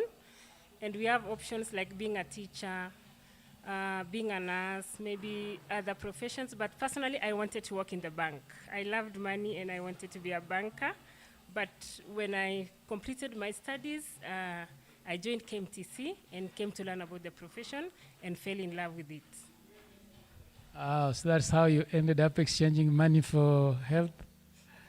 Now tell me, what is the role of clinical officers in Kenyan healthcare department? Thank you. Clinical officers are a very key health personnel, which they are usually the first line of medical care. When patients come to any facility, probably the first person they will see is a clinician. So clinicians are the main healthcare providers that provide the basic healthcare at all the levels. And possibly you've been treated by a clinical officer when you visited any level of care. As an official in Nakuru County, clinical officers system or association, how do you address or promote healthcare initiatives? Thank you. So as an official in the association, our main agenda, our main role is to ensure that the clinicians' welfare is looked at so that we have a comfortable clinician working and seeing patients. So we mentor the young clinicians into the profession, and we ensure they grow academically. That is why we have such forums to come to let them have an opportunity to learn. So we oversee the welfare of clinicians in this county. We mentor them to be better clinicians, and of course we show them the direction that they should take, even in terms of career progression, and that is what KCOA does. So now I am sure that you being an official, you move around a lot. What are the strengths and the challenges of Kenyan healthcare system? Thank you so much for that question. We must admit that the Kenyan health system has come from far, and the kind of care that is being offered right now is more accessible, more affordable, and more equal to all the people, because now the government has really taken up the initiative of primary health care and all the strategies that the country is taking to ensure that the Kenyan citizen access care at all levels. So I must say that from where we came back in the 90s, back in the 80s, up to this time, healthcare sector has transformed into a better kind of system where when patients come and seek healthcare, they get a very responsive and quality kind of care. It's nice. So what is your take on universal healthcare and implementation in Kenya? Because you have moved around in this county, and I am sure you have interacted with other people from other countries. Thank you so much. My take on primary health care, the universal health care, I must say it was timely, and the implementation, the approach was good. It is all-inclusive, considering the clinician is the first-line responder in terms of giving health service. So this primary healthcare approach has come in handy for the Kenyan citizens, that they can be able to assess the very health service they need at the lowest level. And now with the SHA, they can assess the health service for free. So primary health care or universal health care is a strategy that the government has implemented, and it is patient-centered, that the patients can have access to emergency services without pay, and the services have been brought nearer to them up to the level 2. Those are the dispensaries, and even the level 1 where we have our community health promoters. So this is a good approach that the government has taken it, and it's a very good initiative to address the healthcare challenges that the Kenyan population face. Put away your title, put away your position as a clinical officer, and you stand as Carol. Are you satisfied with the healthcare system in this country? As Caroline, 100%, I am satisfied with the healthcare service that is provided in Kenya. Of course, we might not have reached the international standards for now, but we are heading there. We are in the right direction, and the healthcare services offered in this country is quality, timely, and responsive, and I'm satisfied. Thank you so much, Carol.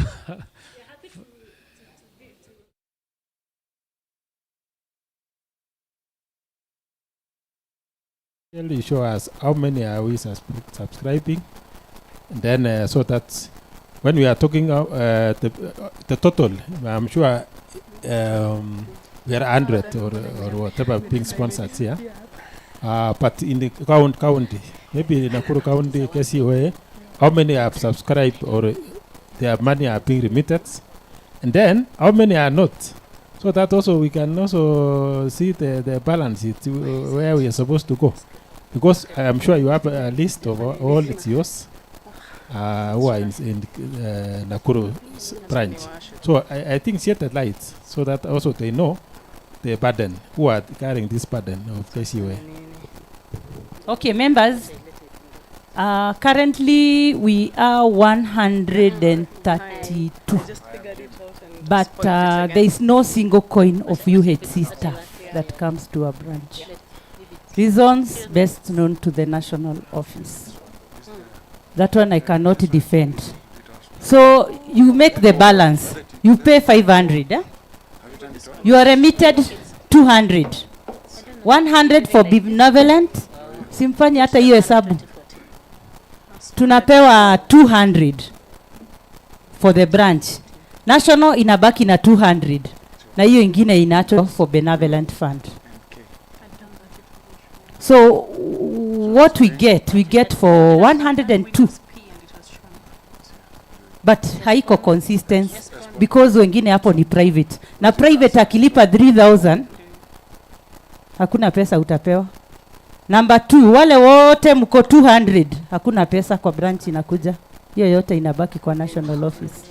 So that's why I'm urging. Hata mwenye mko 200 you are doing us a disservice. Move to 500 as fast as possible. So ukifanya hiyo hesabu haitoshei because kabla uzunguke all the sub counties hitawezekana.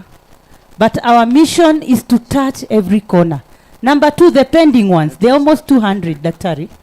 Wenye tuja capture, they're almost 200. So we tuko na kibarua ya kukwenda kuwafuatilia so that they can become KCOA members. Any other question?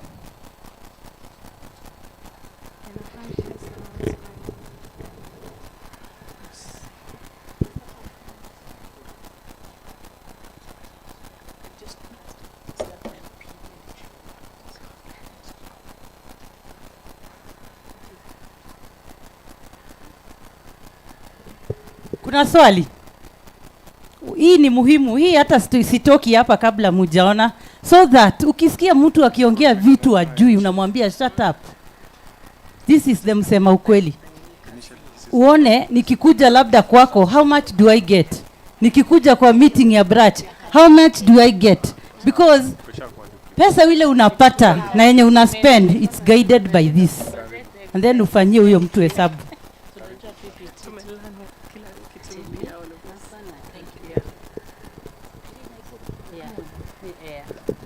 So this is our own wish list for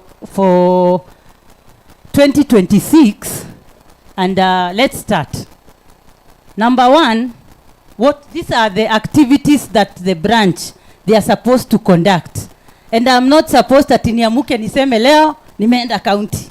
Ni lazima uangalie, is it in this? If it is not this, kindly don't do it. So number 1 activities we are supposed to do is facilitate the branch officials to visit the sub-county. What hiyo pesa yenye imeingia kwa hiyo 40% unastahili kutumia na nini? Kitu ya kwanza nitampatia ule official ni transport na lunch. If you can see ni ngapi anastahili aende ngapi? 7 biannually. Wakiwa wote 6. Na cost kwa mmoja ni 1,500. Quarterly 60 what? 63,000. Total annually 126. Responsibility ni all branch officials. Source of funding KCOA ile 40%. So mnakumbuka tuko na deficit. Huyu mtu ataweza kutembea? Tuendelee. So kwa auditor, what am I supposed to present as your branch secretary? I'm supposed to have documented receipt and signed payments form or vouchers. Those are the things that the auditor look. So the second one is to sensitize members about KCOA on its mandate, then recruit members from the current membership. Si mnaona kila kitu ni free? Kwa sababu ya nini hakuna funding? So when we come to such meeting, this is where we trap you, and that's why we say it's free. So the third one is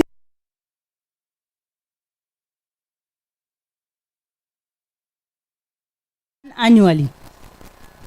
Munaona, interns, you can see, and I'm doing it for free. That's why I incorporate you in such meetings, so that you can be able to know the role of a clinical officer as an intern. Testing, hear me? Can you catch me?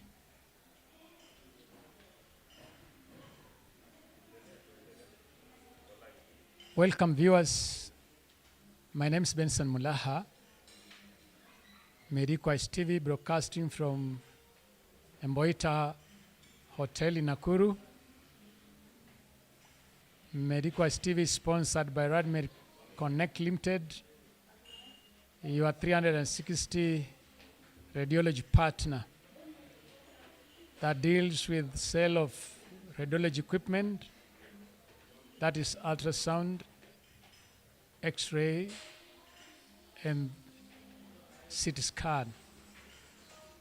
We are at Mboita Hotel Nakuru. We are attending a Clinical Officers Association Symposium. And with me in the studio is one of the clinical officers who have attended this symposium. So he's going to introduce himself as we continue. Welcome, sir. I'm Victor Kiprona, Clinical Officer Intern at Nakuru County Referral Teaching Hospital. Thank you, Victor. I want you to tell viewers why you chose clinical medicine or become a clinical officer when young men of your age are aspiring to be pilots, others want to be sailors, others want to be engineers. They say they can earn more money than in being a clinical officer to be employed by the government. So what is your motivator towards becoming a clinical officer? Okay, first of all, I would like to say that I chose to be a clinical officer because number one, is a good career that enable one to diagnose a patient. Me, for myself, I chose the course because I wanted to diagnose a patient, and I wanted to improve the quality of life to the society and all community at large. Yes. So, Martin, you see, when you choose to become a clinical officer, you choose to serve the community. Yes. What are some of the common health challenges have you seen or you are seeing now in the community? First of all, you may find that number one, like for example, there are those rural areas whereby they still believe in outdated things. For example, using of herbal medication. You find a client or a patient has come to your facility, already she has been using a herbal medication. So when you try to use drugs that are responsible or are supposed to be used in hospital setup, they are not making sense to them, or they develop resistance of drugs due to herbal medication at home. So those are some of the challenges that we find. And another challenges that we find from the society is that poor communication or language barrier from society. Most of the clients don't understand what you are saying. Working in those areas where there's language issues becoming a big problem to us. Yes. So what happens when you meet a patient who has a language barrier, who cannot communicate to you? What happens in that case for you to be able to understand their ailments? First of all, what we do, we have to look for a person who can help translate the language, or a person who understand the language, so that can ease the communication between you and the client. Yes. Now, you said you're Douglas? Victor. Yes. In other careers, the elderly people would want to be served by people who are almost their age, as opposed to medicine. Facilitated by the branch to attend, because ni lazima upresent report yako sawa sawa na symposium, which si mnaona we have said it is 3. So already tumefanya branch, tumefanya AGM, tumebakia na nini? Team building. Mumeona hivyo hiyo mahesabu? So and we give a vote of 60,000 pesa inatoka kwa partner KCOA. Si kama saa hii AGM ni partners wametusaidia kukaa hapa. So number 5 ni KCOA merchandise and lab coats. We always get good partners. Si mnajua? We have partners like Cooperative Bank, our farm and Allied. Mimi sitasema KCOA itatoa hiyo pesa because si mnaona hata tuko na arrears. So watu wangu, and I'm posing to you this, okay, let me first finish. So grand total, it is 297,000. What was our deficit in our budget? Is it possible to conduct these services? Tutatoa kwa mfuko yetu. So, niwaulize swali ya pili. Hapa mnaona kitu ya kukula? Najua kuna wengine wanasema kukula. Hata wewe nikikulete hapa, utakula nini hapa? What will you eat? In fact, utaenda kama jana. Let me give you an example. Yesterday, we were supposed to buy gifts. Na tukakuta account yetu ime na USD. Imefanywa kitu na SD. So mimi niko Nairobi and they were supposed to buy present. My chair akona check kwa bank. Akaambia you cannot withdraw na tumeshapangia pesa. Anambia Tabi, oi kimeniramba. Nikamwambia kimekurambia wapi? I cannot withdraw. Nikamwambia sawa. Kila mtu atoe pesa yako ya mfuko. Sasa hakuna kusema una, as long as you are a leader. Hakusa kusema na tunasonga tukisongaga because hii mkutano ingesimama. My chair akatoa 15,000. Treasurer akatoa 7,500. Mimi nikatoa 13,070 shilling. Our deputy chair akatoa 2,000. Deputy secretary akasema hana. But hiyo pesa venye tulisema tufanye hiyo hesabu. Ninawaambia on a genuine, on a lighter note. Sasa hebu niambie ningekuja kuambia aje. Sasa hiyo nimefloss kuna gift. Si heri utoe yako alafu tumie. Alafu mtu aseme kuna pesa ya kugawana. Iko ya kugawana ama ni ya kurudisha? So guys, mi naomba. KCOA is something that we should strengthen. And I'm begging you. Si mimi niliingia hii KCOA yenu ikikufa. Na you seniors nyinyi mumenishikilia. Including my senior hapa. By there I was resigning. But this guy wakaniambia. Na Grace Grani Wangeshi wakaniambia. Ukitoka huko. Hiyo kitu imekufa. Na nani hapa. Sasa tushikilie tu. Na hata umente wengine washike na nini? Na nguvu. So mimi mkiona mtu mwenye anachokoza Nakuru KCOA. Na nitasema bila kuficha. Hana akili. How many branches have done what we have done? And we are asking even our other officials from region, from national. Wacha tufanye kazi. And let nobody interfere with us. Because kwangu si munanijua. Mimi kwangu I'm ruthless and I'll still deal with anyone. Anyone who influence or interferes, tunapita na wewe. Because my members need to smile. Sistahili kukuja kuwasumbua na chai na mandazi. Nyinyi mmefika hapo. Number 2, nawaomba. Jana we had a discussion with the president. Na branch yetu tumeachwa nyuma. And we are very serious on this. Tunataka kuforma Nakuru Clinician Welfare. For all. Whether you are a member, we just need 50 to start. And we will be contributing per year 2,000. So those that are willing, we will open a page for you. We will look for an office, a good office. We'll also look for good partners, new officials. It is not a must ask. So that ukifiwa, uko na harusi, uko na, unajua sisi hatusini kila kitu kuomboleza. Sisi pia hata sisi tunataka kuolewa na kuoana. Tunakuja tunachangamuka huko, glass inakuwa dry and we feel nice. Si ndio? Kama uko na mtoto graduation, we celebrate each other. What is your take? That is something that we will discuss, but not now. But I wish to welcome our SG. Karibu sana daktari.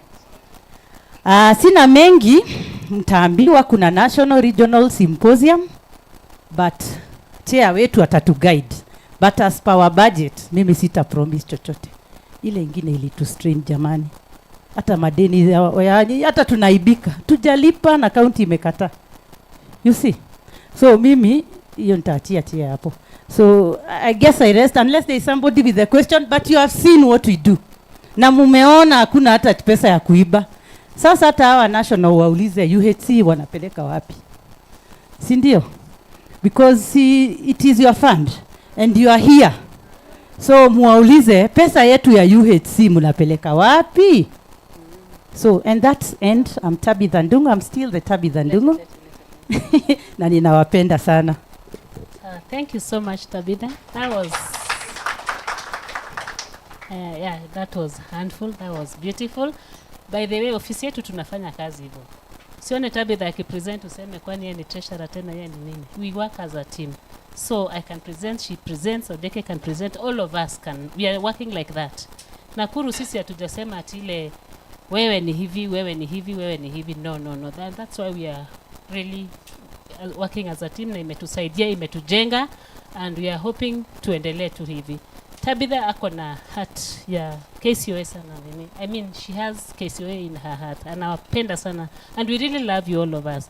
So, tuendelee. Those who have not subscribed, please let us do it. We subscribe. We can register with Beatrice, the Deputy Secretary, so that we can have more numbers. Ndio tuweze kupata pesa, ndio tuweze kufanya kazi.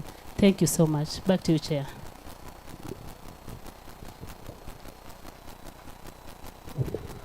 Asante sana, tuwapigie hawa wanadada makofi.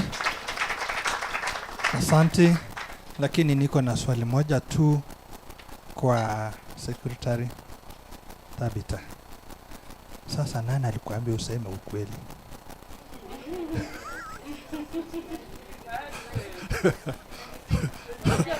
Sawa. It was on a lighter note, at least. I wanted you mchangamke. Let me tell you one secret. The most feared branch in Kenya is KCOA Nakuru. Out of the 51 branches. Sawa. So nyinyi ni watu wa nguvu. As we see, the number is over 100. Hata tuliblock wengine. I greatly thank you for adhering to our call. How it used to be during our time, it used to be KCOA used to be KMTC, Nakuru, and the PGH. So we hijacked. Maureen yuko wapi? Nino atu mkono. So tulianza strategy. Sisi watu wa rural lazima tuitoe hii kitu kutoka KMTC na PGH. So I was voted to be the chair. For 6 good years during that regime, not even a single cent. We had those posts without a cent being sent to the branch. I had a treasurer who had no money in account. But I want to thank the current SG. So when the regime changed, one promise was they must give us our 40%. Okay? And actually they've given consistently our 40%. Where we've not gotten our 40% is when we are doing something. Like now, we are being envied. This is the only branch from last month that has told the landlord bye-bye. Okay? This is the only association in Kenya that has told the landlord bye-bye. Okay? I was even exchanging notes with other groups. How did you make it? Okay? So, it is through you. And how do we now tunaboresha aje our association? By subscribing. You subscribe to association and you subscribe to Kuko. Kuko tutapeana airtime watuambie how would have done things with us. Si tuli resist juzi tukapewa kakitu na hiyo kakitu hatujaona kwa payslips hivyo. But that is not for now. We shall give airtime. So we want to move to the next level. Farm and Allies has a presentation. Janet, our own Janet. I have to thank you also kabla afike. Si unajua mimi I'm made of you guys. If there is a person that made this event successful, it is you. Because I never looked for any. It is you. Hebu mjipigie makofi. And why? I never looked for this partner. But they would call and tell me, Tabitha, you're doing good work in Nakuru. Kindly, can you slot us for this and this? Kama saa hizi partners wenye tuko nao wamejaa until July. Can you clap for yourself? But unajua shetani ni mbaya, huwa sisemi mpaka ifanyike. So ninaficha kadi nalipua ikifanyika. Si ndio? So unajua shetani ukimwambia hivi atakuja api. So kitu mzuri unaficha game huku chini afu unaamuka nayo. Kisha malizana nayo ndio unasema vile iko. So we have partners like next month. Tuko na mikutano kama 5, hata sijui nitaanza wapi, but zote kwa neema ya Mwenyezi Mungu itafanyika. So we will just slot away yenye watu hawatachoka. So Janet called me with akina Ken, Seth, and wakaniambia Tabi, slot for us. Hey, nikamwambia jamani, I have to talk to partner number 1. Nikaongea na yeye, naye Kennedy akaingia box. Kaniambia mimi nitafanya yangu mpaka saa 8, hiyo nyingine nakuachia. Na mimi si ni mjanja, kaeka nyingine hapo ndani. So from there Medicwise TV. Hello. He called me tukienda Mombasa. Mimi nilistingika. Nikaenda nikaambia mkubwa, sasa kuna mtu wa TV anataka kutuweka kwa TV. Mtakubali? Odeke akania. Unajua sasa tukiona mzee akitufanyia hivi, sisi na Irene tunajua kidole mzee akifanya hivi tumekosa. Akasema wewe Tabi wewe. Hii hapana jaribu. Nikaambia Irene kimeniramba. Hii ni sitajaribu. So we had to ask him, how do he conduct his business? Akatuambia kazi yetu ni kuwauza. You know, we sell you as a brand of KCOA. Hatuna kitu ingine tunataka. And we will do it for free. Na sisi tukasema kweli ya free. Tukaona hata hii yenye tumeletewa ya free na imejilete tunakataa nini? Tuteremuke nayo. And that's how we end up here. So Janet Janet ndiye alituintroduce kwa Farm and Allied. Akina Ken. Na sasa she's our orthopedician. Wale mnamjua, she's a nice lady. She works in my Mahio. Na she's our presenter today. And I thank you mama. So sisi hata tujatosheka na partner tulete. Karibu sana. Good afternoon. Swag is the name. Orthopedic CEO. Miaka yenye nimefika saizi najiita guru. Kwa sababu tunaenda hiyo retire. Na nimefurahia kwamba kuna retirement parties. Sawa. Let us join. Please be with somebody. Kuwa na group. Somewhere, please. I'm talking from my experience. We've lost a colleague, a CEO. He trained in Tanzania. MP wetu zamani we had of Machage. Akamleta, kaongea, akapata kazi, akaandikwa. But somehow, kwa barabara, kaji isolate. So we're going for a burial of a colleague. Hayuko KCOA, hayuko chama lolote, hayuko kitu yoyote. Now he's dying as a young man. Cardiomyopathy, I think he's about 48 years. He's passing on. Sasa nilipoza mchango tutatoa wapi? Wakasema County of Nairobi is giving 100,000 na sanduku. Mimi nikiangalia mchango hatujafikisha hata 10,000. So please, whatever you do in life, kuwa na group. Mnaona vile tunahagiana hapa? It is years. Tunakutana na watu baada ya miaka. Tunakutana na pediatrician wa Elbagon. We were with our conference. The last time I went for a conference was in Mombasa. We met. But we've been meeting. Kama tutakutana conference, tutakutana hapa. Si ndio? Kama tutakutana hapa, tutakutana kuko. So, it's not only the education part. It's the thing that we are supposed to be together. Tunasikizana hiyo? Tafadhali. Kama sisi sio chama, ukuwe na chama ya ploti, ukuwe na chama ya nyumbani, unatuma anything. But please, usikuwe peke yako. Hii maneno ya kwenda kutoa CEO kwa nyumba, eti alikufa siku 3. We don't know you were sick. Don't. Tibiwa umaliza, weka kwa group. Nimepona. Tutakuja kusema? Yes. Atukudai kuuliza ulikuwa mgonjwa wapi? Sasa hizi miaka yangu nakuja kuniuliza ulikuwa mgonjwa wapi? Unaniuliza kwa nini? Mesikizana? So, I'm a CEO orthopedic. I'm coming with a disease that everybody knows is called pain. We are coming specifically for you guys to understand what are you doing with drugs. Dawa ni nyingi. Sawa? Naambiaga watu dawa ni nyingi, pesa ndio shida. Because mgonjwa ungependa kumpea dawa fulani lakini hana pesa. Lakini ukieleza mgonjwa kwamba ugonjwa wako ni hii. Na siku hizi vile madawa yameendelea, tuko na dawa yenye inaenda specific. Si ndio? So can we give you something that is going to treat you specific? Tumeendelea. Tulipoanza TB tulikuwa tunakunywa dawa ngapi? Tulipoanza HIV tulikuwa tunakunywa dawa ngapi? Tulipoanza cancer, radiotherapy unajua ilikuwa ngapi Kenya? 1. Mpisha. Si ndio? Mpisha.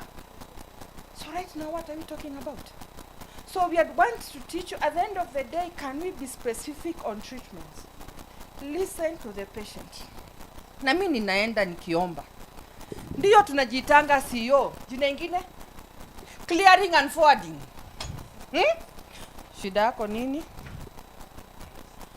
We can save up to 200 patients per day. Hiyo sio kitu. Sawa? Lakini mimi naenda kuretire. Sijui uko mbele na ningoja nini. Nyinyi ndio mtakuja, tukitoka hiyo nafasi tunawapatia, si ndio? Nimekuja lakini kwa sababu uko na essence ya clearing and forwarding, you don't even care. Wakati mgonjwa na ongea, mimi afadhali uandike kitu moja. Sawa? Na vitu hizo zingine zenye alisema ziliingia. So, we're going to discuss about pain. Naanza tu na wenye wanajua naweza wachokoza. Elaine, what is pain?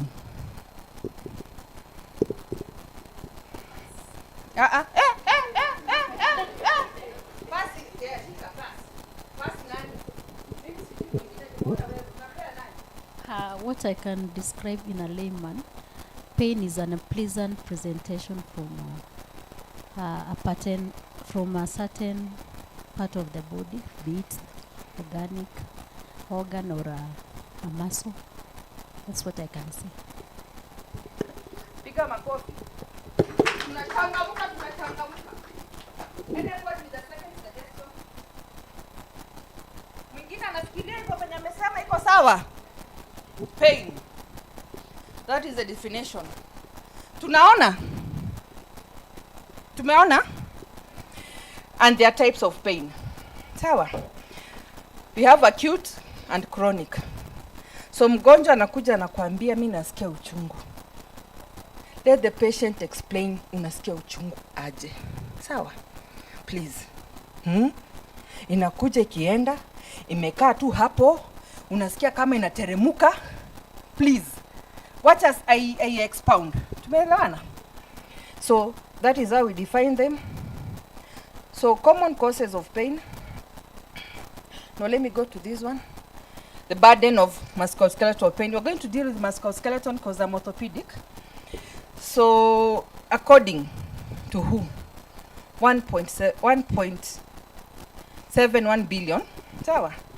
The number increased because of the population growth and aging. Naona vile wanasema wazee. A recent study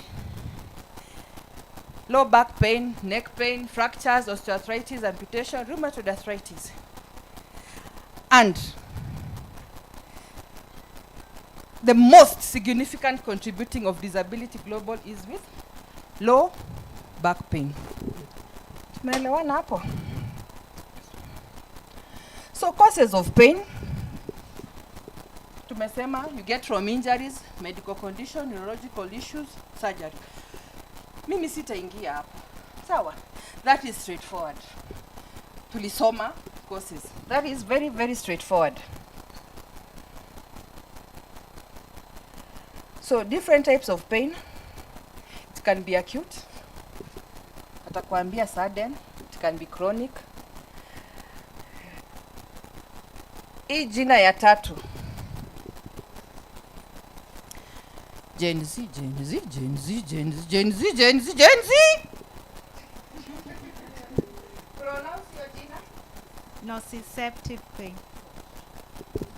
Unajua caused by damage of body tissue, often feeling sharp or aching. Neuropathic pain, which is damage to the nerves. Often feeling like a burning tingling. Sikiza mgonjwa, niko na uchungu kwa miguu. Niliambia, atakwambia inachoma, sawa? Inadunga dunga.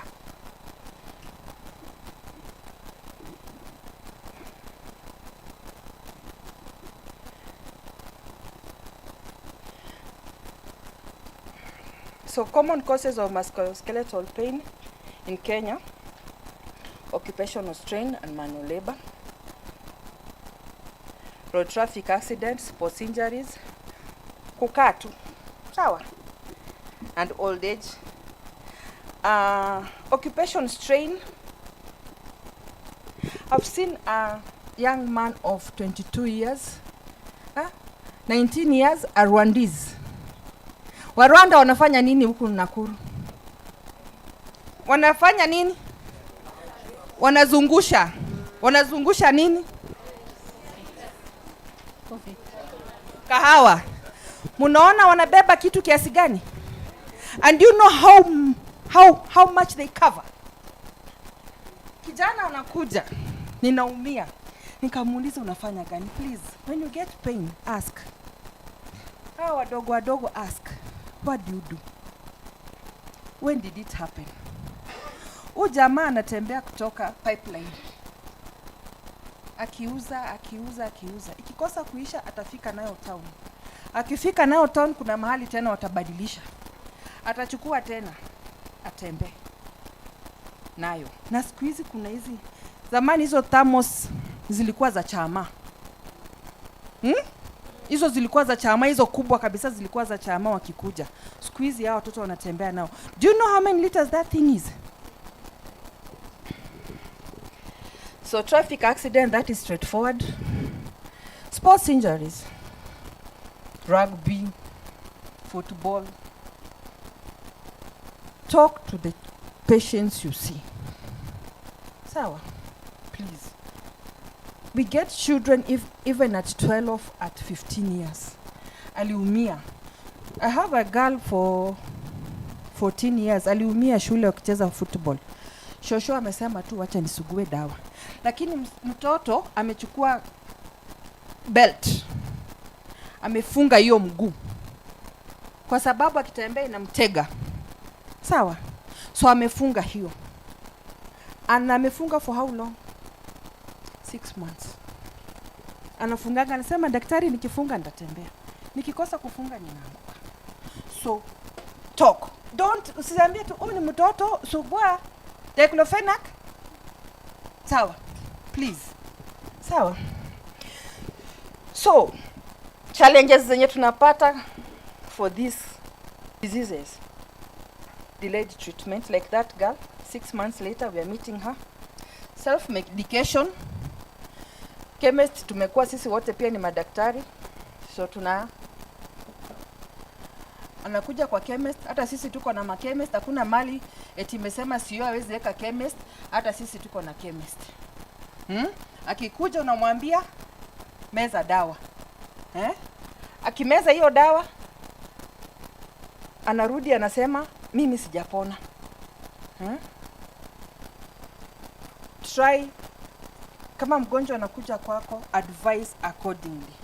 And don't sema eti mimi niko na hii pesa, nipatie hii na niko na hii.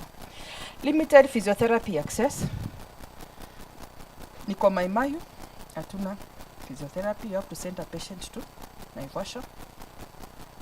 Maunarok. Nani yako Maunarok? Ako wapi? Oricho. Do you have physiotherapy in Maimayu? Yes. In Maunarok.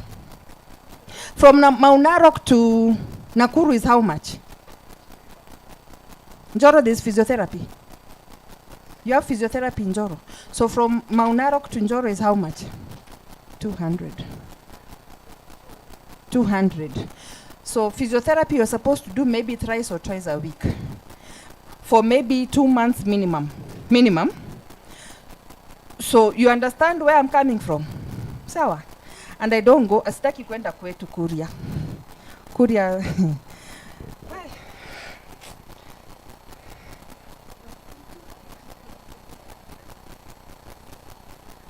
So we are talking about trauma. We want to know how we progress. This slide is going to give us, for us to be able to know at what point do we give this drug and this drug. So there's trauma, there's tissue damage, sawa. There's an acid that is produced.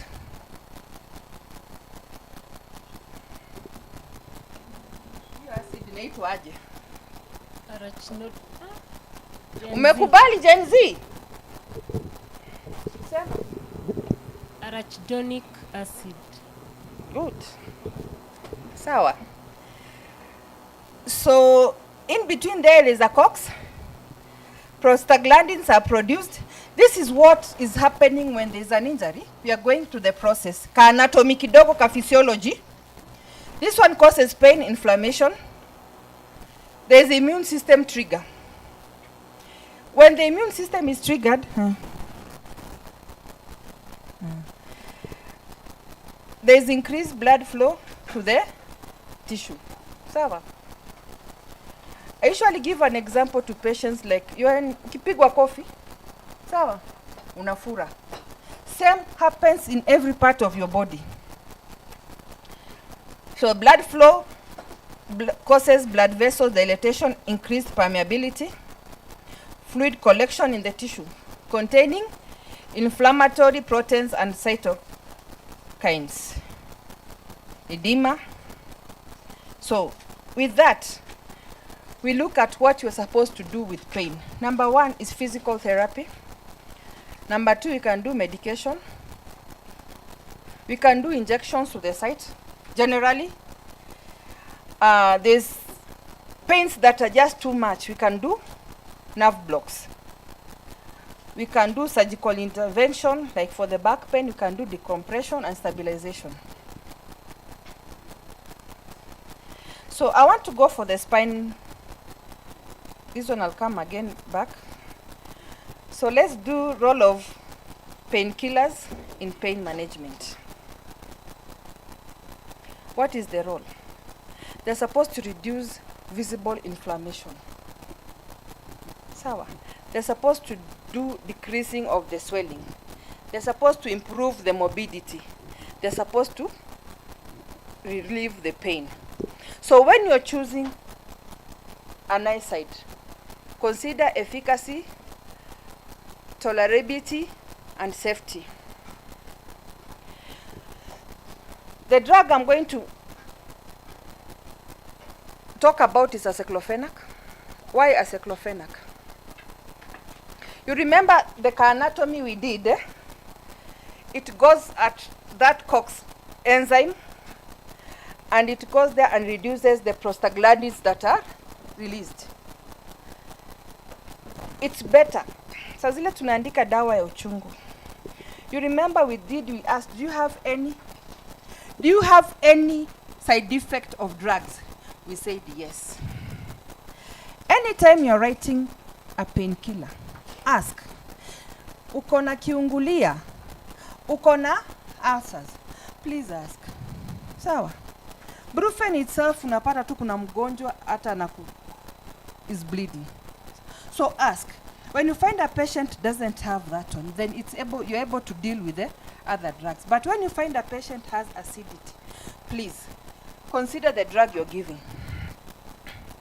So we've said it inhibits the COX-2, more selective than the COX-1.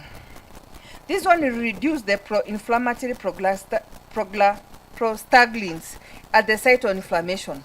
So we reduce the swelling, because mgonjwa akikuja, there are times mgonjwa tu amekuja ameteguka mguu. Kipiga x-ray unaona ni normal. Kuna mtu huko tu anasema hii inaweza kuwa iko na shida, acha tuweke plaster. Tunaweka plaster kwa nini? Kwa sababu imefura? Hapana. It is allowed, and that is why nasema kipigwa kofi inafu. Same, our body reacts to swelling. So we give drugs that will reduce the swelling. So when the patient is talking to you, sasa zile unaanza kuandika treatment, jiulize, ninaandika hii dawa kwa nini? Ako na swelling. Kuna mgonjwa atakuja kuambia na hii mkono inauma. Imefura? Hapana. Inauma tu. So you go back and ask yourself, what is happening to this mkono inauma? Hauna x-ray? Maunarok. Maunarok. Pole na kuita Maunarok. Jina ili yanaitwa? Jina ya kizungu? Cleophas. Cleophas. Iko x-ray Maunarok? Hakuna x-ray. Mpaka Njoro. Na Njoro ni private. Njoro iko private. There's a private x-ray. I know. I'm orthopedics. I know where the x-rays. So Njoro, there's an x-ray that is private. So a patient will come to. So before you decide to send a patient to Nakuru PGH, or if you're far, listen to the patient. Mumeongea nini? Sawa?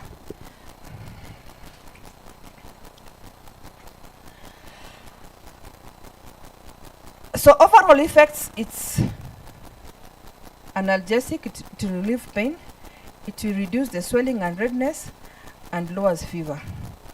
When I come to this lowering of fever, niliambia watu, mimi nilienda kwa daktari na daktari tu alinipea painkiller. Patient, make your patients understand that NSAIDs have 3 properties. It is pain, reduces inflammation and fever. So skiza mgonjwa wako alikuja na fever, so you look for the drug that is more on the fever part. Tunaelewana? So the pharmacological effects of aceclofenac are that. I will not go there. What are the clinical uses of aceclofenac for osteoarthritis? Why aceclofenac? We're looking for a drug that you can use for a long time. Sindio? Brufen mnaweza weka 10 days. Si tunaendaga siku 3. So aceclofenac I go 10 days. So osteoarthritis, you understand what it means. The joint, it's corrosed, so it can take time. We have rheumatoid arthritis, ankylosing spondylitis, musculoskeletal pain, inflammatory condition, dental pain, postoperative, and soft tissue injuries. So the side effects are that. I'll not go to that. So there's a rationale for combination therapy. Why? When you combine, you target multiple pathways. When you combine, you improve analgesic effect. And when you combine, you reduce the dosage of the NSAID. You improve the function recovery. So you've met drugs. You've met, usikia mgonjwa kuambia mimi namesanga Mr. Zulu. Mkutana nao? So you combine aceclofenac and paracetamol. Aceclofenac tumesema anti-inflammatory effect. Panadol we know is a central analgesic action. This one will enhance the analgesia. It will improve tolerability. It will improve suitable mild and moderate inflammation pain. When you're combining a drug, tafadhali muelewe kwa nini mna combine. Kwa sababu niliona mna combine meloxicam na tramadol. Niliona mna combine tramadol na panadol. Mgonjwa atakuja na hizo. Na sijui wengine wenye wajui, niliona mwingine aliandikiwa Dolac is an painkiller na akaandikiwa Myospas. Mkienda huko nje ambianeni. Na ukipata hiyo prescription unajua ni nani, mfundishe. Niambia kwa nini umeandika hii dawa. Nimeandika kwa sababu ya hii na hii. Sawa? So we have, this is the study they did. When you're having, the pink one is aceclofenac plus paracetamol, you're seeing the effect on pain versus paracetamol alone. We have the MR. MR means muscle relaxant. I want you guys to go back and check. We have several muscle relaxant. Muscle relaxant sio chloro. Naitwaje?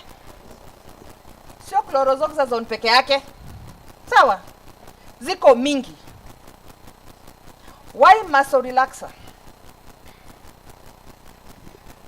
For back pain, I want to go for back pain. Mgonjwa alikuja akasema anaumwa na mgongo. Hata hawezi amuka. Anaenda hivyo, anafika, unamwambia kaa chini, ananiambia daktari, si wacha tu niongee kama nimesimama. Juu nikikaa chini sijui kama nitaweza kuamuka. Kulifanya nini? Nilichota maji kwa kisima. Iko na shida gani? Nilichota nikajaza vibuyu 20. Kwa nini? Tulikuwa na harusi na mimi ndo niliambiwa ninakuwa kwa kisima. So what did the patient do? Strained the back. Your video when you strain your back, I want to use this. Nanisikia? When you strain your back, the way our back imetengenezwa, kwa cervical spine inakaa C. Kikuja kwa thoracic spine inakaa C inverted because we breathe. Sawa?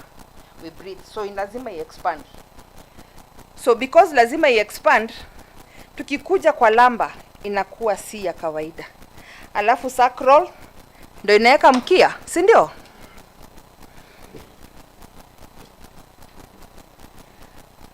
Nani yako wapi? Richard. I'll look for that x-ray. Kabla tutoke ninataka tuone x-ray.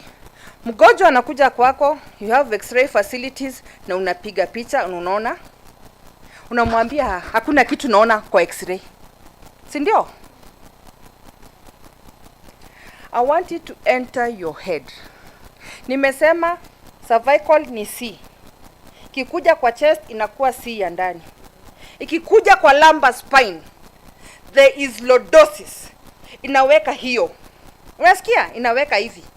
Lazima iweke hivyo. Kama nimeangalia hii side. Sawa, inaweka hivyo. So you look at that x-ray on lateral view. Ukiona inakaa hivyo. And that means uko na x-ray. Uweka hivi kwa x-ray, hii kalamu, kwa hiyo lumbar hivi. It will be straight. That is loss of the. If a patient has loss of lordosis, you have a diagnosis. Mwacha kusema hivyo, it is seen kuona kitu. The diagnosis is what? Muscle? That is a diagnosis. Iko mpaka kwa hiyo kitu wanasemanga aje ya record CD what classification. Iko. Lumbar spasms. Do not ignore that. Ninakuja kwa hiyo kwa sababu ya dawa yenye tunaenda. Hiyo mnaitaga Mr. Zulu. Mr. means muscle relaxant. You're missing that point. Mtu amefanya kazi sana kazini, ameumia. Mnaona hapana. Wewe enda tu kazini, nimekuandikia dawa. Sasa hizo umeandika Brufen. Na umemwacha ameenda. Sasa hizo umeandika Zalac. Umeandika Zalac P. Aceclofenac with paracetamol. No. You write a muscle relaxant.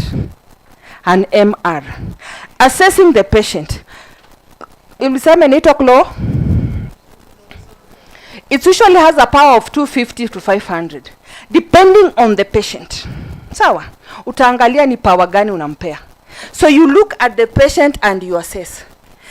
Iko na side effects. Muscle relaxant baka wengine hata wanalalanga na kwambia daktari mimi nimelala hata sijaamka. So you look for even a drug that haina uzingizi. Unasikia? So sitaki kuputana na mtu wherever I'll go I meet a patient and naambia mimi nilienda nikafanyiwa x-ray na daktari alisema haoni shida. Kama hauna x-ray, as long as mgonjwa atakwambia kuna history of strain,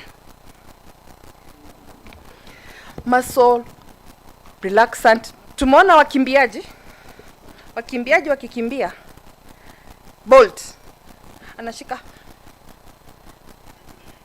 hiyo kimbia imeisha hivyo, si ndio? Huyo mwenye alifanya mgongo ikastrain na ukawacha arudi aende strain mgongo tena, huyo mgonjwa utafanya akae kwa wheelchair. Na mimi mgonjwa mwenye anakuja kama amekaa kwa wheelchair analipitia kwa mguu yako, mikono yako, sio mguu, mikono. It is wrong. It's very wrong. Mgonjwa kikuja explain, ninakupea hii dawa kwa sababu hii dawa inafanya hapa na hii dawa inafanya hapa. Kama hauna pesa, nunua ya siku 2, ukitafuta pesa ununue nyingine. Tumeelewana? So there's a drug called tizanidine. I like this drug because haina uzingizi.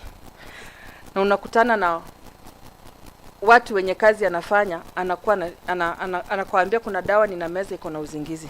So hiyo haina. So why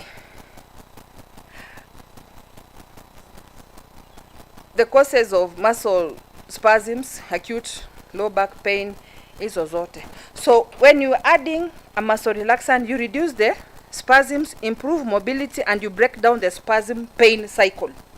Tumeelewana? So kwa dawa ya 3, wagonjwa wanakuja na kuambia niligongwa na mtu lakini hapa nimeumia na imefura, na wewe bado unaandika MR. Sawa? So there's a drug called protease. Nyinyi mmekuja wakati mzuri, saa zile madawa zimetokea. Siku ile zetu saa zile tulikuwa tunafundishwa azikukua, ulingesoma tu lakini hakuna. Sasa ni seropeptidase. Inakuja na jina ya SP. Sawa? Kuna mingi zingine. SP inasaidia. It helps to thin the fluids. Remember there is swelling. And when somebody has injured themselves, atakuja hii magoti nilitereza na imefura.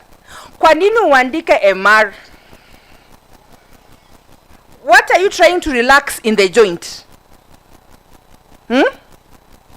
You write an SP or anything that is going to reduce the inflammation.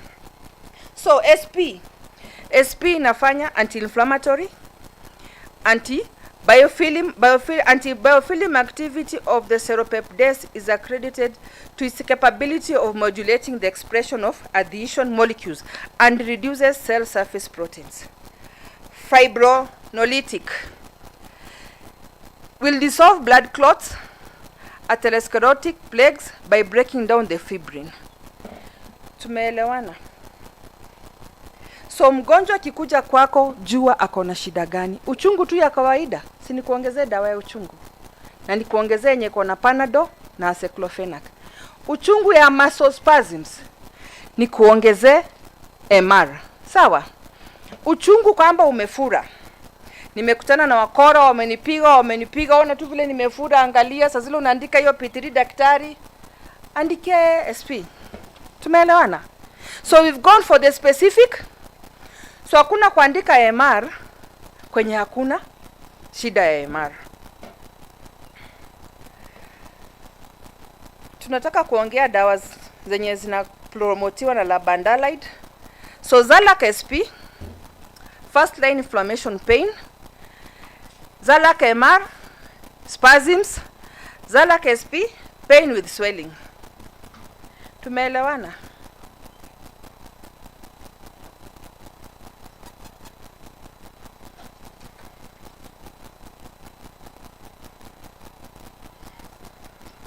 Kuna swali? Kuna swali? Kuna siku nilifundisha darasa nikawaambia kuna mtu anakuja kama amekata imezimika. Halo, unanisikia? Huyo anatembea kama amekata center bolt. Umeona gari imekata center bolt? Lori. Matako inakuaga huko, kichwa iko huko. This patient is cut. And then you write SP.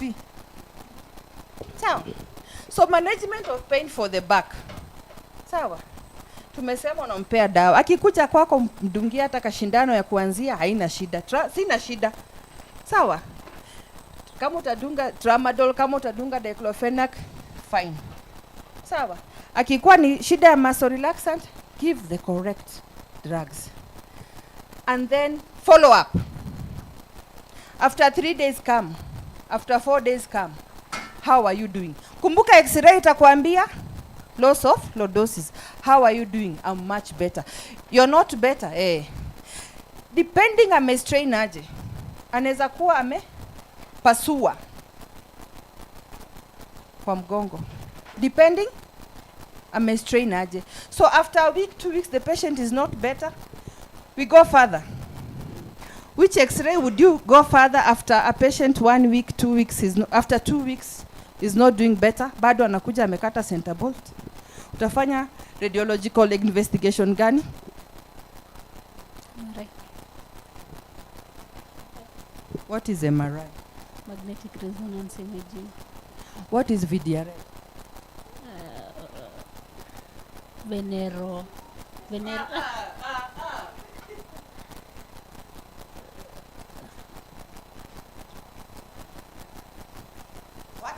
Wacha kuandika. What is VDRL? Nakuja kwako. Hiyo swali niliulizwa kotini. Nilikuwa nimejaza P3. I've never forgotten. Sawa. Mimi nimemaliza. Hakuna swali. Bado ndarudi tena ndawapea namba yangu ya simu so that we consult.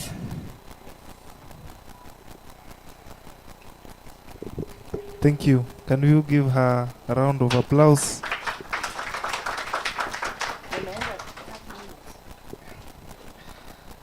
Okay. Good evening, everyone. I'm audible enough. My name is Richard Osanyo from Lab and Allied. And first of all, let me talk to the leadership. I want to thank you all for giving me this opportunity and giving Lab and Allied this opportunity so that we may come and be a partner. And we can only assure you that partnership becomes relevant when there is consistency. If we become a partner in this event and then you never see us again, then we are not good partners. Okay? So we can assure you that as partners, we are looking forward to working with you, and doing a lot of things together. Okay? As a Nakuru branch, I love this branch because I was in I was in Nakuru as a rep. I think I was promoted here as a supervisor still in Nakuru, so I may know some of you. And then when I was promoted to be a manager, I went to Nairobi. Okay? So this is Lab and Allied.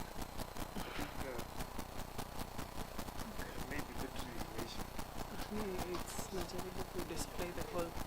Yeah.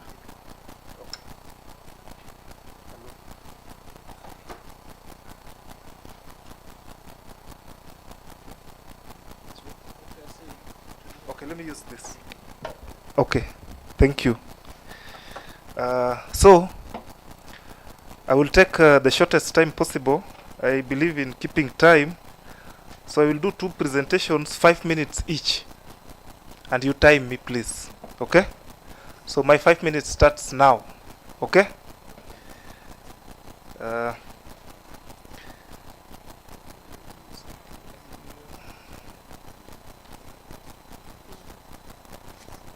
It's not projecting?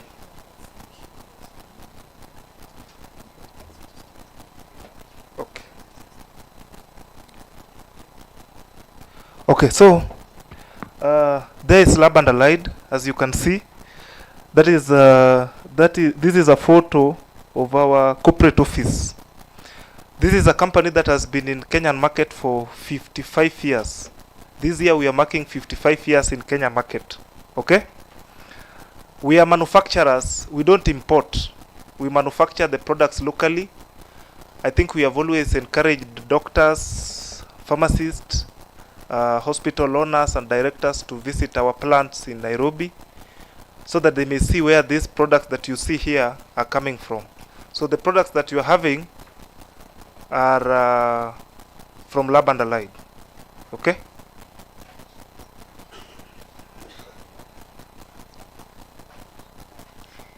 So that is it. 55 years in Kenya market. We are accredited by all the accreditation bodies. Okay? WHO, PPB, because before you release this product, it is a long process. For you to have a product in the market is a long process that you need very many approvals. So we are accredited in all those approvals. Okay? And we have 6 production units. We have the general production unit, which helps in producing products like this cough syrups, Zalac, SP, P, all that. And then we have beta-lactam production unit, we have sterile production unit, cephalosporin, and then the water treatment plant. For cephalosporin, that is why we are having very many cephalosporin third generation. I think if you have, there's a product we are having here called Labnir, Cefdinir. Okay.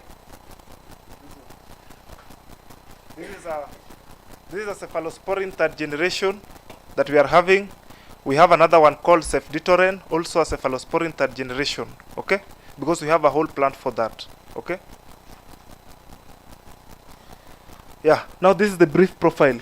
We are in business for 55 years. We have 350 plus products. Actually, right now we have 380, and before the end of the year we are coming up with other 20 products. So we are going to finish the year with 400 products. Okay. We have about 800 to 1,000 team members, with about 700 working in the production, and we have 100 people in the field. We have based reps in different regions, so we have very many people. Okay. We have 6 manufacturing blocks that I've told you, and we are available in 13 African countries. We export to 13 African countries. Okay. We have our greatest partners like KEMSA. You know KEMSA. I think KEMSA is supplying most of your hospitals. Last year alone, we supplied 60% of all KEMSA tenders. Okay. So we are one of the biggest supplier of KEMSA. We are one of the biggest supplier of meds. Okay. Among other organizations. Okay. So these are the divisions that we are having. Aspiris, we've divided it into pain, gyna, diabetes, and hypertension. And then we have Travega. Travega is this cough syrups, like the cough that you have. It is actually, we have, it is semi-generics. And then we have Noiva. Noiva is purely OTC.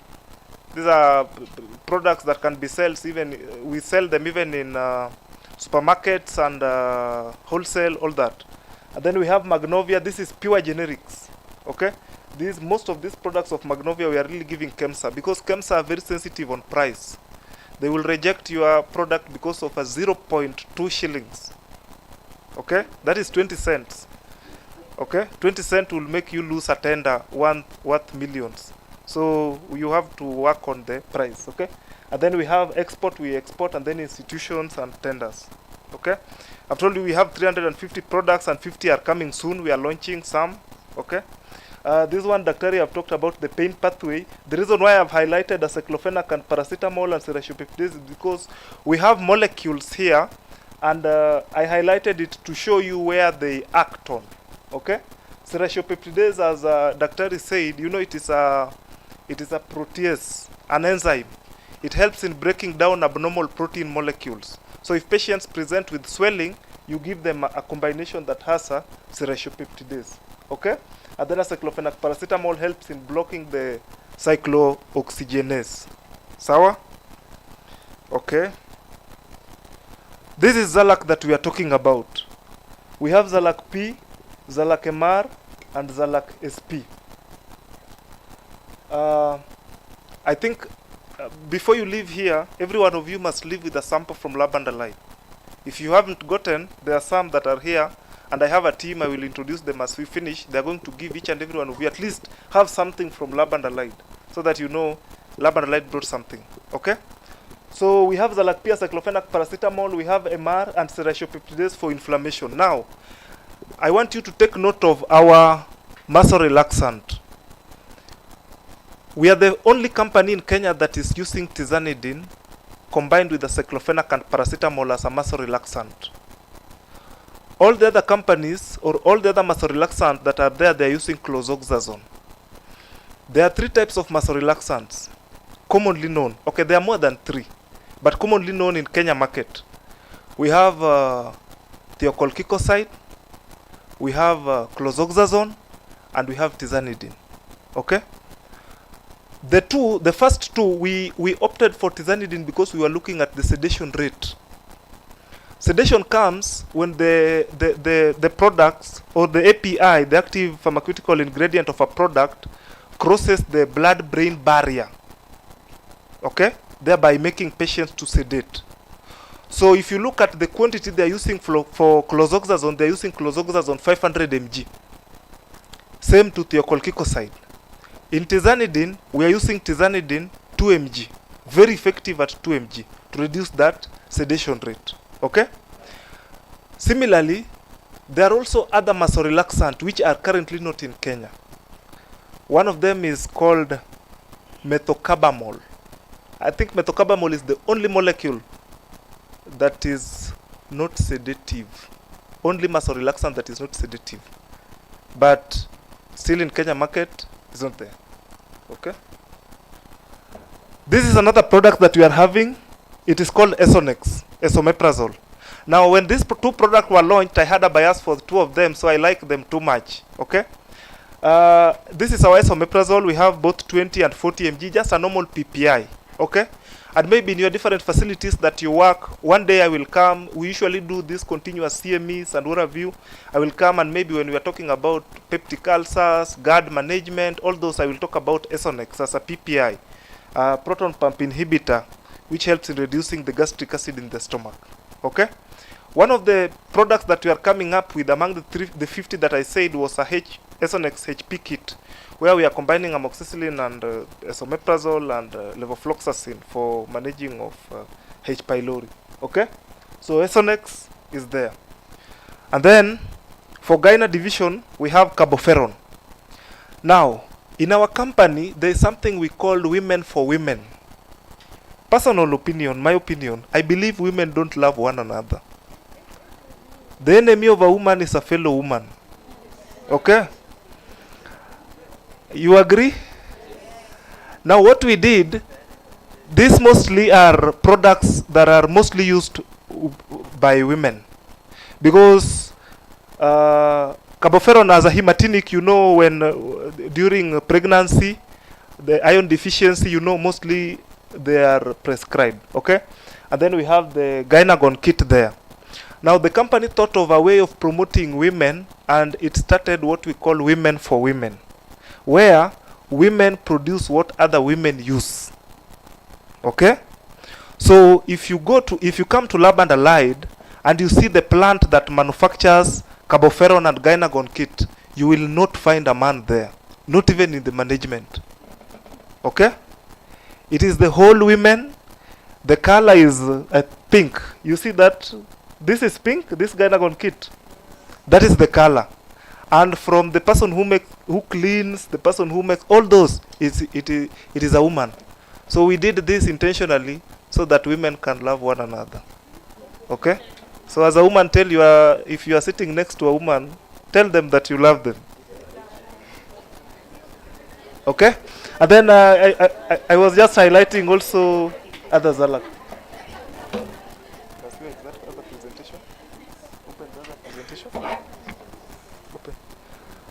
So these are just some of the products that we are manufacturing in the company. But in the next now 3 minutes, I want to highlight to you a technology that we started in 2023. Let me tell you the truth. It has taken not even Kenya, it has taken the region a very long time to understand that generics and originals are all but the same. It has taken a lot of time. You know, people did not believe that the same way Esonex will work is the same way Nexium will work. So people say, no, give me Nexium. All I want is Nexium. Okay? But you see sometimes problems, you know, let me tell you, problems can teach you a lesson. Okay?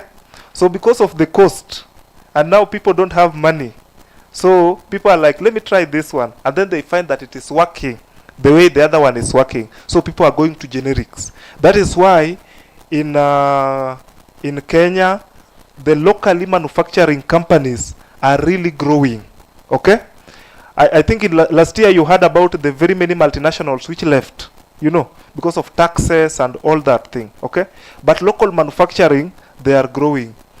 I think just recently there is 218, no, there's 200 and I think US, UK, there are some investors which want to pump 218 million US dollars in local manufacturing in Africa. Okay?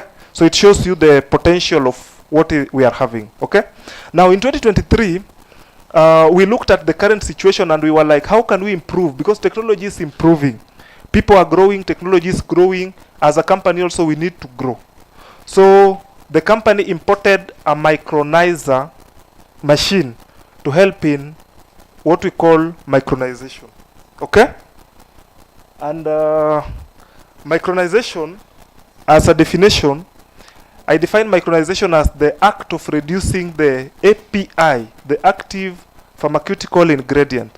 When you are making a product, for example, if you take a tablet from here, there's what we call the API, the active pharmaceutical ingredient, which is the drug that helps you, that works, okay? Helps you relieve the pain or what have you. And then there are other additives that we add. Some we add flavor, you know, just for palatability, you know, to help in that shape, okay? And all those things, okay? Now, we reduce that API size, okay? And as we continue with the presentation, I will show you the classification of the biopharmaceutical classification system, and then why we opted for the API, okay? So that is the definition. The objective, just to increase the bioavailability of the product, okay? And so forth and so on. Now, when we talk about the bioavailability, we also talk about the solubility or the permeability, because we use the solubility and the permeability to classify the products. Okay? When you are classifying them, we use the solubility and the permeability to classify them. And then there is also that delivery, okay?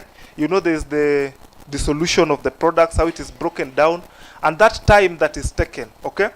There are products like NSAIDs, you are told that some of them will usually corrode the GI, okay?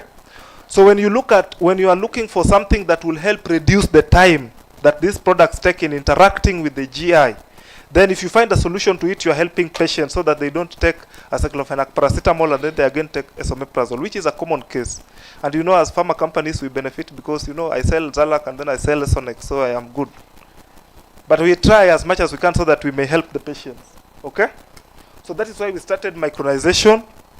Those are the benefits. We are reducing the particle size to help in improving the solution, how it is broken down, and then increase the bioavailability, uniformity, and all that. Okay? Now, in short, in a nutshell, maybe I will have done... okay, this one is very important. In pharma company, this is what we use in classification. Bioclassification system, we have high permeability and high solubility, that is class 1. And in class 1, only paracetamol falls under class 1. Most of these other products fall under class 2. Esomeprazole, aceclofenac, all those, okay? We have high solubility and low permeability, and then we have low permeability and low solubility.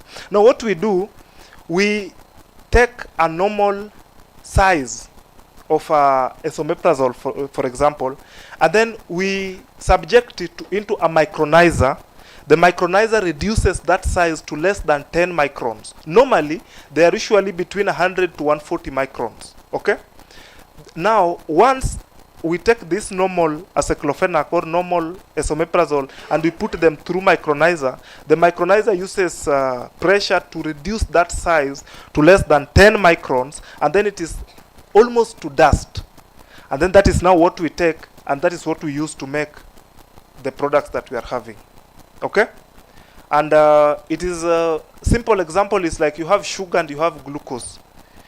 Glucose, because of small particles, if you blow it, glucose will go away and it will go very fast. Sugar, not. So that is why we implement micronization technology. Okay? That is it. We reduce the particle size from 145 to about 200 microns into less than 10 microns, almost to dust. Very tiny particles. Okay? That is the machine. It is a multi-million machine. So the products are, you put the products here, the normal one, okay, and then you insert pressure from here, and then you do the collection through this place here. You collect here, okay. So what you are collecting, when you put them here, they are about 145 to about 200 microns, and then when you collect, you are collecting less than 10 microns. That is a simple graph that we did also in terms of that. These are the products that we are having that are micronized. Okay? Now, Lab and Allied, we believe in making better medicine for better life. And you are one of our, we don't talk to patients. Okay? We don't even interact with them. But you do. But we interact with you. So we always get the need of the patient through you, and you get our needs through the patients. Okay? As the branch for clinicians in Nakuru, we kindly request you for support, and we commit to partner together. We commit to be a partner to this branch, because I think the national one, we are good with them. You know, they are always on our neck. They come to the company every time when they're having sponsorship or something like this. But now this branch, we are here to work together. Thank you so much, and have a good evening. God bless you.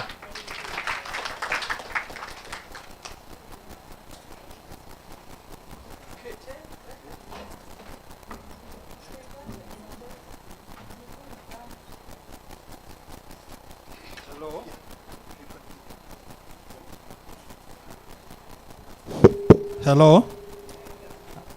Thank you. We want to appreciate the discussant. Tusimame sisi wote. Tusimame sisi wote. We are almost coming to an end. We are almost coming to an end. Aya. Swing a bit. Swing a bit. Okay. Sasa tupatie huyu jamaa akukunywa maziwa ya Nyayo, lakini tupatie makofi ya Nyayo. Sawa sawa. Aya, 1 2 3. Fungua na utingise kitole. Asante. It is not complete until hiyo ni chama ya baba na mama, ishara. Nimerudi. Mupende msipende. I cannot talk about back pain without talking about neuropathic pain. It is wrong. It will be a sin. Because majority of the patients who have back pain develop later on, maybe in life, or depending on the injury, the patient will come with something called a radiating pain. You might meet this patient on the first day, and the patient on that day will be having a radiating pain. Naongojea niletewe laptop, sijui kama wameniacha, wamenisahau. We did anatomy. I want you to understand the lumbar spine. When you understand the lumbar spine,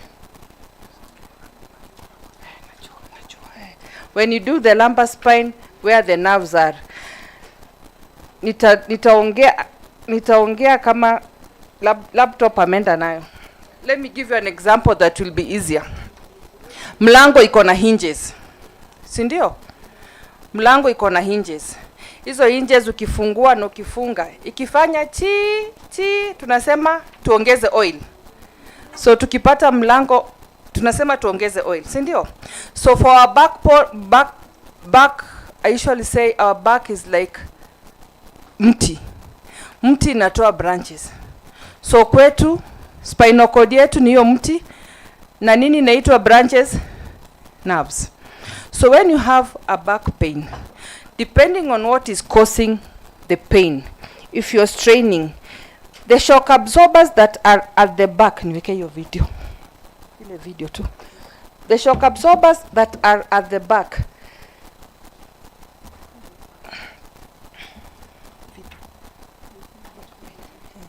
so those are shock absorbers. If you strain so much, unazipasua. Ukipasua, inaguza now lower back pain.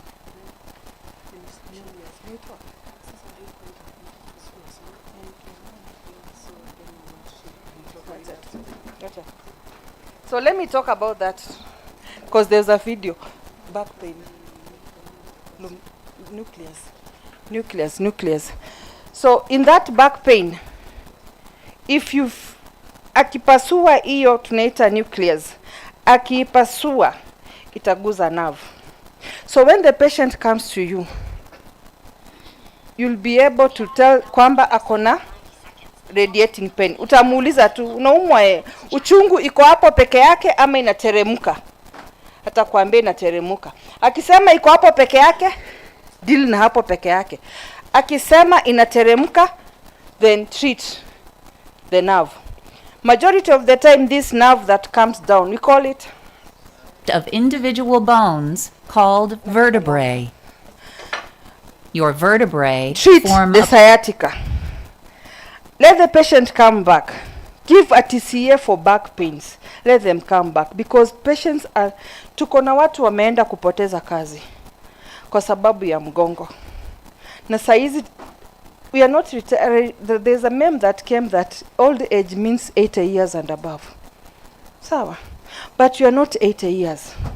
We are getting 20 years, we are getting 30 years having the problem. It was that one.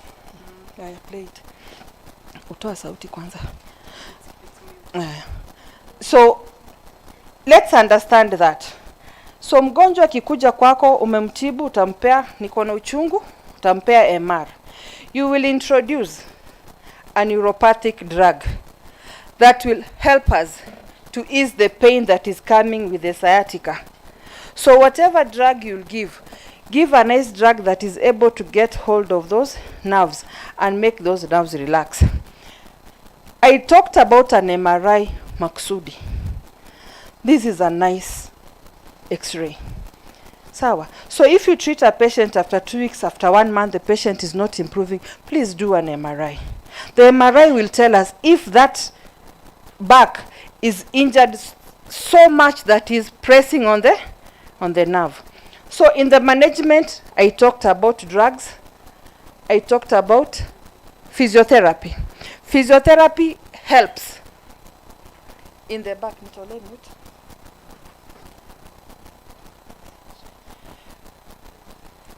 Physiotherapy between a helps in the standing mute. position and sitting with no back support.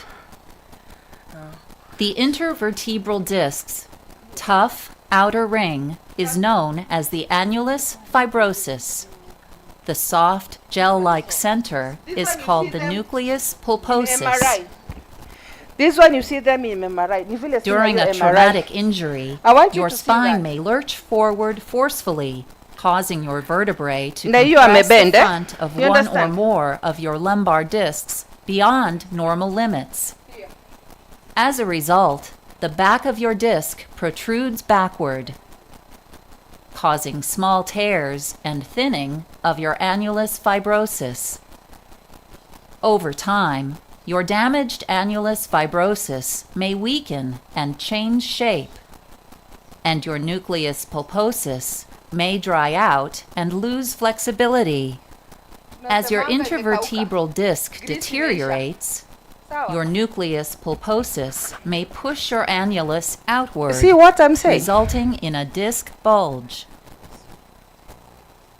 Depending on its location, the bulge may push on or impinge one of your spinal nerves, your spinal cord, or your cauda equina, which is a collection of spinal nerve roots at the end of your spinal cord.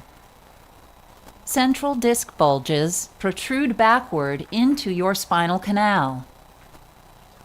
Lateral disc bulges extend into your neural foramen. Severe lumbar disc injuries can tear your annulus fibrosus. Pressure from your vertebrae may push your nucleus pulposus out of your torn annulus, causing a disc herniation. A herniated lumbar disc can impinge upon your cauda equina or spinal nerves and cause symptoms such as pain, Tumeelewa hiyo numbness, anatomy? or weakness in So mi one or nimemaliza. both of your Sawa, legs. nizimie. Sawa. Treatment for lumbar disc injuries may include rest, anti-inflammatory medication, Namba ya simu mwandike chini haraka daka 0721 250 700. Sawa, ulizeni maswali. WhatsApp, I'll answer. Janet Swagi, orthopedics. Sijapigiwa makofi, mimi siwezi toka. Hello. I didn't know that swag is just full loaded with information.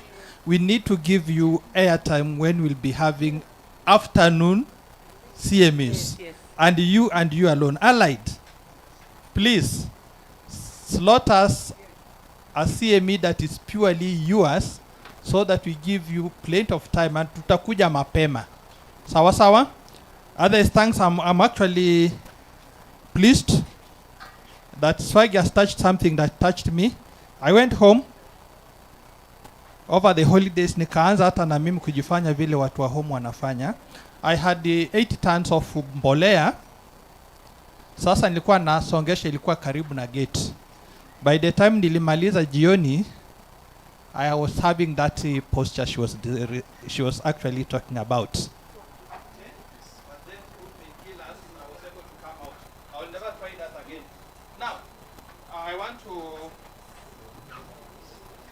I want to introduce national team. Hello. The national team officials, can you come on in front?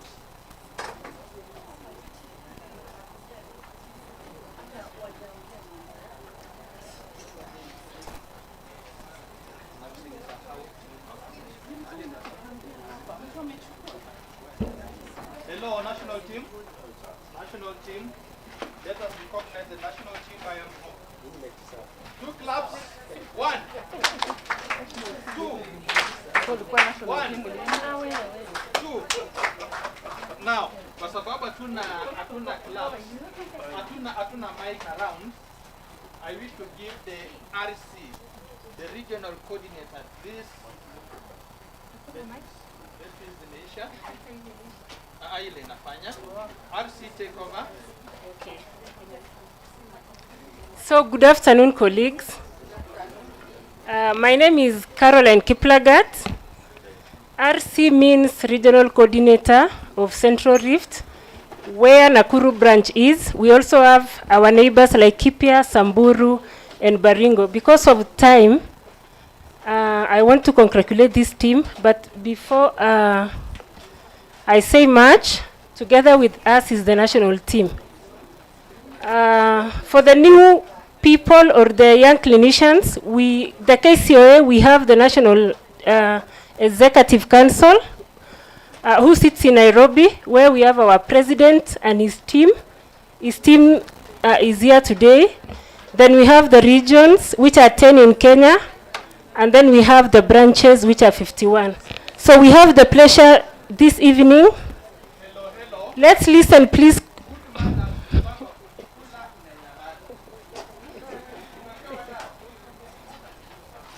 So let's be attentive.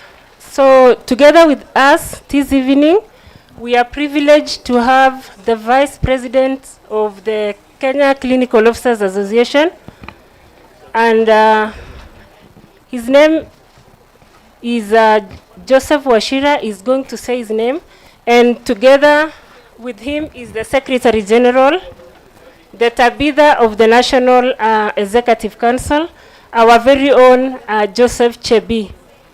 So mnataka tuwakaribishe namna gani the national team?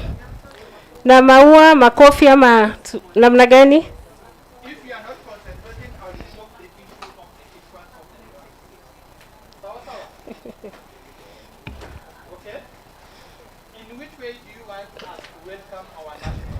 Kindly let's all be upstanding as we welcome the national team.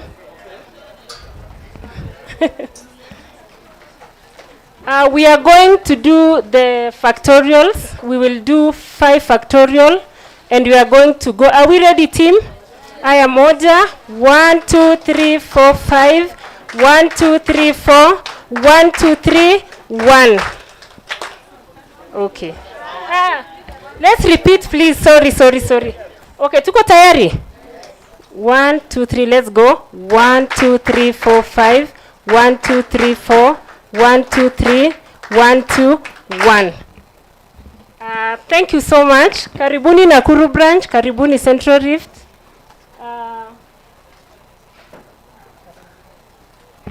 Hamjabo.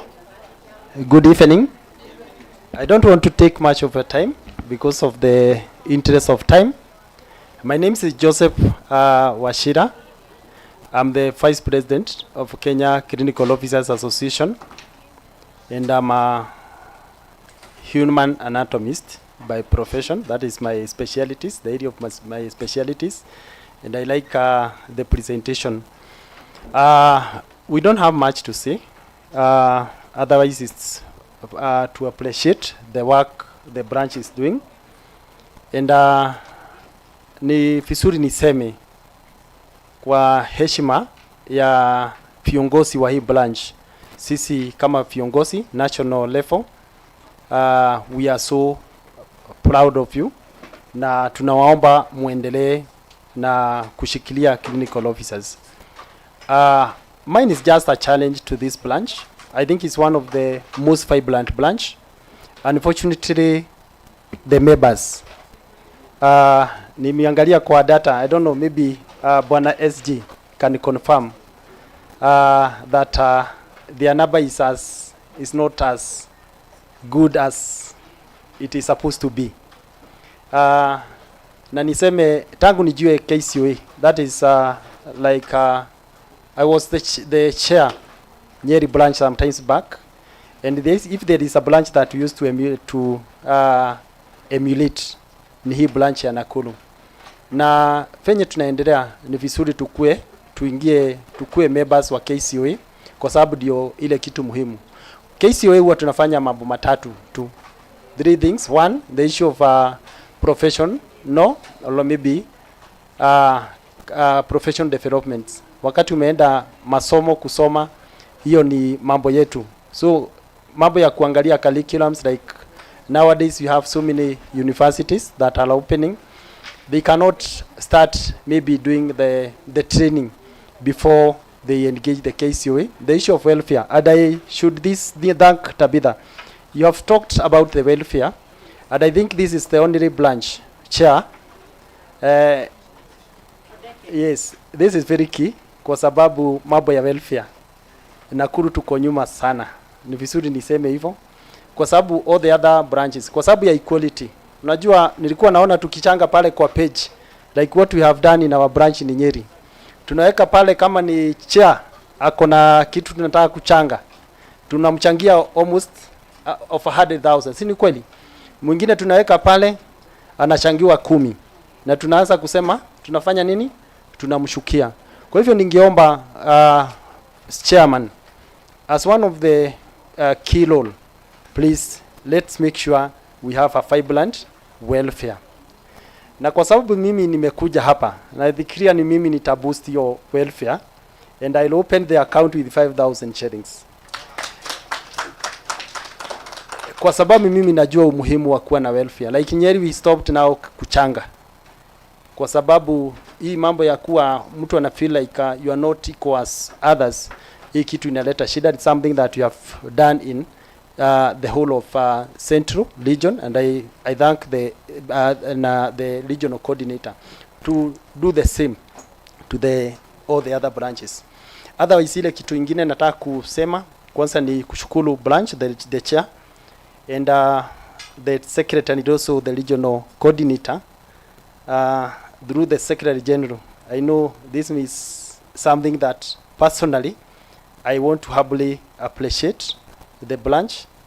Last year in June we had elections to elect a person who will be representing the Kenya Clinical Officers Association in the board, that is in Clinical Officers Council. And kwa sababu nyinyi ndio mulinishikilia sana, siwezi kuja Nakuru nikose kushukuru. Kwa hivyo I know this is because of your members. Kwa hivyo si tujipigie makofi wana Nakuru. And the one thing that I want to commit myself is that I'm going to serve the interest of clinical officers in the Clinical Officers Council. We have not started the work, but I'm going to assure you, Chair, and your team, and also the Secretary General, on behalf of all the other 51 branches, that on behalf of KCOE, I'm going to serve the interests of clinical officers in the Republic of Kenya. Otherwise, thank you so much. Na nimefurahi sana, nimekuwa Nakuru, and I know Nakuru is one of the branch that inafutia. Kwa hivyo tutakuja mara nyingi. Otherwise, wenye tuko na nafasi ya kusoma, tafadhalini tuingie masomo. Tuko na crisis kwa universities. As we talk right now, we have so many universities, lakini haina walimu. Na najua hiyo ni kitu muhimu sana. Otherwise, on behalf of the salamu nyingi kutoka kwa Mr. Matore, that is the president of KCOE. Ameniambia nikifika hapa, Chair, nifikishe salamu zake. All the other NEC members, they are aware of this meeting, but because of so many other commitments, we agreed with the Secretary General. Kwa sababu yeye ako hapa, nikichelewa atanipea malasi. Nikishukuru na Mungu ambariki. So I'm going to invite the Secretary General to pass the other part of the message. Otherwise, thank you so much, and may you have a good evening.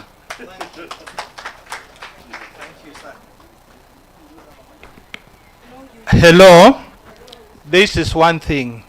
The person who was speaking was the Vice President. You saw me receiving instructions while standing. So now, it is not honorable when the national team or any official is speaking and you are equally speaking. Okay? Sawa sawa. Kama umepewa dawa, chukua tu kimya as an adult, okay? So about the welfare, thank you for that contribution. We had an account which we had begun sometimes back, and we were just giving 100, lakini watu wakazembea. We have an account with around 5,000 shillings, which has been dormant for a while because the officials by then relocated elsewhere. We had, I think I'm the only member in Nakuru who I was actually elected as the chair of that account that time, and we had a secretary who was from the private sector, like you now who are the people who are on contract somewhere, okay, because we needed inclusivity. So now we are going to revive that account with the 5,000 from our vice president to make 10, but now we need to choose the signatories who will be operating that account, and we also need to have bylaws and minutes guiding it. I think in the next meeting, which will be calling you in April, so come loaded for elections and the reopening of the account. Thank you very much. SG, time is yours now. Welcome. Hello, this one does not work. Hello.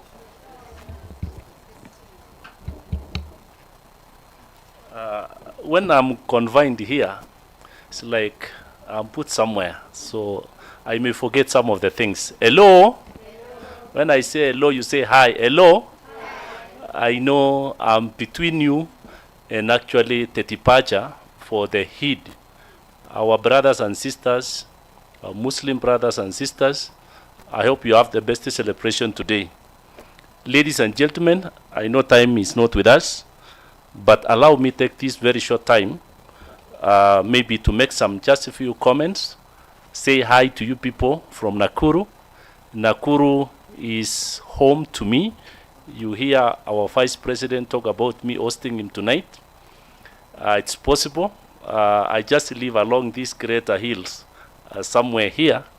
But of course, I work in Turkana County. Today, I flew and connected because I didn't want to miss to be with you people here today. For those of us, we've not met, but I know a majority of us, we interacted during our learning when I was doing my diploma. Some I can see friends, we did higher diploma together, and I also happened to pursue my bachelor's in clinical medicine here, and I'm also doing my master's with some of you here, except a few Gen Zs who never saw Nyayo Milik. Hello? So it's like I'm well known. My name is Joseph Chebi, and I think I've explained who I am. I'm the Secretary General for Kenya Clinical Officers Association.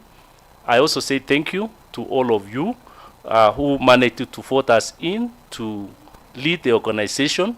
We don't just take it for granted, but we say thank you, and we purpose to support all of you.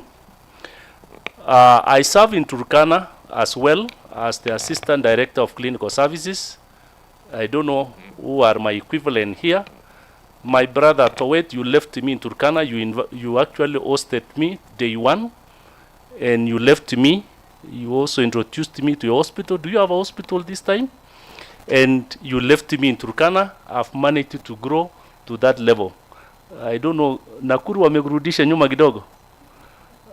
I hope things are working, and in that way, I also wish to challenge all of us that we need to actually push on issues of career guidelines so that we all of you move together with us. It has a lot of benefits if you grow in your job groups. Ladies and gentlemen, allow me to thank our Vice President for being nominated or being cassetted by the Cabinet Secretary to be our representative in COC a week ago. Can we clap for him? It is a big position, my brother, that we nominated you as the KCOA for you to go and represent the interests, not for us, and even the interests of Nakuru branch. I also wish to thank my regional coordinator, Caroline. I want you to support your branches in the Central Rift. Together with the strong leadership of the chair, Mr. Odeke, our branch secretary, Dabida, and the other officials, Emily, Petrus, I think you people are doing quite well, and we are very much grateful for what you are doing. It is very evident that you are carrying the association flag very high here in Nakuru. Ladies and gentlemen, I want also to thank the partners who have managed to support you people this evening. I wish to appreciate the ADAC team. I don't know if they are still around. They have never missed our national conference for the last 5 years, and I'm seeing them supporting even our branches now. We are very much grateful. The Lab and Allied, they are already our friends at national. That's why they talked about us partnering and paying them a visit. For our friends in Medicwise TV, I know we have an MOU which we have not completed. I don't know where their team lead. Maybe you still come back at our national office. We complete the MOU which we were supposed to do part of last year. Ladies and gentlemen, I also wish to commend Nakuru branch. I know you guys are also trying your best to manage resources, the little resources that you get from national. I wish to let you know that of the 500 shillings that we get from you people, the 200 shillings remain at national, 200 shillings is supposed to come back here, and 100 shillings is supposed to take care of our benevolent services. So for the 40%, we have managed to devolve, and I'm happy that all of them are actually acknowledging that they are receiving the money and they're able to put them here even before you. What happens in our financial management is that we do a national budgeted work plan as KCUA National. The region is supposed also to have a budget, and also the branch. You cannot spend KCUA money if you don't have a budgeted work plan. If we find you spending even a shilling, that one we don't allow. That is the level of transparency now that we have in KCOA. And we follow it keenly. I'm very sorry, Bwana Chair. It's a requirement that before you withdraw money for an organization, minutes supposed to accompany, and also signatories, not signatories. The officials are supposed to sign, and they are not the signatories. You are still the signatories. It is actually association's practice. So this is all about financial management. We have no problem. You have been also giving us as Nakuru branch your financial reports. We are very happy this year you made the first presentation in Mombasa, and we are okay that you have managed to present, and I think your accounts was passed, and we are very much grateful. Today is a great day to all of us. I'm very happy that not only to come and learn, our association is about to interact. Let's do what is good for all of us, network, share some social activities, weddings, what we call rural show, koito, all those things, church, fellowship, and supporting each other. And majorly, we also actually carry it seriously, the issue of retirement. Retirement is very important to us. We cannot have a member who just goes and disappears and he has been our member for a long time. We have come up with a chapter which actually takes care of the people who have retired. We need to have their database in each branch. They are going to be our life members of KCOA. From today, our seniors, can we clap for them? From today, you remain life members of KCOA. You don't make contribution, we are going to make on your behalf. And any other benefit to do with you people, you will get.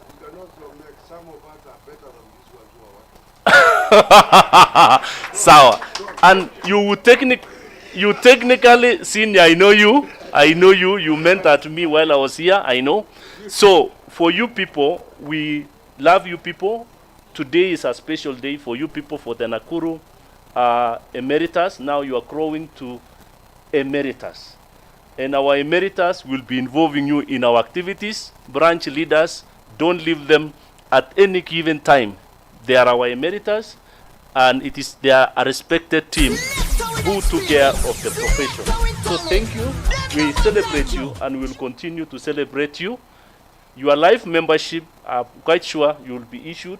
Your letter of commendation, we have also commended you people for the good work and being staunch members of Kenya Clinical Officers Association. That is how we value you and how important you people are to us. Ladies and gentlemen, as I wind up my speech, I would also wish to let you know KCOA just in few weeks ago, we acquired a space for us. We are no longer renting. We have actually bought our place. So when you come to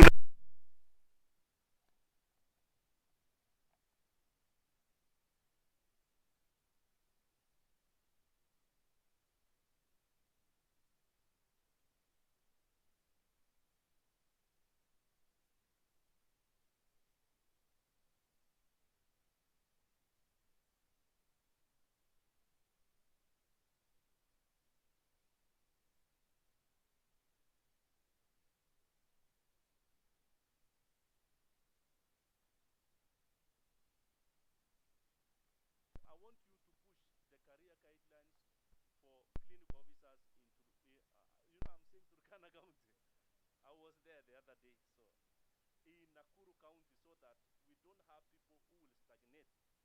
We don't want officers who stagnate and also retire in some very wanting job groups. When we implement career guidelines, it is possible that we will move in our job groups. I'm quite sure I would not have moved to a job group beyond N if the career guidelines had not been implemented. So can we work to ensure that we implement career guidelines? And number two, as Bwana Daktari has said, our anatomist and our rep of the council, that we don't have lecturers in the universities. For those of you who have diploma, can we progress in our education? Universities, we don't have a faculty. We don't have lecturers for clinical medicine. Where are you? We have very young potential clinical officers. You guys are stuck in outpatient. Can we go to class? Can we go to class? Even me, I'm also continuing, but I encourage all of us so that we form the faculty of clinical medicine. And something I would also not wish to miss is about what has become a very big challenge to clinical officers for seniors, is that our colleagues have gone to abuse drugs. Some have actually taken too much for the road, and we have so many addicts, and we are losing clinicians, our colleagues, terribly. Last year alone, we lost 16 clinical officers in Kenya who are KCUA members. 12 of them, 13, they have something to do with drug and substance abuse. So can we be our brothers and sisters keepers? Please, something hitting on us. We were looking at our benevolent expenditure. It was above 1 million plus last year. So what is happening? Should we be losing such a number of clinicians? Branch leadership, you are challenged. Keep your brother. Ukiona your brother, some of them is exhaustion, mental health issues. Can we check on each other? Usiseme nimekuja kwangu, mimi niko sawa. Last, I want to commend all of you, Nakuru branch. Ninaona nyinyi muko sawa. Naona watu wameng'ara vizuri. We want you people of a clinical officer. A clinical officer, can you see even the seniors? Very smart,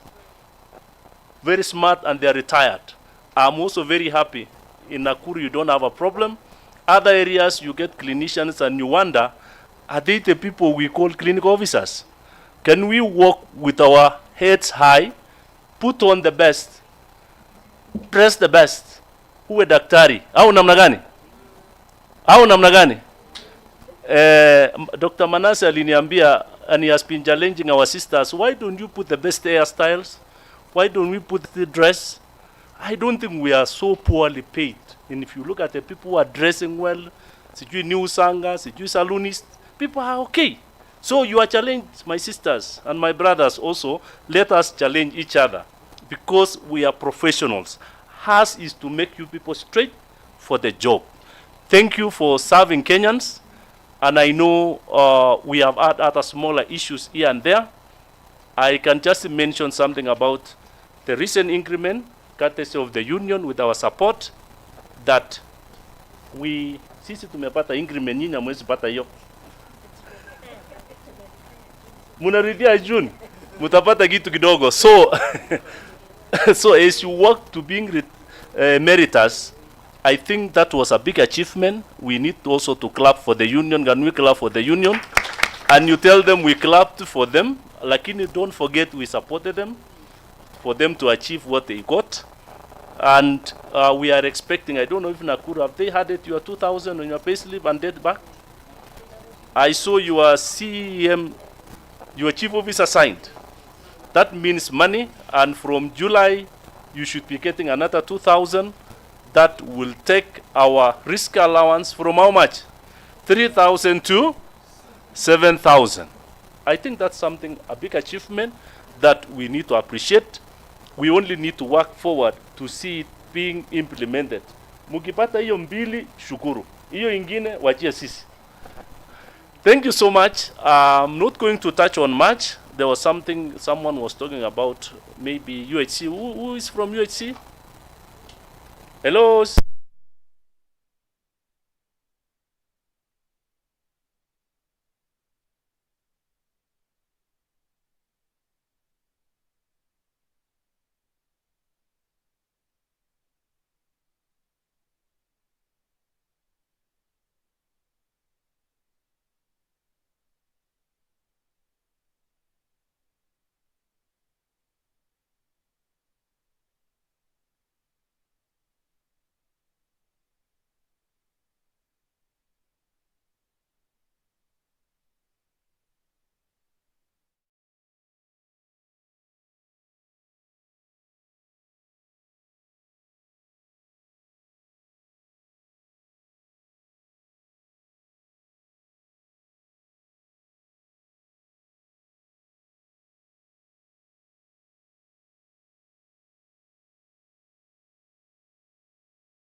Welcome to RadMed, your 360 degrees radiology and healthcare partner. Shop for all your radiology needs, from X-ray machines to ultrasound machines, we have it all. At RadMed, we are dedicated to revolutionizing healthcare. We are experts in radiology and healthcare equipments, serving all areas in Kenya. Why should you choose RadMed? Firstly, we provide high quality and reliable modern technology hospital equipments. Secondly, we provide personalized support for every client. Thirdly, we have a proven track record in successful installations. Globe Care Hospital in Eastleigh, we delivered and installed an X-ray machine.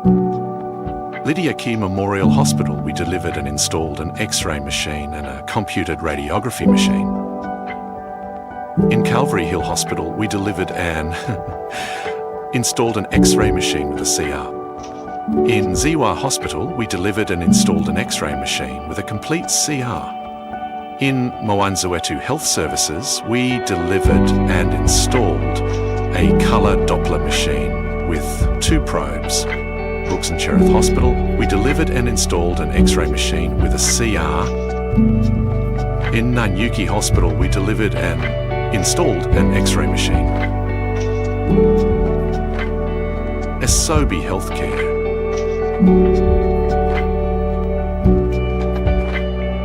Malkia Wings Hospital.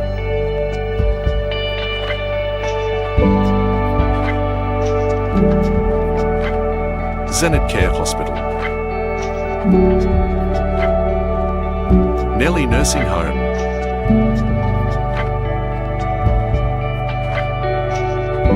Pro Care Cottage Hospital.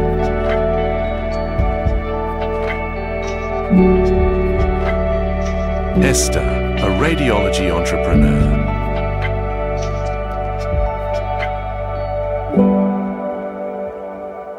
Itak Hospital. Peter, a radiology entrepreneur.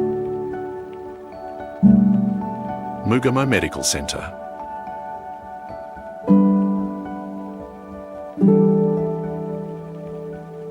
Jabs Medical Centre.